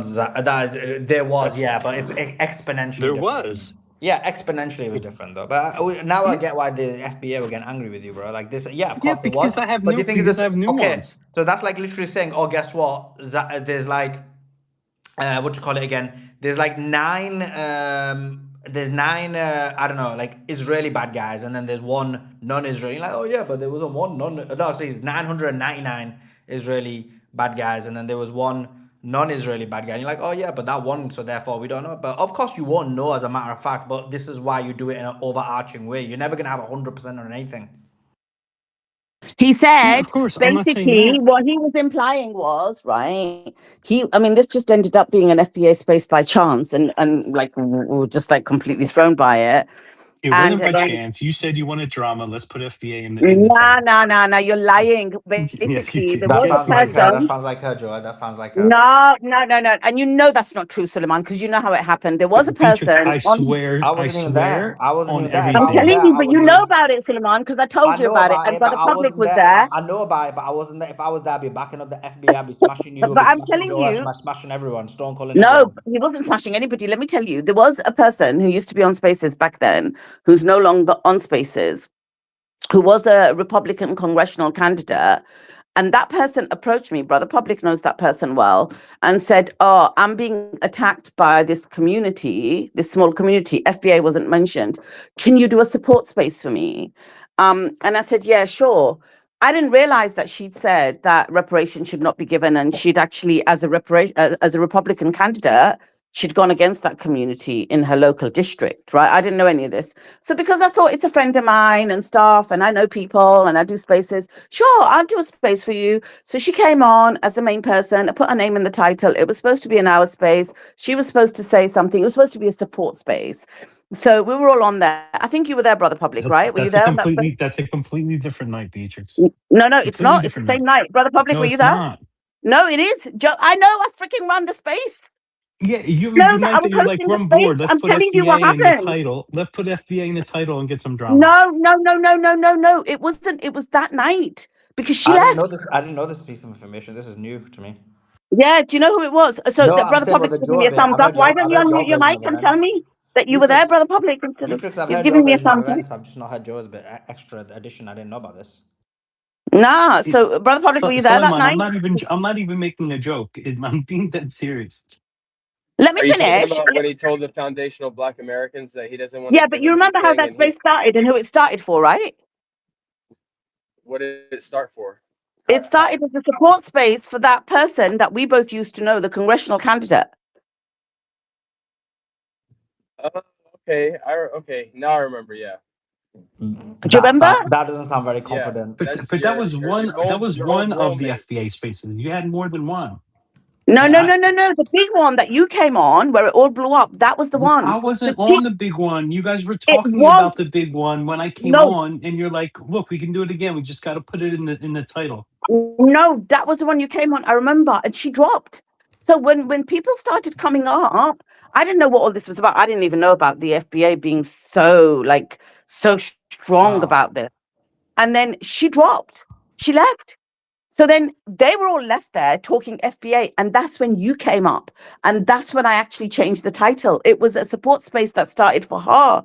And these people were ferocious. They're like, Obama's not black. He didn't get anything. Because we were like, I was trying to understand it. So I was like, so does Obama get FBA reparations? They're like, no, he's not black. Only proper black people. And they were trying to explain it. And then Joa comes up in the middle of this, right, and completely sets fire to the space. Because I'm just like, no, but why should you get money? But then everybody that's contributed should get money. I was trying to understand it. And Joa comes up and practically tells them, right, without saying it, he may as well have said that you cannot be trusted with money because you're black and you probably buy Prada handbags. That's what he was trying to say. But what he That said is was, not what I tried to. What are you what he talking said about? was, he said, if you give them money, they won't know how to spend it. So actually, let's set up schemes that give them education. What is this? Something about fishing, you said, right? Let's That's not teach what I them how to fish. said. I said You said, they let's should teach have them how access to to fish. capital. Let's not give them money. And that's when they turned on you. And it was delicious to watch them. They all came at you like a pack of wolves. And it I was said hilarious. they should have access to capital. There should be funds that are made directed towards the black community so they can start businesses It's almost like teaching them how to fish instead of giving them fish. And then that's what they grab the hold of. And like, you're going to tell me how to spend my money? Da-na-na-na. And all I was saying is that when you look at statistics, where the statistics are bad, are the fact that there is not a lot of funding for Black-owned businesses, just even per capita, when you look at it versus white versus Black. That's all I was saying. And don't tell me you told them they weren't happy with you. No, they weren't. They wanted their pay. They wanted a lottery ticket. See, there you go again. They want reparations. You're being so rude.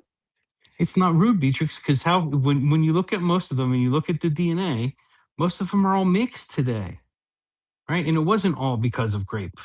That's not true, right? So what do you get? You only get a fourth because you're now only a fourth FBA. I So just after wouldn't you say erase that a after race you erase cannot them from handle money. history, after you erase them from history, then they're not owed anything anymore. Is what you're saying? No, I'm not saying that at all. That's why I'm saying I think that actually the best solution that would help that community out, which is what helps out a lot of What's your communities if they background, have Joel? access to Joel, capital. what did your parents do? What do you mean? What did he do? What did your parents do as a vocation? My father did construction. My mother worked as a secretary. Okay, so you came from a decent double income family. Your Mm-hmm. mother was a secretary. And why was your mother able to be a secretary? They were both immigrants, so they came with nothing practically. They were immigrated from They where? fled a Portugal. fascist from Portugal. They fled a fascist regime in the 70s in Portugal. It was still under fascist control. And they fled to America. Okay. And I grew Why do up you think? and I grew Why do up you in think a someone black like? neighborhood as in my early age. Okay. Why did someone like Donald Trump? Why was he rich? Well, him through inheritance. Okay. Which if he actually just put the money his dad gave him into the stock market, he'd be richer than he is today. Well, not Okay. today, not ever since being president, but before that. Okay. Why? What? You're quite wealthy, right? Yeah, but not Are because you of my Are lineage. you gonna pass your money on to your kids, or what's gonna happen? To a degree. What does that mean? That means that I think they will benefit from the schools I put them into, the networks I put them into, Exactly. how I start them off 100%. Brilliant. But they're not Excellent. going to And be then, handed anything else. oh, you're not gonna actually give it. You're just gonna give all your wealth away at the end. You're not gonna actually give your kids it. I don't know. It really depends on them. How does it depend on them? It really does. It really depends on what they do. I don't know yet, to be honest. Okay. Well, the But it reason I really asked depends the on them. question is quite simple. Let's be clear. The reason why your kids are going to get the benefit that they get is because of your financial capability, your background, the connections you're able to make, and then you're going to pass your wealth on to your kids, right? You're not going to die with it, largely speaking, and this is what the majority do because wealth is passed on. And the reason the FBA basically should be having reparations is because they weren't able to pass on wealth. They were impeded from that wealth, and therefore there needs to be some kind of reparations done to bring them back up to a situation where that wealth was able to be passed on, and instead they were in a situation where debt was continued to be passed on. So just like wealth is inherited, then debt is also inherited, and what you don't receive is also inherited. And so, yeah, I am a big believer that FBA should get reparations. And yeah, there will be a number of FBAs who are mixed. There'll be FBAs who were abused. And actually, what you're saying is completely wrong because this happened very often. If you read, as someone who's read a lot of books during So have I. the Benjamin transatlantic, Franklin. well, quite clearly not, because you didn't even know that people were being abused. Benjamin Franklin had 27 kids with slaves. Okay. Benjamin And Franklin, for example. He wasn't a misnomer, but it was actually quite consistently the case. And so, yeah, that did happen a lot. This is why you'll basically rarely be able to find any black person FBA who has complete genes that are don't have some kind of non-black genes in there. So yeah, I do believe black people should get FBAs. And obviously, I'm not FBA myself. I'm not American, but But here's the problem though, Mm. Suleiman. When I asked them, what about white people that have FBA that have black blood in them? Should they? And they said no. What do you mean? They said no. They said that white people that have because just as you'll have white people with white DNA and you'll have black people, you'll have white people with black DNA and black people with white DNA. When I asked them, what about the white people that have FBA blood in them, right? Should they get any reparations? They said no.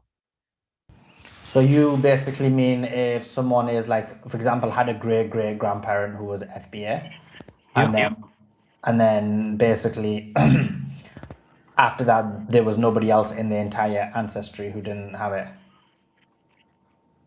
Yeah. Okay. So the issue you They got said there is it's not because it's not about blackness or whiteness. It's about one off or one off. So the whole thing you're saying is because it's got like that person likely, again, I don't know because you have to look into it, but he wouldn't have basically been put through the legalistic apartheid that was going on before the civil rights. They wouldn't have gone on where they weren't able to own a land and these type of things. If there was, then that's a different conversation to have. But based on that, they likely won't, because the whole point of reparations isn't solely based on color, but it's based on the I agree with you. That part I agree with, but that's not their stance. So here's where it gets interesting is let's say someone is 1/8 FBA, which I don't even know how you would figure that out.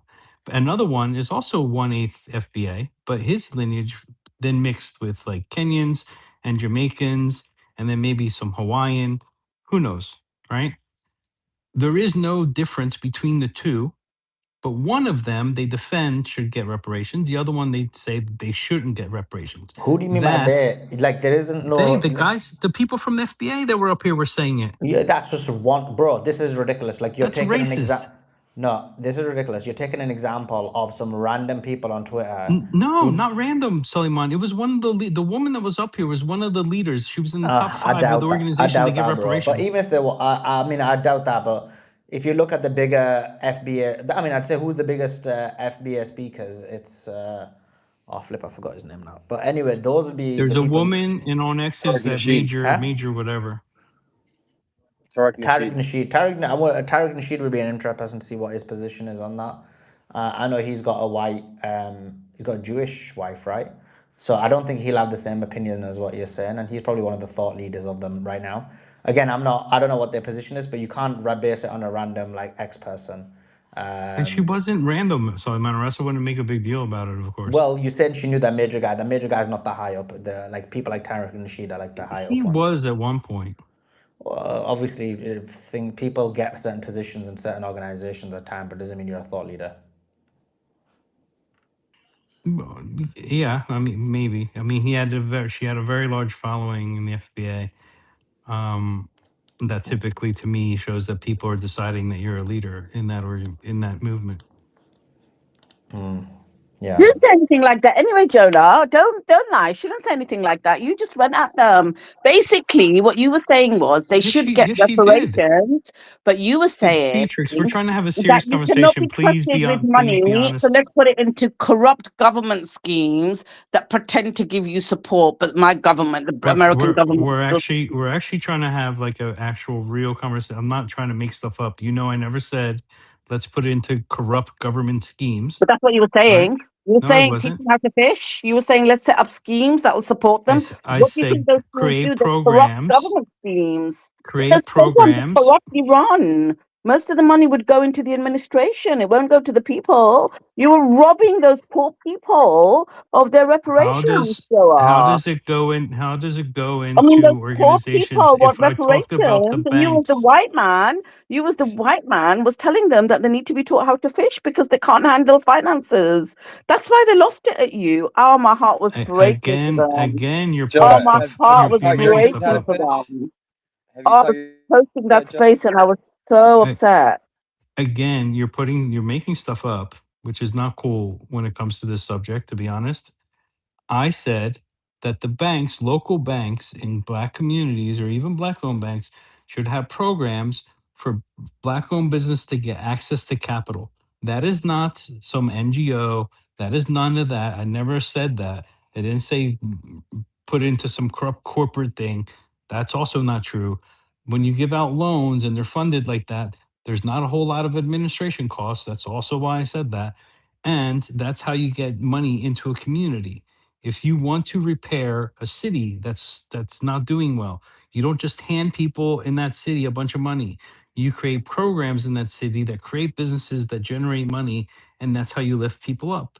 That's always what's been done and has always worked. When you just hand out money, nothing happens, right? It doesn't create any long-term effect. Okay, It doesn't but lift can I it say doesn't lift the something? people out Yeah, of but poverty. can I say something? Right? Nothing's happening If that anyway. lifted people out of poverty, Yeah, the but they don't people want to in be lifted out. Mozambique and Yeah, but stuff that get Joa, money it's given not money all about the what the time white man wants. wouldn't be impoverished right now. They don't want to be lifted out. It's their suffering, their ancestors' suffering, and what they're telling you is, we want the capital to be given to us, and we Yeah, will. And and they you told you told this them on the they space. shouldn't get it, and you told them they shouldn't get anything. I was asking loads of questions. I didn't No, understand any of this. This is my no, you first told them experience with you told FBA. them you were against them getting anything Well, how come they didn't lose it at me and they lost it at you? because they're idiots, they're morons. Oh my God! That's See, obvious. there you go. Oh my God, the racism is coming through loud and No, clear. See no, that? that's exactly why they're idiots and morons. Because the woman that was one of the leaders, speaking at least as a leader, was saying that a white person as FBA blood shouldn't get reparations. And you know what? They want the capital, and they said to you, "We're going to decide as a community what we're going to do with it." And you're like, "Well, no, we need to make sure it goes to good use, so we'll set up programs for you." And they were like, "Well, get the hell out of here." Our ancestors built this country through hardship and slavery, and they were robbed of everything. And you're going to come on here and tell us we can't handle our capital, and you want to decide what programs we get? I mean, okay, you know what? On a funny note, though, so just for the guys listening, what happened was we had this whole space. It was fiery, and then it ended, and then the next day, one of the women who was on the space done a clip or done a little thing on YouTube, right, of Jonah, literally, and she was trolling him on YouTube, saying this man's going to tell us how to fish. It's funny. If I find it, I'll put it in the YouTube chat for you guys, but I don't think I've got it now. You call that being battered, and I don't see that as being battered. It was, you were battered. Okay. It was good. But anyway, listen, we're supposed to be making Andy feel better, but let me go to the ladies first, and then I'll come to you, Andy. IB, jump in.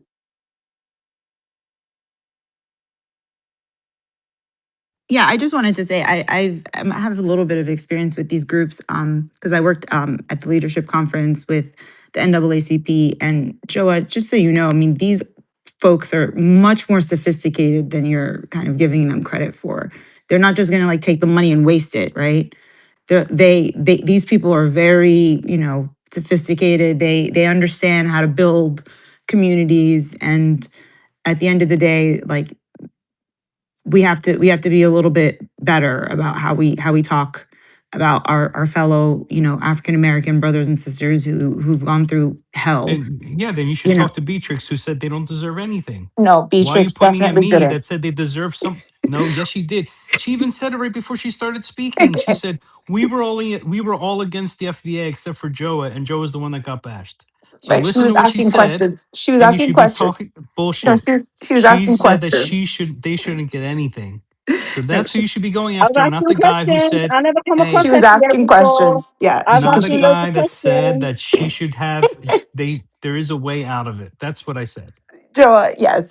Beatrix is wise and humble enough to know that she doesn't know enough about something, so she doesn't take a position on it. There's a difference between that and saying, well, they don't know what they're doing with their money, so we should tell them what to do.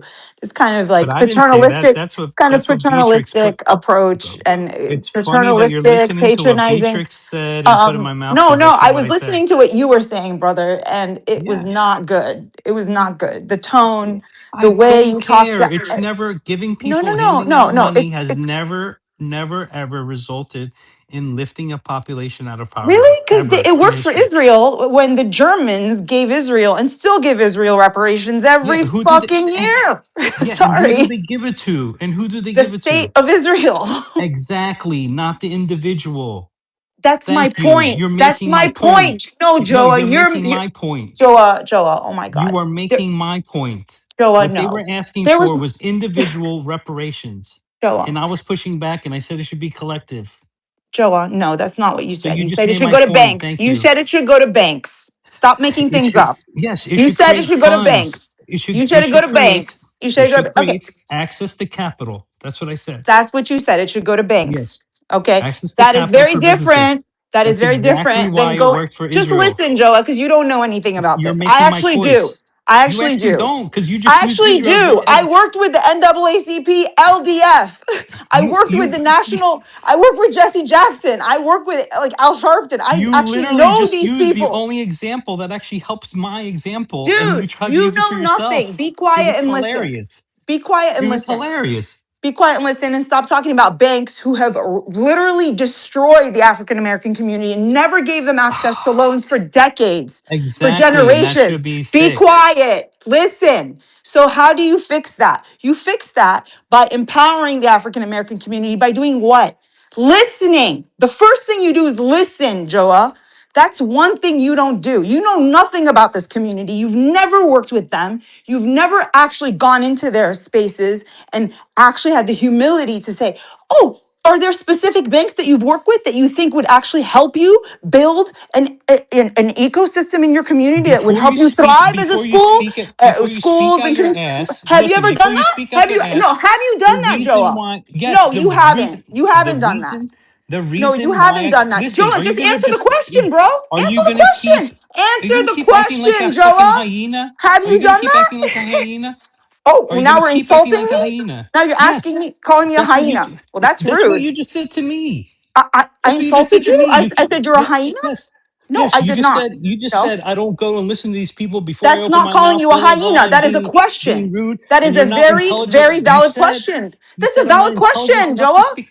Look, can Joa, other someone else talk? This is why I can't Joa, talk to people Joa, that defend FDA because you don't listen. You Joa, talk about Joa. listening, and you don't shut your fucking mouth. You call me a hyena This is and your telling me to shut problem. my mouth. Woo! Getting ad Yes, hominem. Because you because you have can't no listen. answers, brother. You know you're wrong. Because you have Maybe zero. if you You listen got for two zero. seconds, Because you have this is zero this interaction is with any of the people that you are yeah. purporting to know to how to speak on Oh, behalf of. Jesus So Christ. maybe This instead is of calling me a why. hyena, Let go me know into when a you're done. community and speak to some people and ask them what they think they need instead of talking down to people in this racist, disgusting way. Okay? And don't ever call me a hyena again. Are you done now? Can I'm someone waiting else for your talk or no? apology. No, I'm not apologizing. You You should insulted apologize. me. You're disgusting. Are you You're done? Let me know when disgusting. you're I done. never called you a hyena. I never insulted you. I asked you a very fair question. I said, have you ever gone into these communities and actually done a study and listened to what they have to say, done a listening session?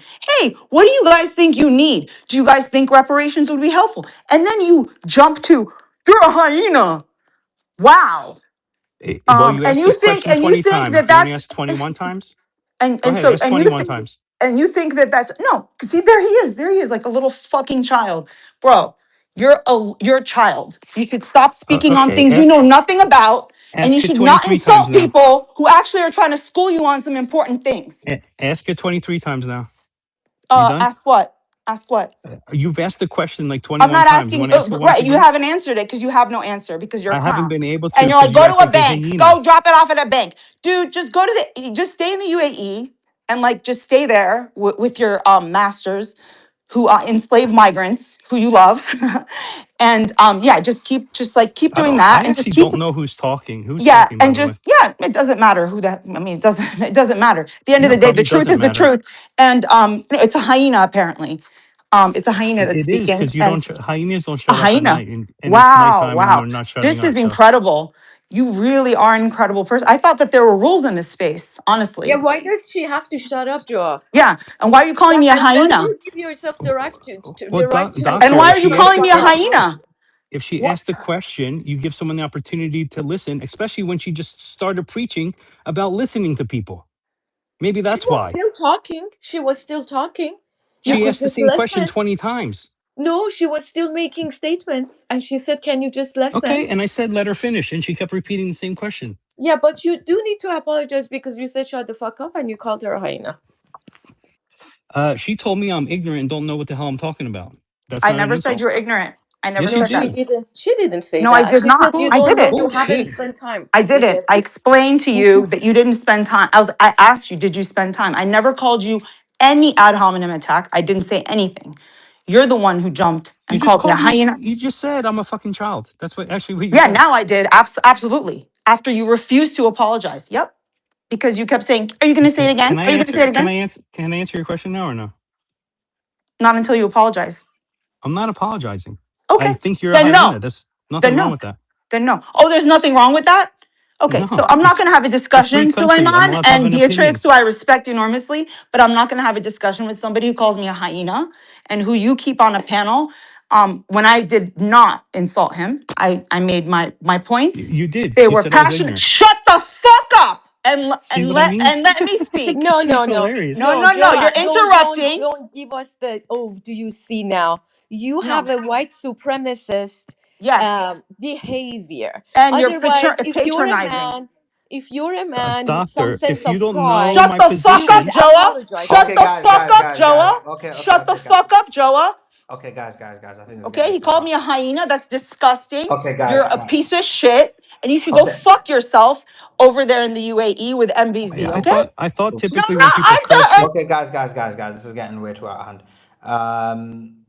Let me just mute it. Look, I think let's bring the conversation back to the politics. Let's redirect the conversation back to Iran if we can. Suleiman, I'm not gonna get berated and not being able to answer reasonably without cursing at people like crazy, which typically gets people thrown off the space, but not this time apparently. Yeah, look, at the end of the day, no, come on, Joe, you both were saying things to each other and swearing at each other. So what Yeah, can I I do? didn't curse. I wasn't cursing. I followed the rules of the space. I thought you insulted her. Do you not? Yeah, I did. I called her a hyena Yeah, okay. because she kept asking me the same Okay, question but over look. and over and over 20 times. Yeah, okay. But listen, guys, just let's just keep it chill. What I was gonna say was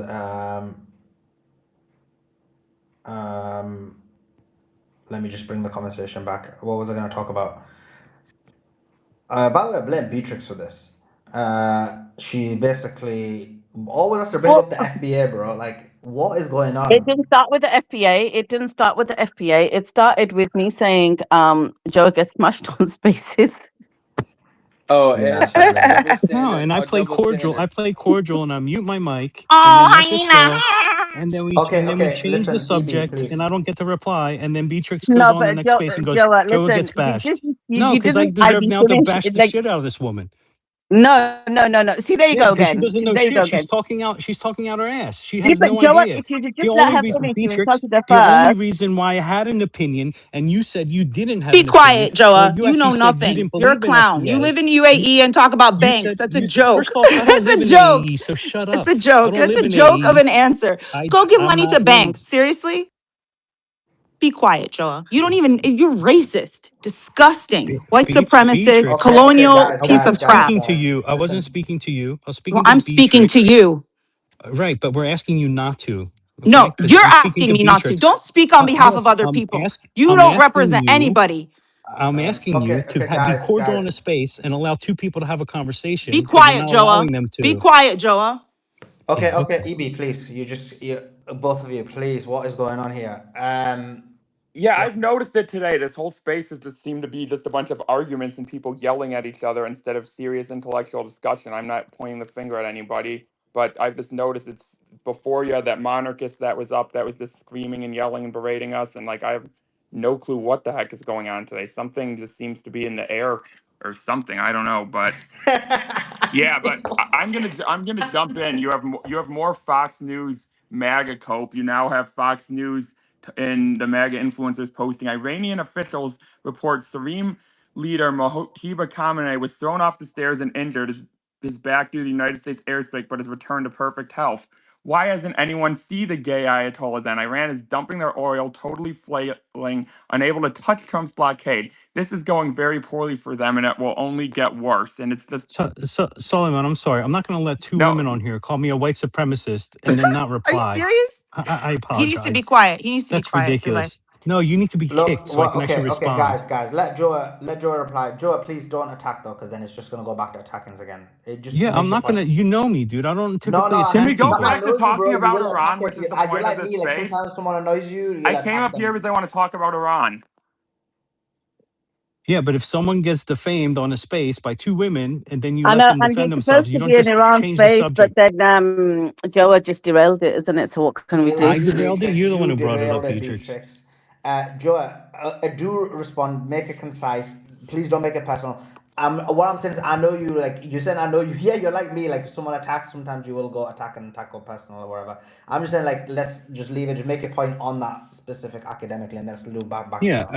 yes, about this the subject, right? The only reason why I was the only person on the panel that was in favor of the FBA, of them getting something, was because I had looked into it, because I had lived in that community, because I had done things for those communities, because every single Christmas I always donate time to NGOs. Yes, and that has included things in the Black community. So yes, I have a very reasonable answer as to why. And you brought up the example of Israel. Why? How's Israel done well? Why? Because it went to the states of Israel, not to individuals of Israel. So my position is that it should go to communities in the Black community, but not to individuals, so they can raise up the community. That's why I had that opinion, and that's all I said. Don't believe everything Beatrix said. She added a lot of things to it. Maybe she'll admit that she added to it, and she inflamed this whole conversation because she loves to see this happen. But that's not what was going on.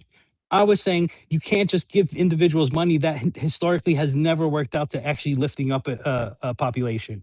That's what was said. And the saying that I'm never there and I didn't go there, the only reason why I was the only one on the panel that had an opinion about it is because I had been there where no one else had. But you decided to attack me instead.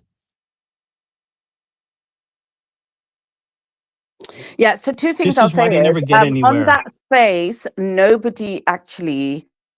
I was asking a lot of questions. A lot of other people were, but Joel was the only one who said they should get it and came up with a solution, which is why afterwards we found it really funny that he was the only one that wanted to explore a solution with them and he got attacked. But I didn't say anything on this space. What IB was saying to you was based on what you said, what she was trying to say to you, but you were shouting over each other, was she was saying it was based on what you said on this space. But that's what she was annoyed by. It's true, Brother Public. What are you laughing for? It's true.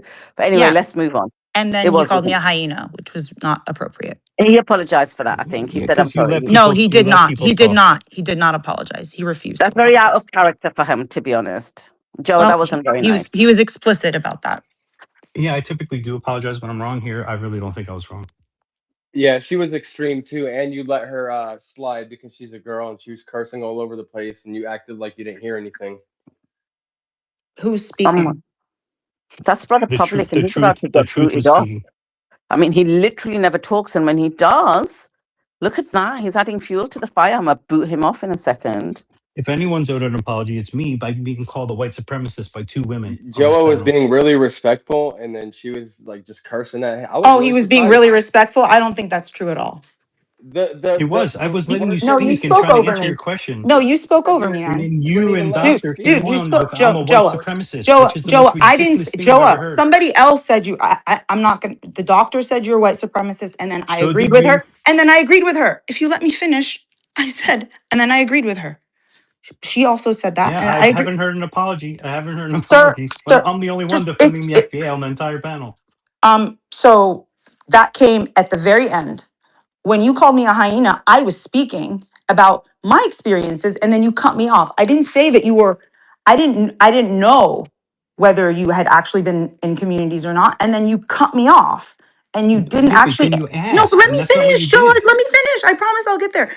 All I was saying was I don't know if you have those experiences. And then you were like, well, you're a hyena. You don't know. You should give money to businesses. And I said, in Israel, it started off being just in the hands of a few people and then it expanded. It's the same thing. There's an architecture within the African American community. You know this if you've been in those communities. You know that there's some organizations that do a lot of better job than others, right? There's some Yes, but organizations they that also are very fight good. with each other They do. constantly. That's the Everyone problem. fights with each other, dude. Even the Haganah were fighting with the Stern gang, right? And like the other, like there's always fighting. There's always fighting, right? There's liberal Zionists who are fighting with the Likud Zion. Like there's always going to be tension within. I'm not disagreeing with you, but like they have to figure it out though. Is all I'm saying. And I'm saying you have to give it I to be from being what? in those spaces, I've heard 5 or 6 different ways that they should get reparations. There is Yeah. no unified message as to how they should get reparations at all. That is a huge problem. That'll never happen if that continues to happen. That's how, and I don't know if it's coming organically from them or if it's the government doing it to them, because that's how you divide and conquer. They fight with each other, right? And because they fight with each other and they can't get a unified idea of how that happens, it'll never happen, right? Because divided, you fall, right? And that's what I was coming up with was one solution that they could unite against, but no, there was other people that pushed against it. Right. I just don't think that giving it to banks just because of the history makes any You're sense. not giving it to you're not giving it to banks to hold the banks to use. You're giving it to banks for banks to process loans. And the funds come from a fund from America. That's how it would give out the money anyway. It would have to go through a bank, no matter what. Like even if it was even if it was Donald Trump himself giving out reparations, it would Oh my have to God. go through a bank. Okay. It's fine. We can just leave this discussion here for now. It's much more complicated. There's actually What legislation about that's his been proposed. apology? Who is this person that's talking? I'm sorry, I don't know you, and I'm not sure why you're involved. But yeah, I asked for an apology, and I still want one. I don't think calling me a hyena is appropriate. I didn't hear the one about white Um, supremacists either, so I'll leave it I at that. do think that some of the things you said were really problematic and sounded like the way white supremacists speak. I'm sorry, like you were talking down and in a very paternalistic way. And I only said that after you refused to apologize. Not only did I say, not only did you call me that first, and then I asked you to apologize, you said, no, I'm not going to apologize. So yeah, I'm going to call you that because that's exactly what you sound like. But Okay, we'll leave it at it that. is what it. Yeah, that's fine. Um, if you're not going to own what you did, why the hell should I? No, I called you a hyena. I completely own it. Yeah. It's disgusting. Okay, cool. Andy, please bring it back to the Iran war. What's your thoughts about the Iran war? Do you think it's going to escalate? Yeah, I think it definitely is going to escalate. You keep having all of the MAGA cope on Fox News saying all these Iranian tankers are trapped. They're leaking oil all over the Strait of Hormuz. Al Gore's crying because of it's an environmental catastrophe. I kid you not. You literally have Gunther Eagleman and Eric Doherty talking about Iranian tankers leaking oil everywhere. And it's like, what are they even talking about? Like, they're literally just making stuff up and they're acting like Iran's at their oil capacity and is just having to dump oil so they don't have to shut off their drilling. And it's like they're literally just making stuff up at this point to sell some narrative. So we'll see what happens. And then Trump keeps hinting that if Iran doesn't agree to our deal, then we'll strike again. But yeah, why would Iran agree to any American deal that doesn't give them their terms with the sanctions relief and ability to charge tolls? Because Iran has the leverage here. The strait's closed. The U.S. has tried to put destroyers through and open it, and they've proven on multiple occasions that they cannot open it, despite the propaganda saying we can control the strait when we want. Even Special Agent Mario Newfall has posted that the U.S. can only control do the strait in short bursts, and then the destroyers run out of ammunition. So when you have Mario Newfall saying things are going bad, that's how you know that Trump's whole plan is completely cooked. Like people act like these destroyers are these incredible ships with unlimited ammunition, but you send a bunch of drones and missiles at them, and then they just have to scurry back and retreat because you can't just fend off a drone and missiles swarm in an enclosed strait. It just doesn't work. That was proved with the Millennium Challenge war game in 2002, back when Iran was much less advanced than it is now. They didn't have drones back then, and now it's been proven again with the multiple attempts and retreats. So yeah, it's going to be interesting to see if Trump does anything now or they'll wait. But I mean, the longer they wait, just the worse it gets with the gas prices, the oil prices, everything. They keep artificially manipulating the markets down, but gas is already above 450 here, and that's closing in on the $5 mark set under Biden. So the clock is really ticking economically for Trump. And again, the end of May is when the summer driving season starts and demand's going to surge. and the last ship from the Middle East of oil already arrived in the United States a few days ago, so that there's now less oil coming in. Everything that was out at sea has came here, so that's going to raise prices even further. I mean, if the only thing I'd do differently if I were Iran is I'd probably have the Houthis close off the Red Sea. That's probably the one thing that I would do differently to ramp up the economic pressure. But outside of that, I mean, I think Iran's playing this well. I mean, let the U.S. think they're winning and slowly squeeze them economically. Yeah, fair enough. And I mean, in terms of this weekend, do you think anything happens? Because obviously the market's closed. You never know with Trump. Possibly. We've been thinking stuff is going to happen for a couple weekends, and you had CENTCOM posted, our fighters are in the region, always on standby and mission ready. So, I mean, that could be them posturing, or they could be ready. I mean, we've been thinking that the last 2 weekends were going to be it. But, I mean, if something pops off into full-scale combat again, then obviously the China meeting's off. But, I mean, I don't think Trump really cares about the China meeting. I honestly think, if anything, he might want to try to get out of it because he'd be embarrassed to go into that meeting with no leverage at this point, despite MAGA influencers saying China's choked off economically. They're not getting their cheap oil. Trump has all the cards and he can go in and tell President Xi to make Iran surrender. Like, I'm not kidding. You literally have influencers in Fox News actually thinking that Trump's going to get Xi to make Iran back down. Like, it's complete delusion. China had over a billion barrels in strategic reserves. They can get plenty of oil from Russia. So if they're losing a few hundred thousand barrels a day because of a blockade that's barely working, that's not going to sink the Chinese economy. I mean, the U.S. economy is going to collapse from this well before China's would. So China is getting a massive win out of this by restructuring global hegemony away from the U.S. and collapsing the petrodollar. So if this drags on a year, China wins in the long run. China's willing to take a hit economically if it means the U.S. hegemony over the world ending. So Aman, if it doesn't happen this weekend, do you think it still happens? I think it's not going to happen this weekend. I think it's after the Xi meeting, it's probably going to escalate. I think that's what I still think there's going to go kinetic though. Yeah, I just can't see how there's going to be a deal. And like, how can Iran even agree to a deal? Well, I guess it's possible, but I would be vehemently against Iran agreeing to a deal where Lebanon isn't properly included. And what I mean by that is not this fake ceasefire where they bomb Lebanon every single day, but there's a real one where they can't bomb Lebanon every single day. So like, there's, when I interviewed Hamas and Hezbollah's lawyer, so you put in basically money in a what's it called again? In an account or whatever, and that money escrow account, and then that money goes automatically to like Iran every time like Israel, let's say, bombs Lebanon. But what if they leave Israel and Lebanon out of it? Yeah, I'll be so against it. Like that, I believe that would even be if they leave them both out of it. Yeah, I believe that'd be a betrayal.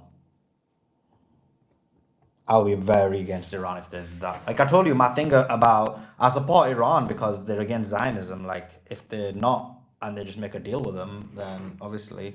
No, but if they only make a deal with America, but leave Israel and Lebanon out of it. Yeah, I wouldn't agree with that because the whole point is Israel's bombing Lebanon from the air and turning it into a parking lot. So, but then Iran could hit Israel. Oh, if Iran can hit Israel, then that's good. But I don't think that's going to be the deal. The deal won't be where Iran can hit Israel. That's the thing. So yeah, if that was the deal where Iran could just smash Israel, that's golden. I'd be so supportive of that. I think that what the likely deal would be is like Iran can't hit Israel. Israel will say, "Oh, Lebanon's included," but then they'll continue to bomb Lebanon. And so, as long as the deal has in there that if Israel bombs Lebanon, there'll be like, I don't know, $1 billion every time they do or something. Then that becomes restrictive, or whatever a figure is that makes it restrictive. And that like 10 billion or 20 billion gets put in escrow account or something. Yeah, I mean, I'd rather just see a deal between America and Iran, leave everyone else out of it, and let those cards fall where they may. Which, I mean, that would be golden, but I just don't think that's going to happen personally.